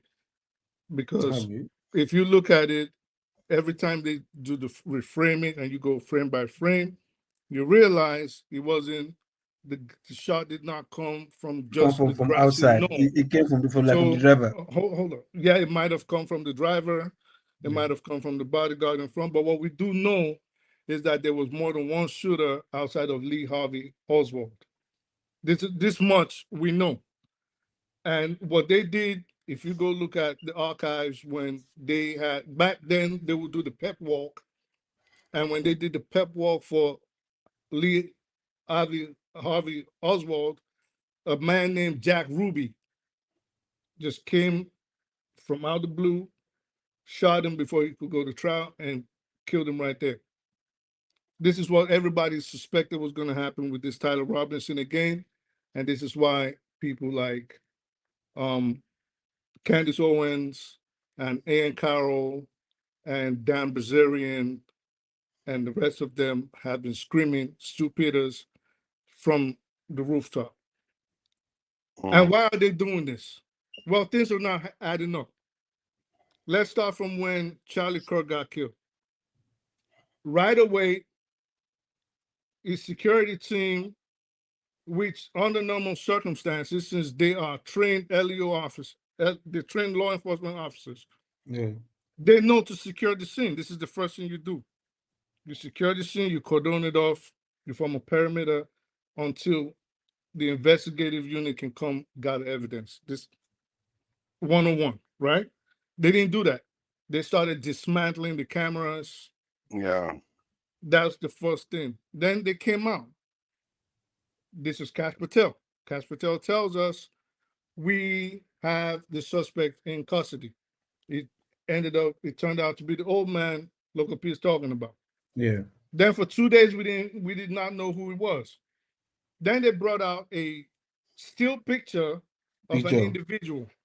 Then before that, they told us they found a Mauser rifle in the woods with the box.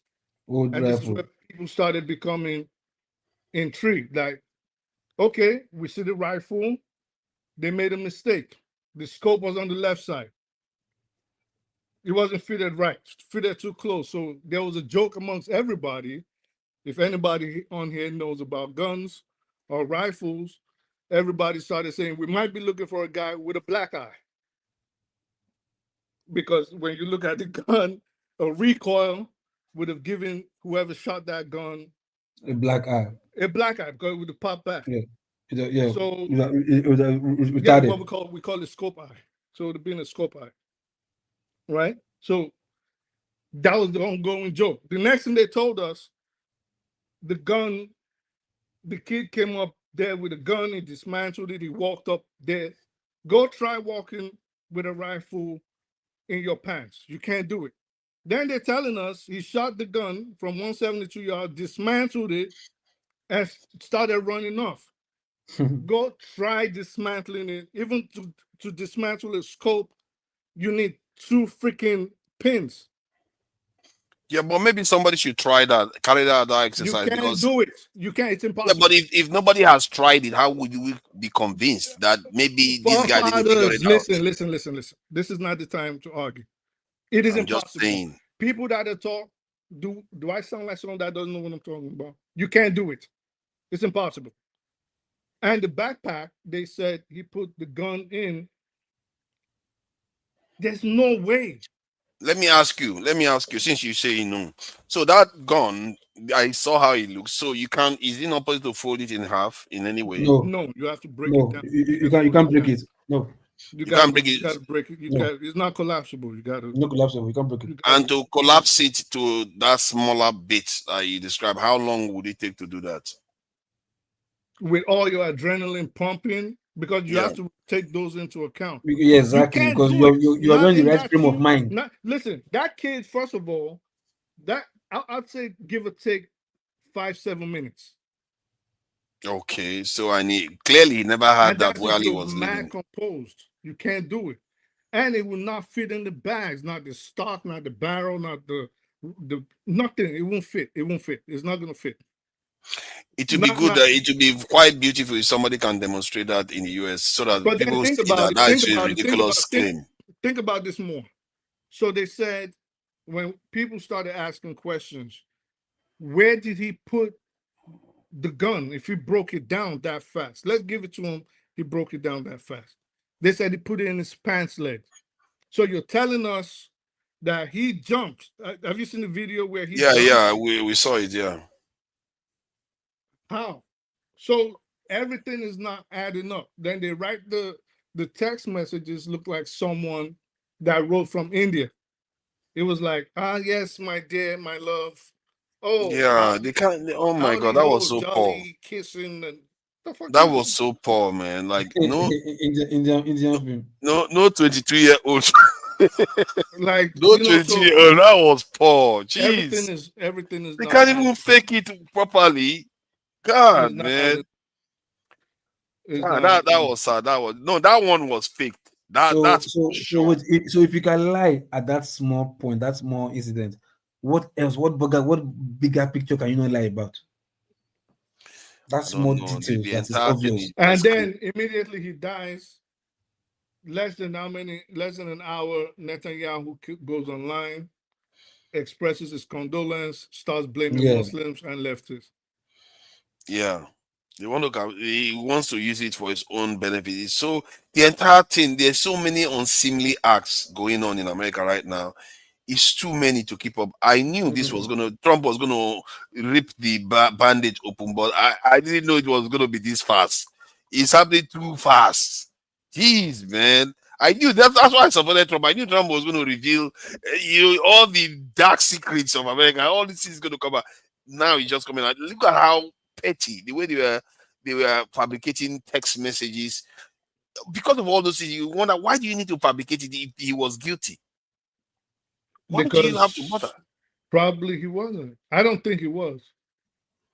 Really sad to see what is going on in the US these days. I don't know how you will put up with these your leaders. Well, it's coming your way too. It's not just here. Yes, so we already got it. Okay, you mean the UK? It's coming. It's coming.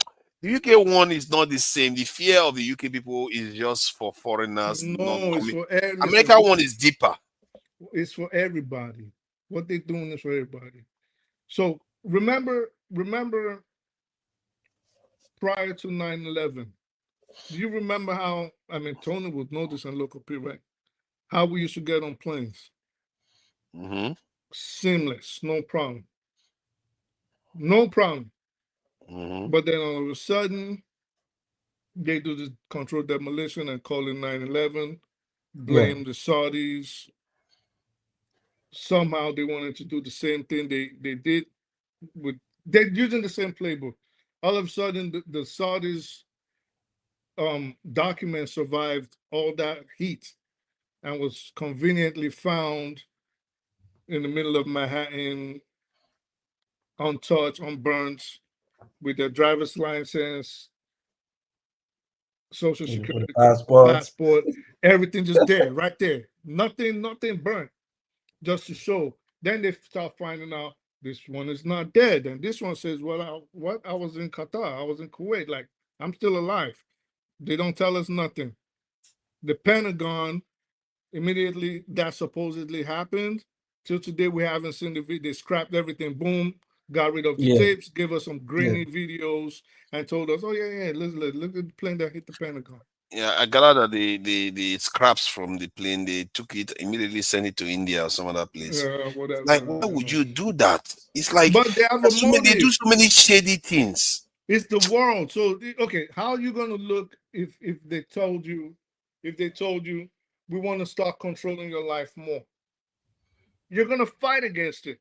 You're gonna say no, but they have to create a problem. And when they create that problem, and they'll tell you we'll save you from that problem. And everybody's gonna be like, oh yeah, that's true. So now just like 2020. Yeah. That is coming, that is still gonna happen before 2030. Right.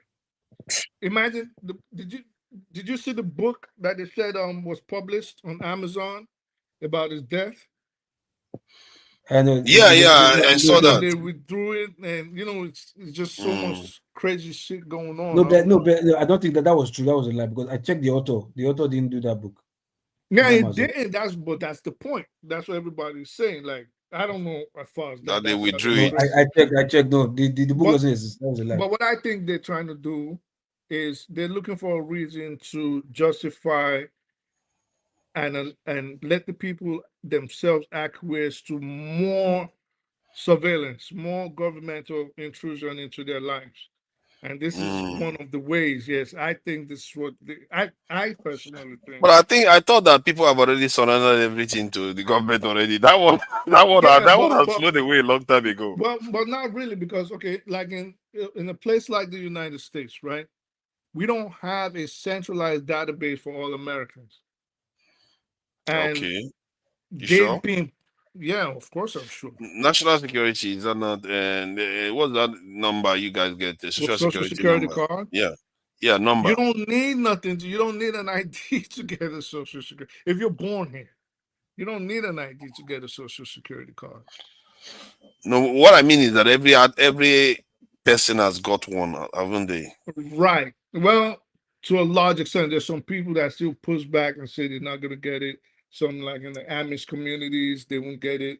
Some people in the native reservations, some of them don't get it. But that's besides the point. The point I'm trying to make is we don't have technically, up until the enactment of the Patriot Act, right? Which was after September 11th.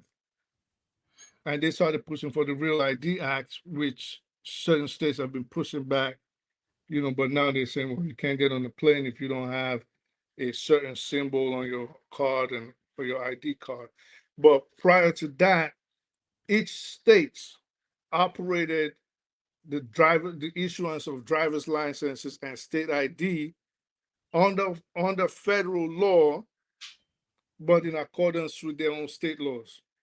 So there were federal guidelines, but the states could say, well, New Jersey might not necessarily put the same rules as Delaware, for example, right? Or what you need to get an ID might be different in Wisconsin versus Mississippi.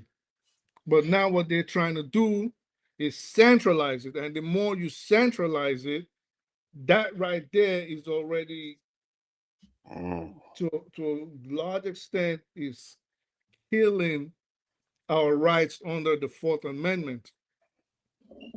I'm not so sure how that works, but okay, let's get back to the question I asked Jide when he was here. Let's say this guy did it because he was present. Okay, I don't even know. Yeah, he was present. Technically, let's admit, they just say go with the story that he was present at the assassination, and he did it because he was going out with a trans this thing.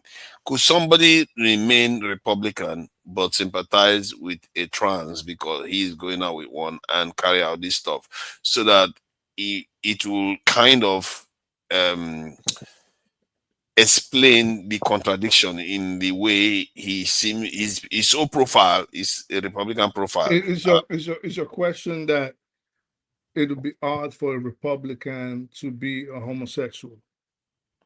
No, I think the idea was, I think somebody put it better by saying that this is a kind of passion, not or kind of due to feelings, not because of politics, because he is involved with this guy. That's maybe the But why reason did why you he bring did up it. his supposed political affiliation then? No, because the Republicans are trying to paint it to make it look like it's the radicalization of the left. So if it is based on the fact that he is going out with this guy, that's why he did it. Then it's not a kind of radicalization from the left that did it. It's his own personal attachment to this his partner. That's what may have led to what he I did. don't know about radicalization of the left. I don't know what they're trying to. Oh, that's what they say. They say the No, bullet no. now. He says fascist. All this stuff. And I don't trust that one now. I don't trust that one. That bulletin now, I don't trust it anymore because of this text message business that they've gone and done. All right. So, but what I was trying to bring up was there was a state representative from Minnesota called Melissa Hartman. All right. So someone on the Republican side or more on the conservative side murdered her husband, a deputy, I think it was deputy speaker of the House in Minnesota. His name was John or Mark Hoffman, one of the two. But in any event, they killed her, they killed the husband, and they killed this man. They also killed her dog. Now, I don't understand what they mean by radicalization of the left if most of these political killings that we've been seeing lately were actually of Republican stock. So it's like they're picking and choosing what they want to show to the world and who they want to blame, as against just stating the truth and the fact. I just think there's a lot of hands at play here, and for some reason, I think there are certain people that want America to conflagrate and bust into flames, mainly a civil war. This is my belief, and I think there are people that actually do want that. I think wanting it is one thing, and it happening is another thing. I don't think people need to want it for it to actually happen, because I worry that, I don't know, maybe from your point of view, you are right that some people they are instigating it, because I've always said it, like years ago, I was like, why is it that American politicians are not confronting this issue? Because Trump came a long time ago. This trend has always been coming. What trend? Like, why didn't the trend that the majority of the country are worried about their status in the nation, and they want to do something about it. The move has always been coming, and like I don't get what you're saying. No. I see. You know how I was warning that America faces a civil war. In my mind, when I talk about it today, I always thought that I started talking about it since 5 years ago. No, it was even before Trump came into office the first time. This has been on. I think this COVID-19 has dilated our time perception, but it's been on a long time. They've been saying it. They are losing their country. Other Hispanics are coming to the country. Immigration issues. They've known about this, and they've tried to do. They've been asking for politicians to do something about it. But the Democratic politicians, what did they focus on? Transgender. That is, they focus on transgender, and what else were they talking about again? They are talking about things that are not relevant to the American people. No, well, but their base, they focus on what their base wanted. I don't know what am I not supposed to be a supporter of democratic ideals? Well, but it's not. I don't like that base. Whatever they started doing. I'm going with your statement, right? If you say there were people that were sad that their country was getting outpopulated, meaning the white race, right? Outpopulated by minorities, namely the Hispanics and other non-white groups. Most of those people, I would wager a bet that if you were to take a poll, most of them were on the Republican side of the fence, the conservative side of the fence. So why would that bother Democrats? Liberals. Exactly. That's an interesting question you just asked just now, because that fear and the passion behind that fear is a lot greater than whatever else they're going to be talking about. That is going to come to bite them. It's like a storm coming. It's a big one. When people are worried about their existential this thing challenge, when they have existential crisis, you better pay attention, because they're going to come for you. And when I looked at it, I said, in history, this has never happened peacefully. It means that it requires special leadership that we've never seen in history before. You can't displace a population and make them minorities in their country or in a country, and you expect it to happen peacefully. It never does. But in politics, don't you would agree that you have to pander to your base? True. All right. So if their base, like you said, was more worried about dressing up like girls, believing they were boys, and are you sure they were pandering? They were looking. See, that base is a small base. No, but that part of the base is small. All right. So in the same vein, the base that is worried about this so-called existential threat does not make up the overwhelming majority of the Republicans. Now, it might be catching fire now. Actually, I think it's waning, because I think it makes up the majority. Maybe even including black. I think it made up a very vociferous few. I think they were just very loud, and they were aggressive. I find out. See, the reason why I disagree with that is because I've always thought many Europeans that are friends with black Americans or Hispanics and everything, they are in that country knowing that their cousins are raining hell down on some of all these people, and they don't do that much to change it. So what do you mean? Have to, my point is that, okay, let me summarize. My point is that far more people support those people that you call the extremes.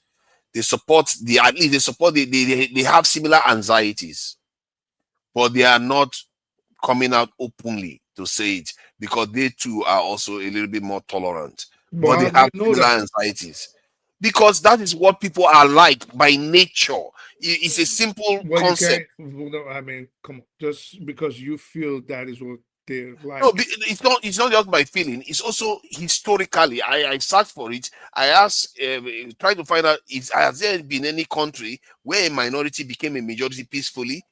It's never happened. Yeah, but in the American context, you have to also understand that the way people think in quotes now, and the way they act is largely based on the demographic part of the United States where they were born, raised, and grew up.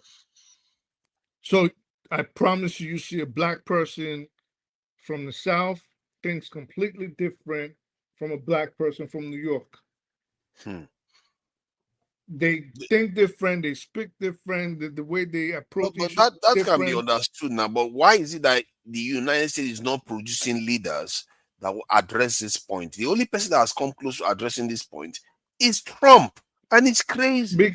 No, Trump did not address anything. He tried, at least. He's blocking he's blocking it for immigration. He's deporting people. And what is tried about denying people due process? You're violating the laws, you're destroying the Constitution, you're destroying how the country works. There's nothing trying about that. That comes from failure of leadership on the traditional conservatives, on the traditional Republicans, and the Democrats. It comes from their failure. If that failure wasn't there, Trump wouldn't have the room to exist. We have to admit it.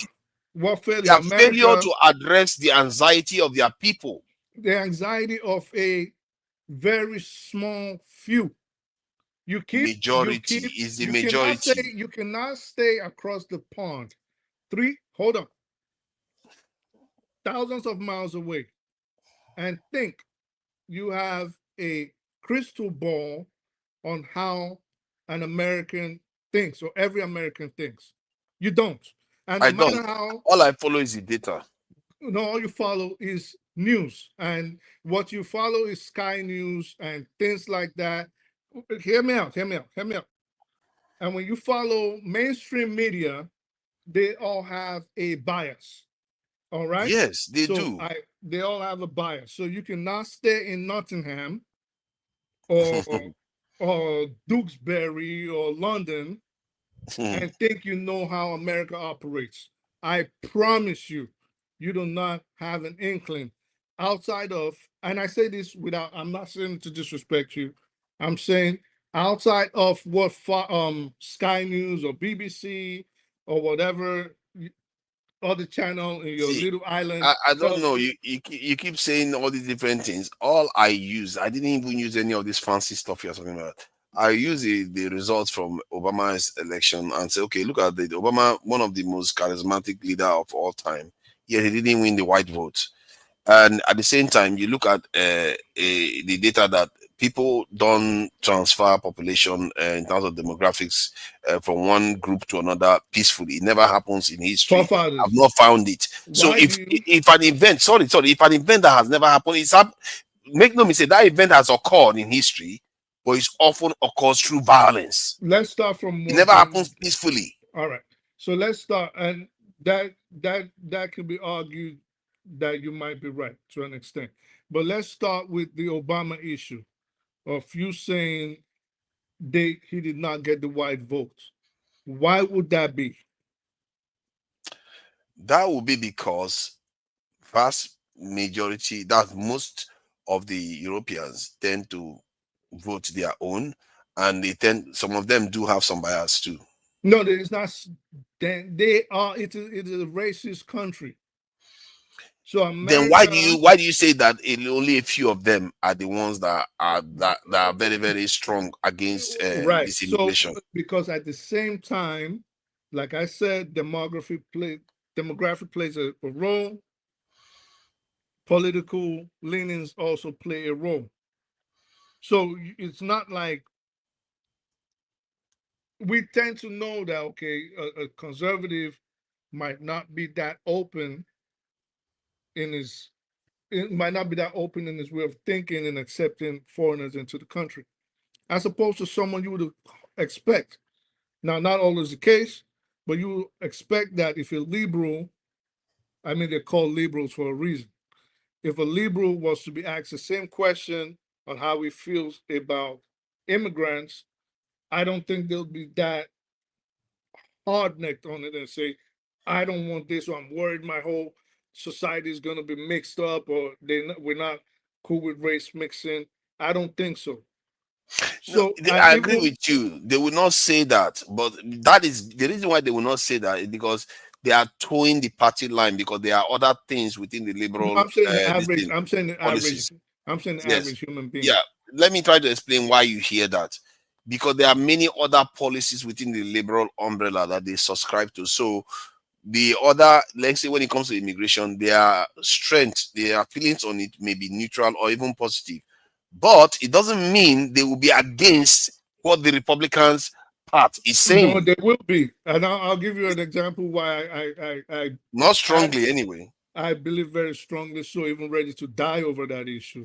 And there are some that would die over it. Well, there's a lot of them there's a lot of them that will die over it. And I'll tell you, give you one historical fact to my position. The American Civil War. So the American Civil War was basically a fight over emancipation, meaning they want certain side wanted blacks free, certain sides wanted blacks still enslaved. It's still carrying on till today. The descendants of both sides still, to a large extent, still hold the same position. And there were people that were willing to die for it. And they did go to war and die for it. No, I think the true reason for that was, yes, the slave issue came into it.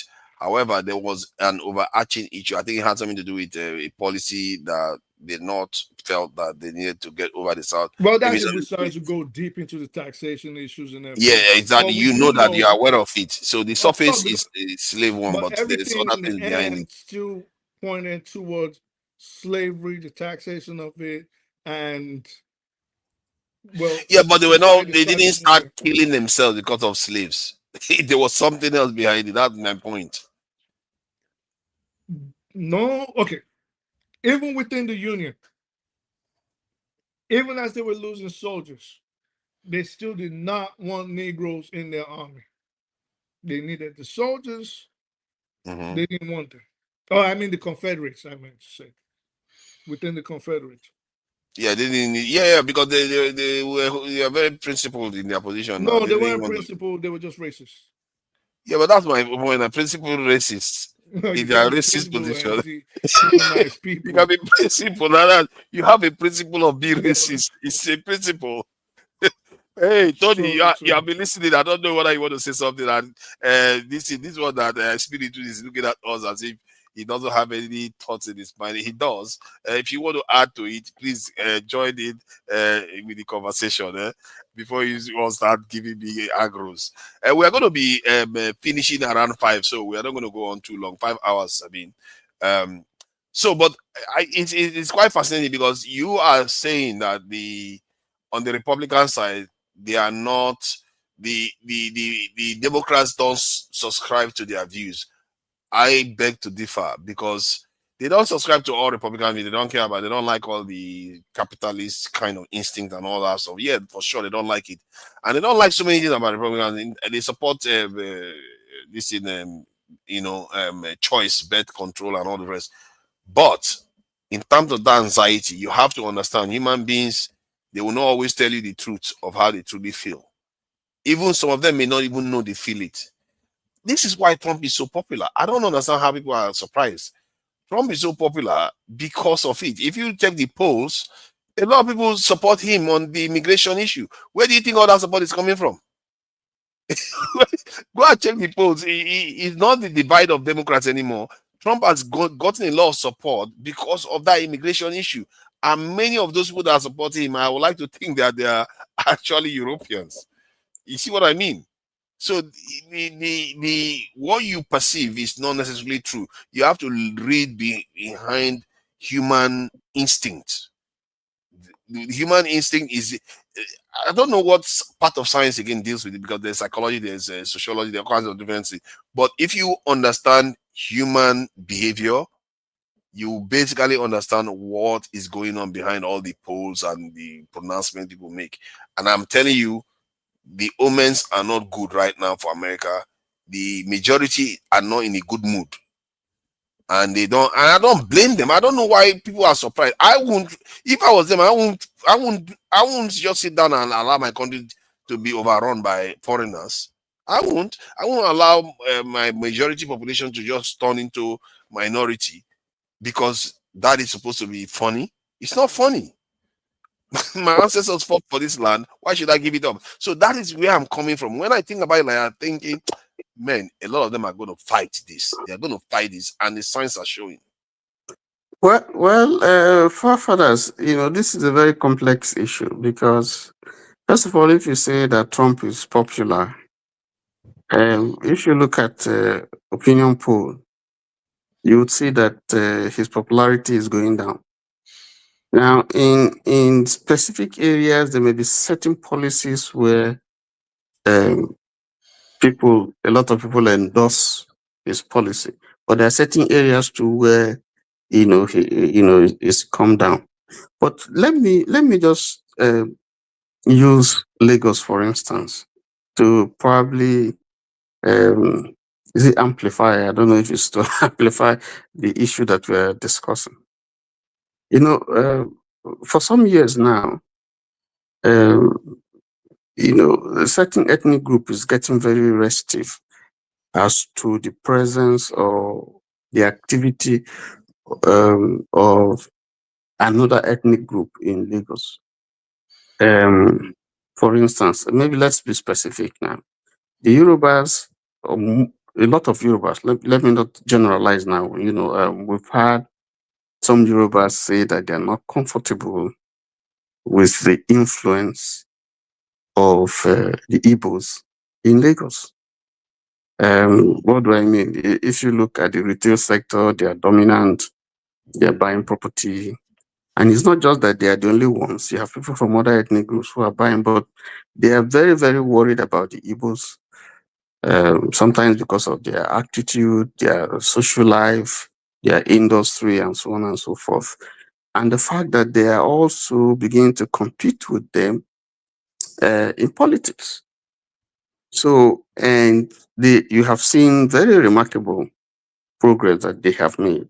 I think there was a time that we had someone from the southeast who is who was in the State House of Assembly. But you see, but the Constitution, gives every Nigerian the right to live and to associate and to run for election anywhere, any part of the country, so long as he's a Nigerian. So, but there is that fear, and it's not just in Lagos alone. Even in my state, I can tell you in my town, we have also that kind of fear that certain people are beginning to take our land, buy our land, and so on, because they have the money and they can buy land for whatever cost, and they set up industries there. People are failing, and they're coming to the villages, areas that used to be 100% reserved for the natives. Now you now have some sort of people coming in and buying up property. Now they don't force people to buy those. They don't force those people. You willingly sell your property to them. Okay, the same way you see in Lagos, because that's part of what people have said. That listen, you are the ones that sell land to these people, and then now you now feel that they are taking over your land, but you sold it to them. They didn't take it by force. That's the same thing that you are seeing here. Everybody came from somewhere. It is just that there are those who came earlier before, and they now see themselves as the owners. Okay, because if you want to talk about if you want to follow it strictly the way you are arguing, the real people who own America, or most part of America, are the Indians. Yeah, the Native Americans. But they are in the minority today. They are the ones that are supposed to be shouting that we are marginalized. We are, even though the Constitution has given some concessions to them. Okay, but they're the ones that are supposed to be shouting that, they've taken their land and so on, but that's not what you see. Now, is it right for people to say, well, we feel threatened? It's normal. That's a normal. That's why I use Lagos. That's why I use my town and so on. It's normal for people to feel, these people are taking over, because there are certain rights that you enjoy that you're going to lose. When, for instance, take Onitsha, for instance. The average Onitsha person, when it comes to voting and choosing who represents them, his right to make that decision has been encroached upon, because Onitsha is dominated predominantly, I think, more outsiders than the indigenous themselves. So when it comes to voting, the Onitsha man hardly has the same right of voice that he used to have many, many years ago, when you didn't have this kind of cosmopolitan opposition. So they have a right to say, listen, we have to put a check to this sort of thing. You understand? So in some places, you find the local government saying, okay, street names, it must only be so people who can, be allowed to take street names. Certain areas, nobody will buy land. Certain practices, Is it not fascinating though? Because this conversation is interesting, because I like the fact that you try to even highlight the same patterns you see in every, many societies. And one other pattern I'm seeing again is the idea that economic success seems to invite this trend. Yes. Otherwise you run, because if you look at the only country I would say that economic success haven't necessarily invited this trend, at least to a threat to them, in a way they turn to the threat to themselves, which is Japan. Japan is one of the most homogeneous country, even if the economic success but at the same time, their population is dwindling like crazy. So by not subscribing to this, allowing foreigners to come in, their population now is falling rapidly. So it's almost as if economic success, one way or the other, either you bring foreigners in to take over, or you yourself will do your will do yourself in. It's a strange dynamics, and That is true. That is perfectly right. You see, the immigrant population has contributed quite a lot to American economy. They are contributing, and they have contributed, to the same growth of Lagos, America. same to Onitsha Yes. again. The same thing with Lagos, the same pattern. So you ask yourself, why is America doing this diversity visa where it allows people to come in and come and take up come and take permanent residence, have resident status, and then eventually you have a pathway to becoming Citizen. citizen. Why? Because if you look at the policies, it is designed to bring in people who they think over time will contribute to the growth of the economy, and they have really done that. Now, the same you who is doing that from all parts of the world, now you are now at some point feeling that this thing is almost becoming a threat. Because this thing is not directed at Latinos, because it's just that we have had this incident from the southern border. So that's the one that is looking like it's a problem. Now you have benefited tremendously from people coming in. Now, and you are happy with that. But now you are now frowning at part of the consequence of allowing people to come in. The whole thing, I don't know, man. It's really strange, isn't it? Because the whole dynamics is like there's no escape or something. I'm just trying to think of a case where a nation is able to tap into foreigners coming in at the same time being able to maintain sanity and things. I think Americans did that. They did that for a long period of time, and it seems to have worked well for them, because most of the time it was Europeans that were coming in, Italians and all the rest, Germans came in. But now it's Hispanics, but they can't take it anymore because Hispanics are slightly different people. So this is where the problem is. The dynamics is the same.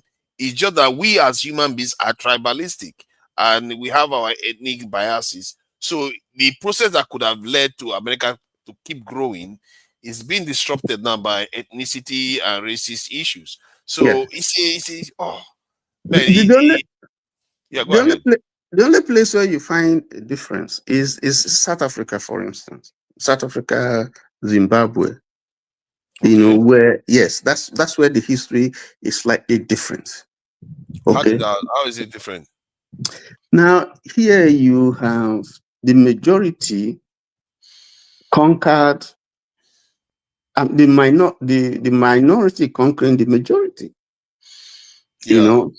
So now at some point the majority rose up to say, we don't want this anymore. We have to take back our country. So that's one place where it is different.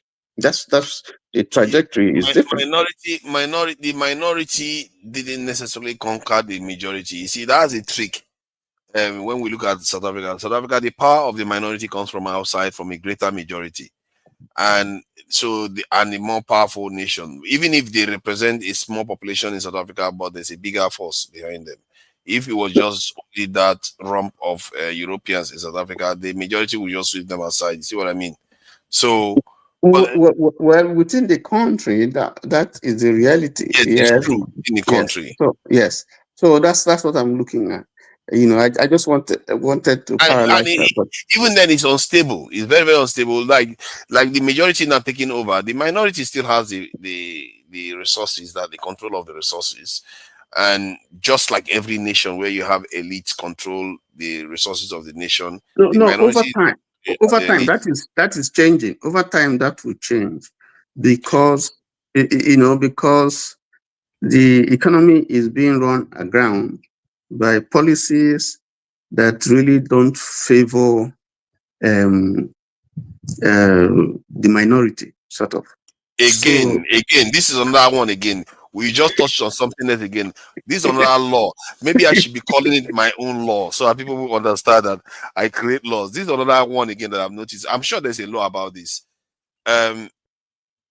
Minorities that control power, in short, all the elites of every nation, let's put it that way, elites of every nation don't concede wealth. They hardly concede wealth peacefully. Just like minorities don't become majorities peacefully within nations. Elites don't concede their wealth easily, whether they are white or whether they are black. As a matter of fact, the more because they are white, it's more likely that they will resist it because they fear that if they concede the wealth to the black people will come after them. It's not the same as with black man giving black man money. So you see what I mean? So that dynamics I think is going to happen is do you think it's going to happen peacefully based on what I just revealed to you? Think about it. Any nation in the world, have you ever seen an elite concede their wealth to the poorer people in that nation without anybody job him? It's going to happen just like the same policy we are seeing here. All that the government, the ruling government needs to do is to begin to enforce policies that will emasculate those that they don't feel too favorably with, like in South Africa, like the land issue, for instance. So eventually you would decide yourself whether to still remain here or to move away and go somewhere else, because the system, the environment is hostile to your business, to your livelihood, and so on. So they don't need to drive you out, but you just say, okay, I'm done. You think I'm moving Europeans on. will just pack and leave all that wealth? Why would they leave the wealth? They will never leave. Well, some of them have left. Some of them are left to come here, taking advantage of Those are the Trump's. poor ones. I gather that they don't do so well in the West. They always return back. They don't do so well. So the point, back to our issue here, the point is that here it's very complex. There are so many issues that are at stake. The demography is changing, fast changing, and if there's a way you can say that this immigration thing is a way to put a check, to the influx of certain people, who have been coming here in droves. Okay. But apart from that, there are other policies too that you will see that actually discriminate, clearly against certain persons, certain groups, certain, gender, and so on and so forth. And all of them couched in politics. So when you have another dispensation, for instance, I give you an example. There's a military barrack in North Korea. Sorry, not in North Carolina. That is called Fort Bragg. It's been Fort Bragg, and is named after an army general that I think Democrats, yes, think that they are not favorably disposed to. So they got the name of that barrack changed from Fort Bragg to something else. Trump came, changed it back to Fort Bragg, and so many other places too. That was changed. So you begin to ask yourself, what is the whole thing about changing and unchanging and stuff? Because there is a way that personality is perceived by one party different from the way the other person, is. For some people, it reminds them of something that is disastrous. For some people, the guy is a hero. So, yeah, but the same issue still remains, though, in terms of the challenges the US is facing now because of that demographic shift. Even if it's masked as immigration issues, masked as DEI issues, masked as DEI and all kinds of things. Yeah. So what you teach in school and what you don't teach and all that. So if I point, was to ask you to predict, though, sorry, I wanted to ask you to predict something because we don't have a lot of time left. If I was to ask you to predict where this is going in the next year, because I think the next year there's going to be an election in America. So, what do you think in terms of the economy, in terms of freedom of speech, in terms of the Epstein file? These are three major areas, and in terms of the war in Gaza, where do you think everything is going to? And Ukraine too, you can just summarize it, one by one, or just take a few out of them because they're quite. That's quite a large. That's a big load. But let me tell you. That's a big load. Let me tell you the kind of Epstein case is dead. No need. Let me tell you the kind of you see Epstein case. I just say one or two things. If you look at what we read, if you look at how Epstein died, you would see that the sequence of events, is suspicious. Even some people are still questioning whether he truly committed suicide or something else happens. I'll leave it there. Because if you look at the events that happened, the first time there was an attempted suicide, quote and unquote, they now put him under strict surveillance. And when they did say that he committed suicide, certain people who were supposed to be on duty were not on duty. And yet this is a man who's supposed to be kept under strict surveillance. So if you look at some of the issues, some footages, CCTV That's footages really are odd. missing. They are supposed to be watching him for this purpose, and you can't make it up. Yes, Only in there's America you get this garbage of course. yeah. So and then you had someone who say, "Oh, we'll release everything, and now the person is saying, "No, there's no need. It's all hard. There's no need. It's a waste of time." Anyway, so let me just put that one aside. But the kind of politician that I'm looking for to be a leader is someone like John McCain, who, when someone who was supporting him said something about Obama and called him names, John McCain said, no, stop that. He's not. Yes, he's my opponent, but you can't say that kind of a thing about him. And that's the person that he is running against. So that's the person who knows the politics of how to draw the line and how to speak specifically to issues. And if we have that kind of leader, then I think all these things that we're seeing, all these distractions and so on, and they're negatively impacting American economy and politics and so on and so forth. But if you have that kind of leader, I think that America will begin to rise again. So do you see a recession by next year, before next year election? Or you think American economy will recover and that won't be a factor in the election? The advantage that America has, like Nigeria, Nigeria has been bleeding and bleeding and bleeding, and you're wondering, this cash cow, why hasn't it died? If the things that happen to Nigeria happen to Togo or Benin, there will be no country. But somehow, even on life support, the economy still has managed, to teeter on and so on and so forth. So there's resilience. There's something about the economy that is strong. I think the same thing with America. There's something about the American economy that keeps it going, even though we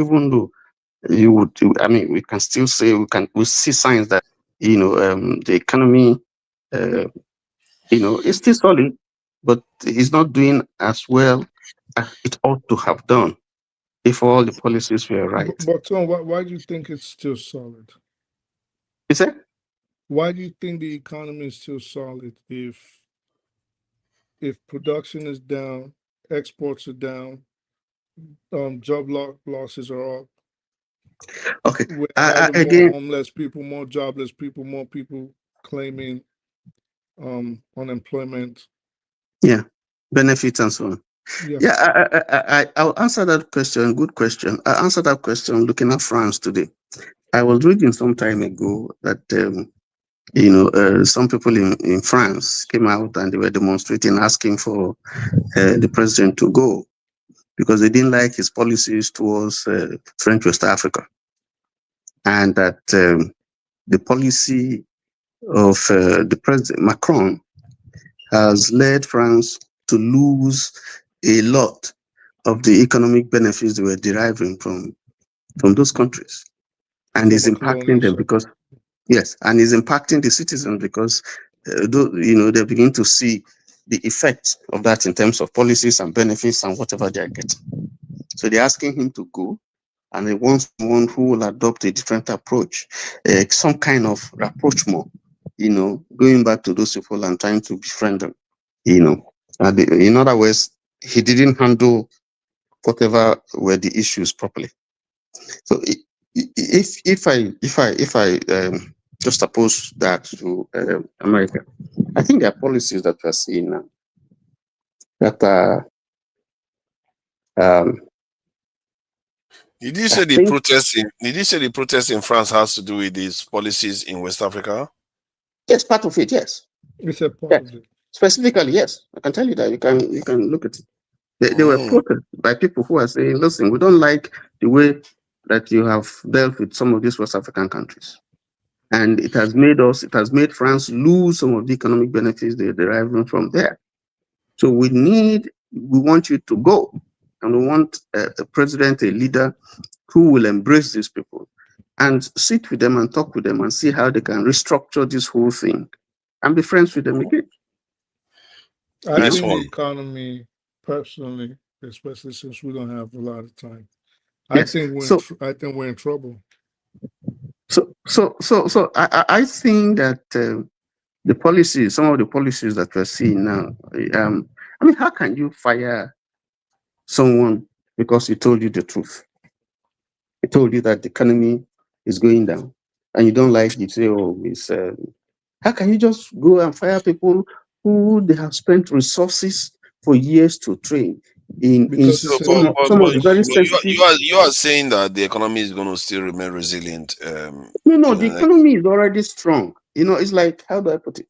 The economy is strong, okay? So you can enjoy that benefit up to a point. But if you continue with consistently with that kind of policy, then the impact is going to be disastrous. But Tony, how strong is an economy where month after month the unemployment claims keep rising and exports are low, production is low? Yes, because before this it's climbing. Before this government, in debt. Before this government, the economy, whether you like it or not, was doing very well. Yeah, because of Biden's policies. It was doing very well. All the index, all the statistics, where the important thing now is it not how it, because if the economy weakens, it may affect Trump's popularity. And if he affects his popularity, then his overreach, the way he's wielding power now without control, maybe it will energize to an extent the Democratic Party and its opposition against. So I may slow him down a little bit. And maybe that is a good thing in the context of where America is going right now, because right now they are just going headlong to just take over almost every aspect of American life. So I don't know I don't know whether this thing is going to lead to a recession. I can't be sure. No, I think we're already in a recession. For sure. We've been there for a minute. But I feel sorry for the person that will announce that. But there have been warnings that the economy may go into recession. Even though the fundamentals. Who is going to read that report? Who is going to read that report to Trump? And come to what you said about it affecting his popularity, I don't think it'll do that much damage to his popularity. I don't think so too. I don't think so because some people, especially in Middle America, to them racism is more important than the food they put. Yes, that's for sure. That's for sure. No. When we talk about damage to his popularity, you find out that even when you look at his popularity, you haven't had any significant. It's the same base. The same base. It's still the same thing, basically. Yeah. He's not interested in winning more people. He's just interested in retaining his base. He's not. He doesn't even care about winning friends overseas. Not to mention at home. He doesn't care about anybody. So long as his base is there, people who would. I sincerely think the turning point for America, and I'm very glad about this, is that Christians are finally, conservative evangelicals are finally realizing that we should not be subsidizing Israel, as we've been lied to forever, and it is not a friend of ours. So that's the area. You're right. That's the area where there's been some movement, because there are some who solidly were behind him, and some of them are beginning to say, "Well, no, wait, you're having this is universal not." health care, you have free education from kindergarten up to university, free home, your rents are paid, and then we have Skid Row all over the country. We have Skid Row, we have a homelessness problem, we have a mental health issue that nobody is willing to finance. Our veterans are coming home, losing their minds, PTSD, disabled, so it's a lot of things, and people are coming in all of this, that happened, they quietly passed a bill. I don't know if Tony, where they allocated an extra $16 billion for Israel, and it came out, and now all the conservatives are in uproar now. I think it's $6 billion that they said they want to send weapons to Israel recently. Everything was up to like about 16 billion. Even in Nigeria, they work in Nigeria. Even in Nigeria, you see the US is even trying to cut Nigeria right now, because there's a recent there's a report that the US just approved about 346 billion weapons arms deal for the Nigerian Air Force. No, 340 something million, not billion. Million. Billion. 346 million arms deal. That's a start, because there's precision ammunition there that I thought. Yes. About 10,000 MK-87 bombs, laser guided base kits, and 5,000 precision rockets. But you see, the intention is, even though it looked like it's to fight terrorism, but there is behind it. There is a cover story. I mean, there's an undertone to that, because what do you think it is? Yeah, in the last 3 years, the US has been pushed out of West Africa, Mali, Niger, Burkina Faso, and they've cut ties with France, as you know. The US lost about $100 million drone base in Niger. In 2024. Now, so what he's seeing is that it is fast losing its influence in the West African sub-region, whereas Russia is trying to make inroads. China is also there. Now, but the most strategic thing, that makes Nigeria very important is the Gulf of Guinea, which is one of the busiest maritime route on earth, for oil, to Europe and the US. So what they're trying to do is if we can retain Nigeria as a friend, irrespective of whatever feelings they may have about the government that is in power, then we can guarantee, because if you look at all the fight that America has been doing, we talked about it some time ago, whether it's the Gulf of Guinea, whether it's the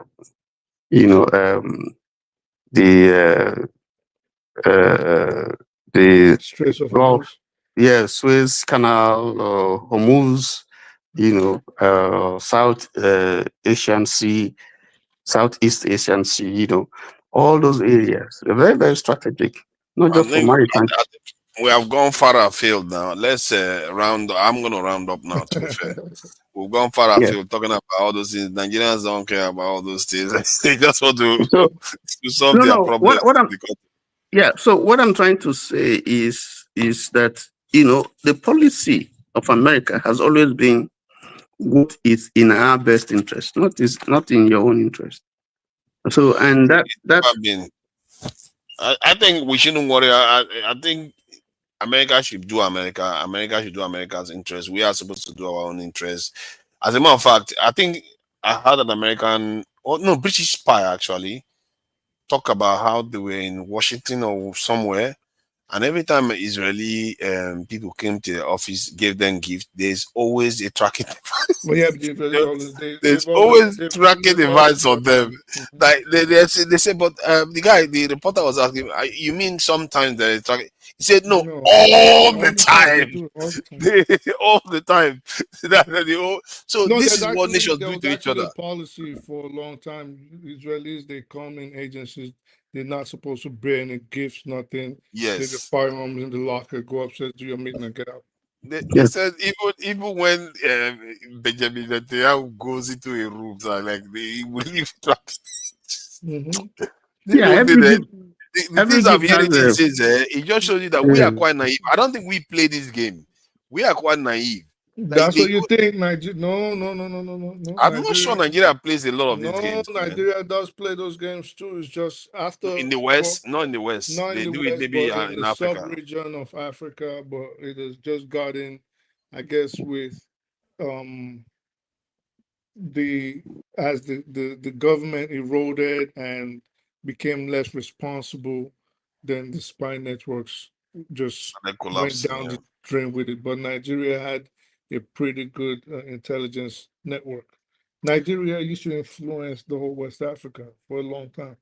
Yeah. For a long, they decided we'll get our act together again. We have to get our act together and start reasserting ourselves. As a matter of fact, that's what's going to make us relevant. And our leaders are not ambitious enough. I think there's so many paths for Nigeria to travel that will bring a lot of prosperity. I have to respect Saudi Arabia today in terms of the quickly after Israel bombed Qatar, they quickly said defense pact with Pakistan. You have to respect that. So they are moving quickly. To go down in the Middle East. It's about it's about to go down. Yeah, we'll see. I wish I could have had time to be having sooner or later. I'll make time to be having more conversations and coming online, doing more philosophy, conceptual thought stuff a bit more, and talking about more of these geopolitics and different regions. It's just a shame that things time constraints. There was no fighting here today, so that's good. Yeah, that's very nice. Apart from meeting Mr. Roforofo. There's no time this guy shows up, he doesn't start a fight. There's no time he shows up, he doesn't start a fight.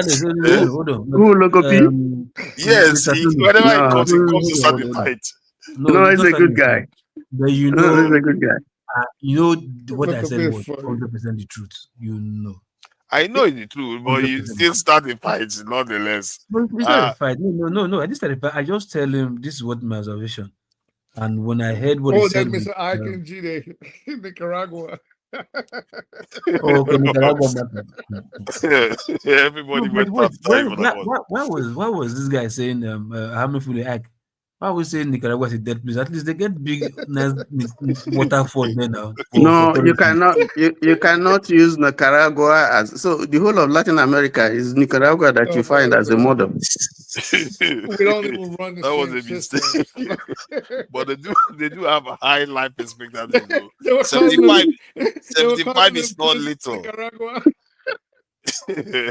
I went that time for that one. They attract tourism now. They attract tourism now. Yes, it's not a failed state. They may not have a high GDP per capita, but it's not a failed state. Have you ever stepped foot in Nicaragua? Went up time. But okay, ladies and gentlemen, I really appreciate your time here today, and I must say I felt a little bit short of my duties. I was supposed to ask people to like, share, and subscribe. Please do that. It doesn't cost you anything. I must say YouTube people are very stubborn.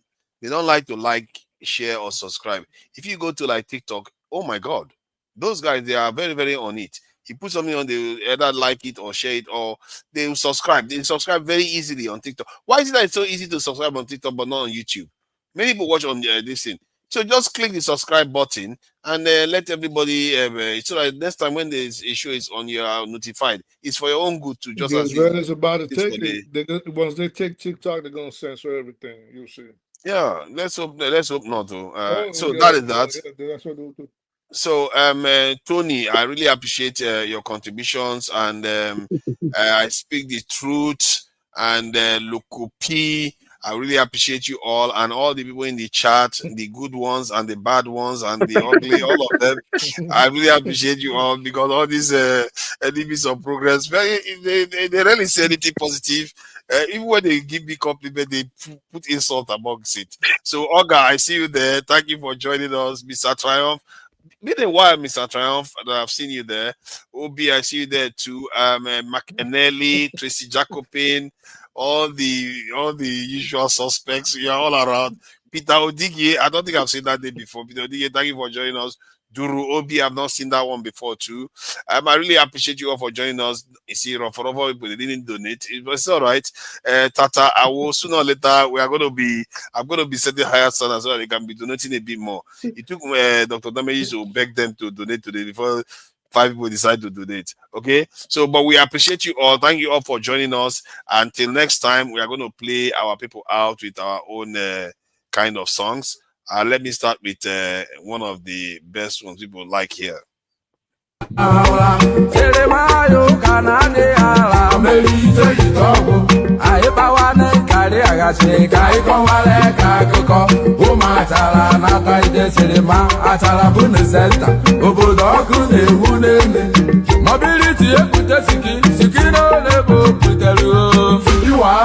Siki 2, Siki 3, Siki 4, Siki 5, Siki 6. Oh, we take a winner.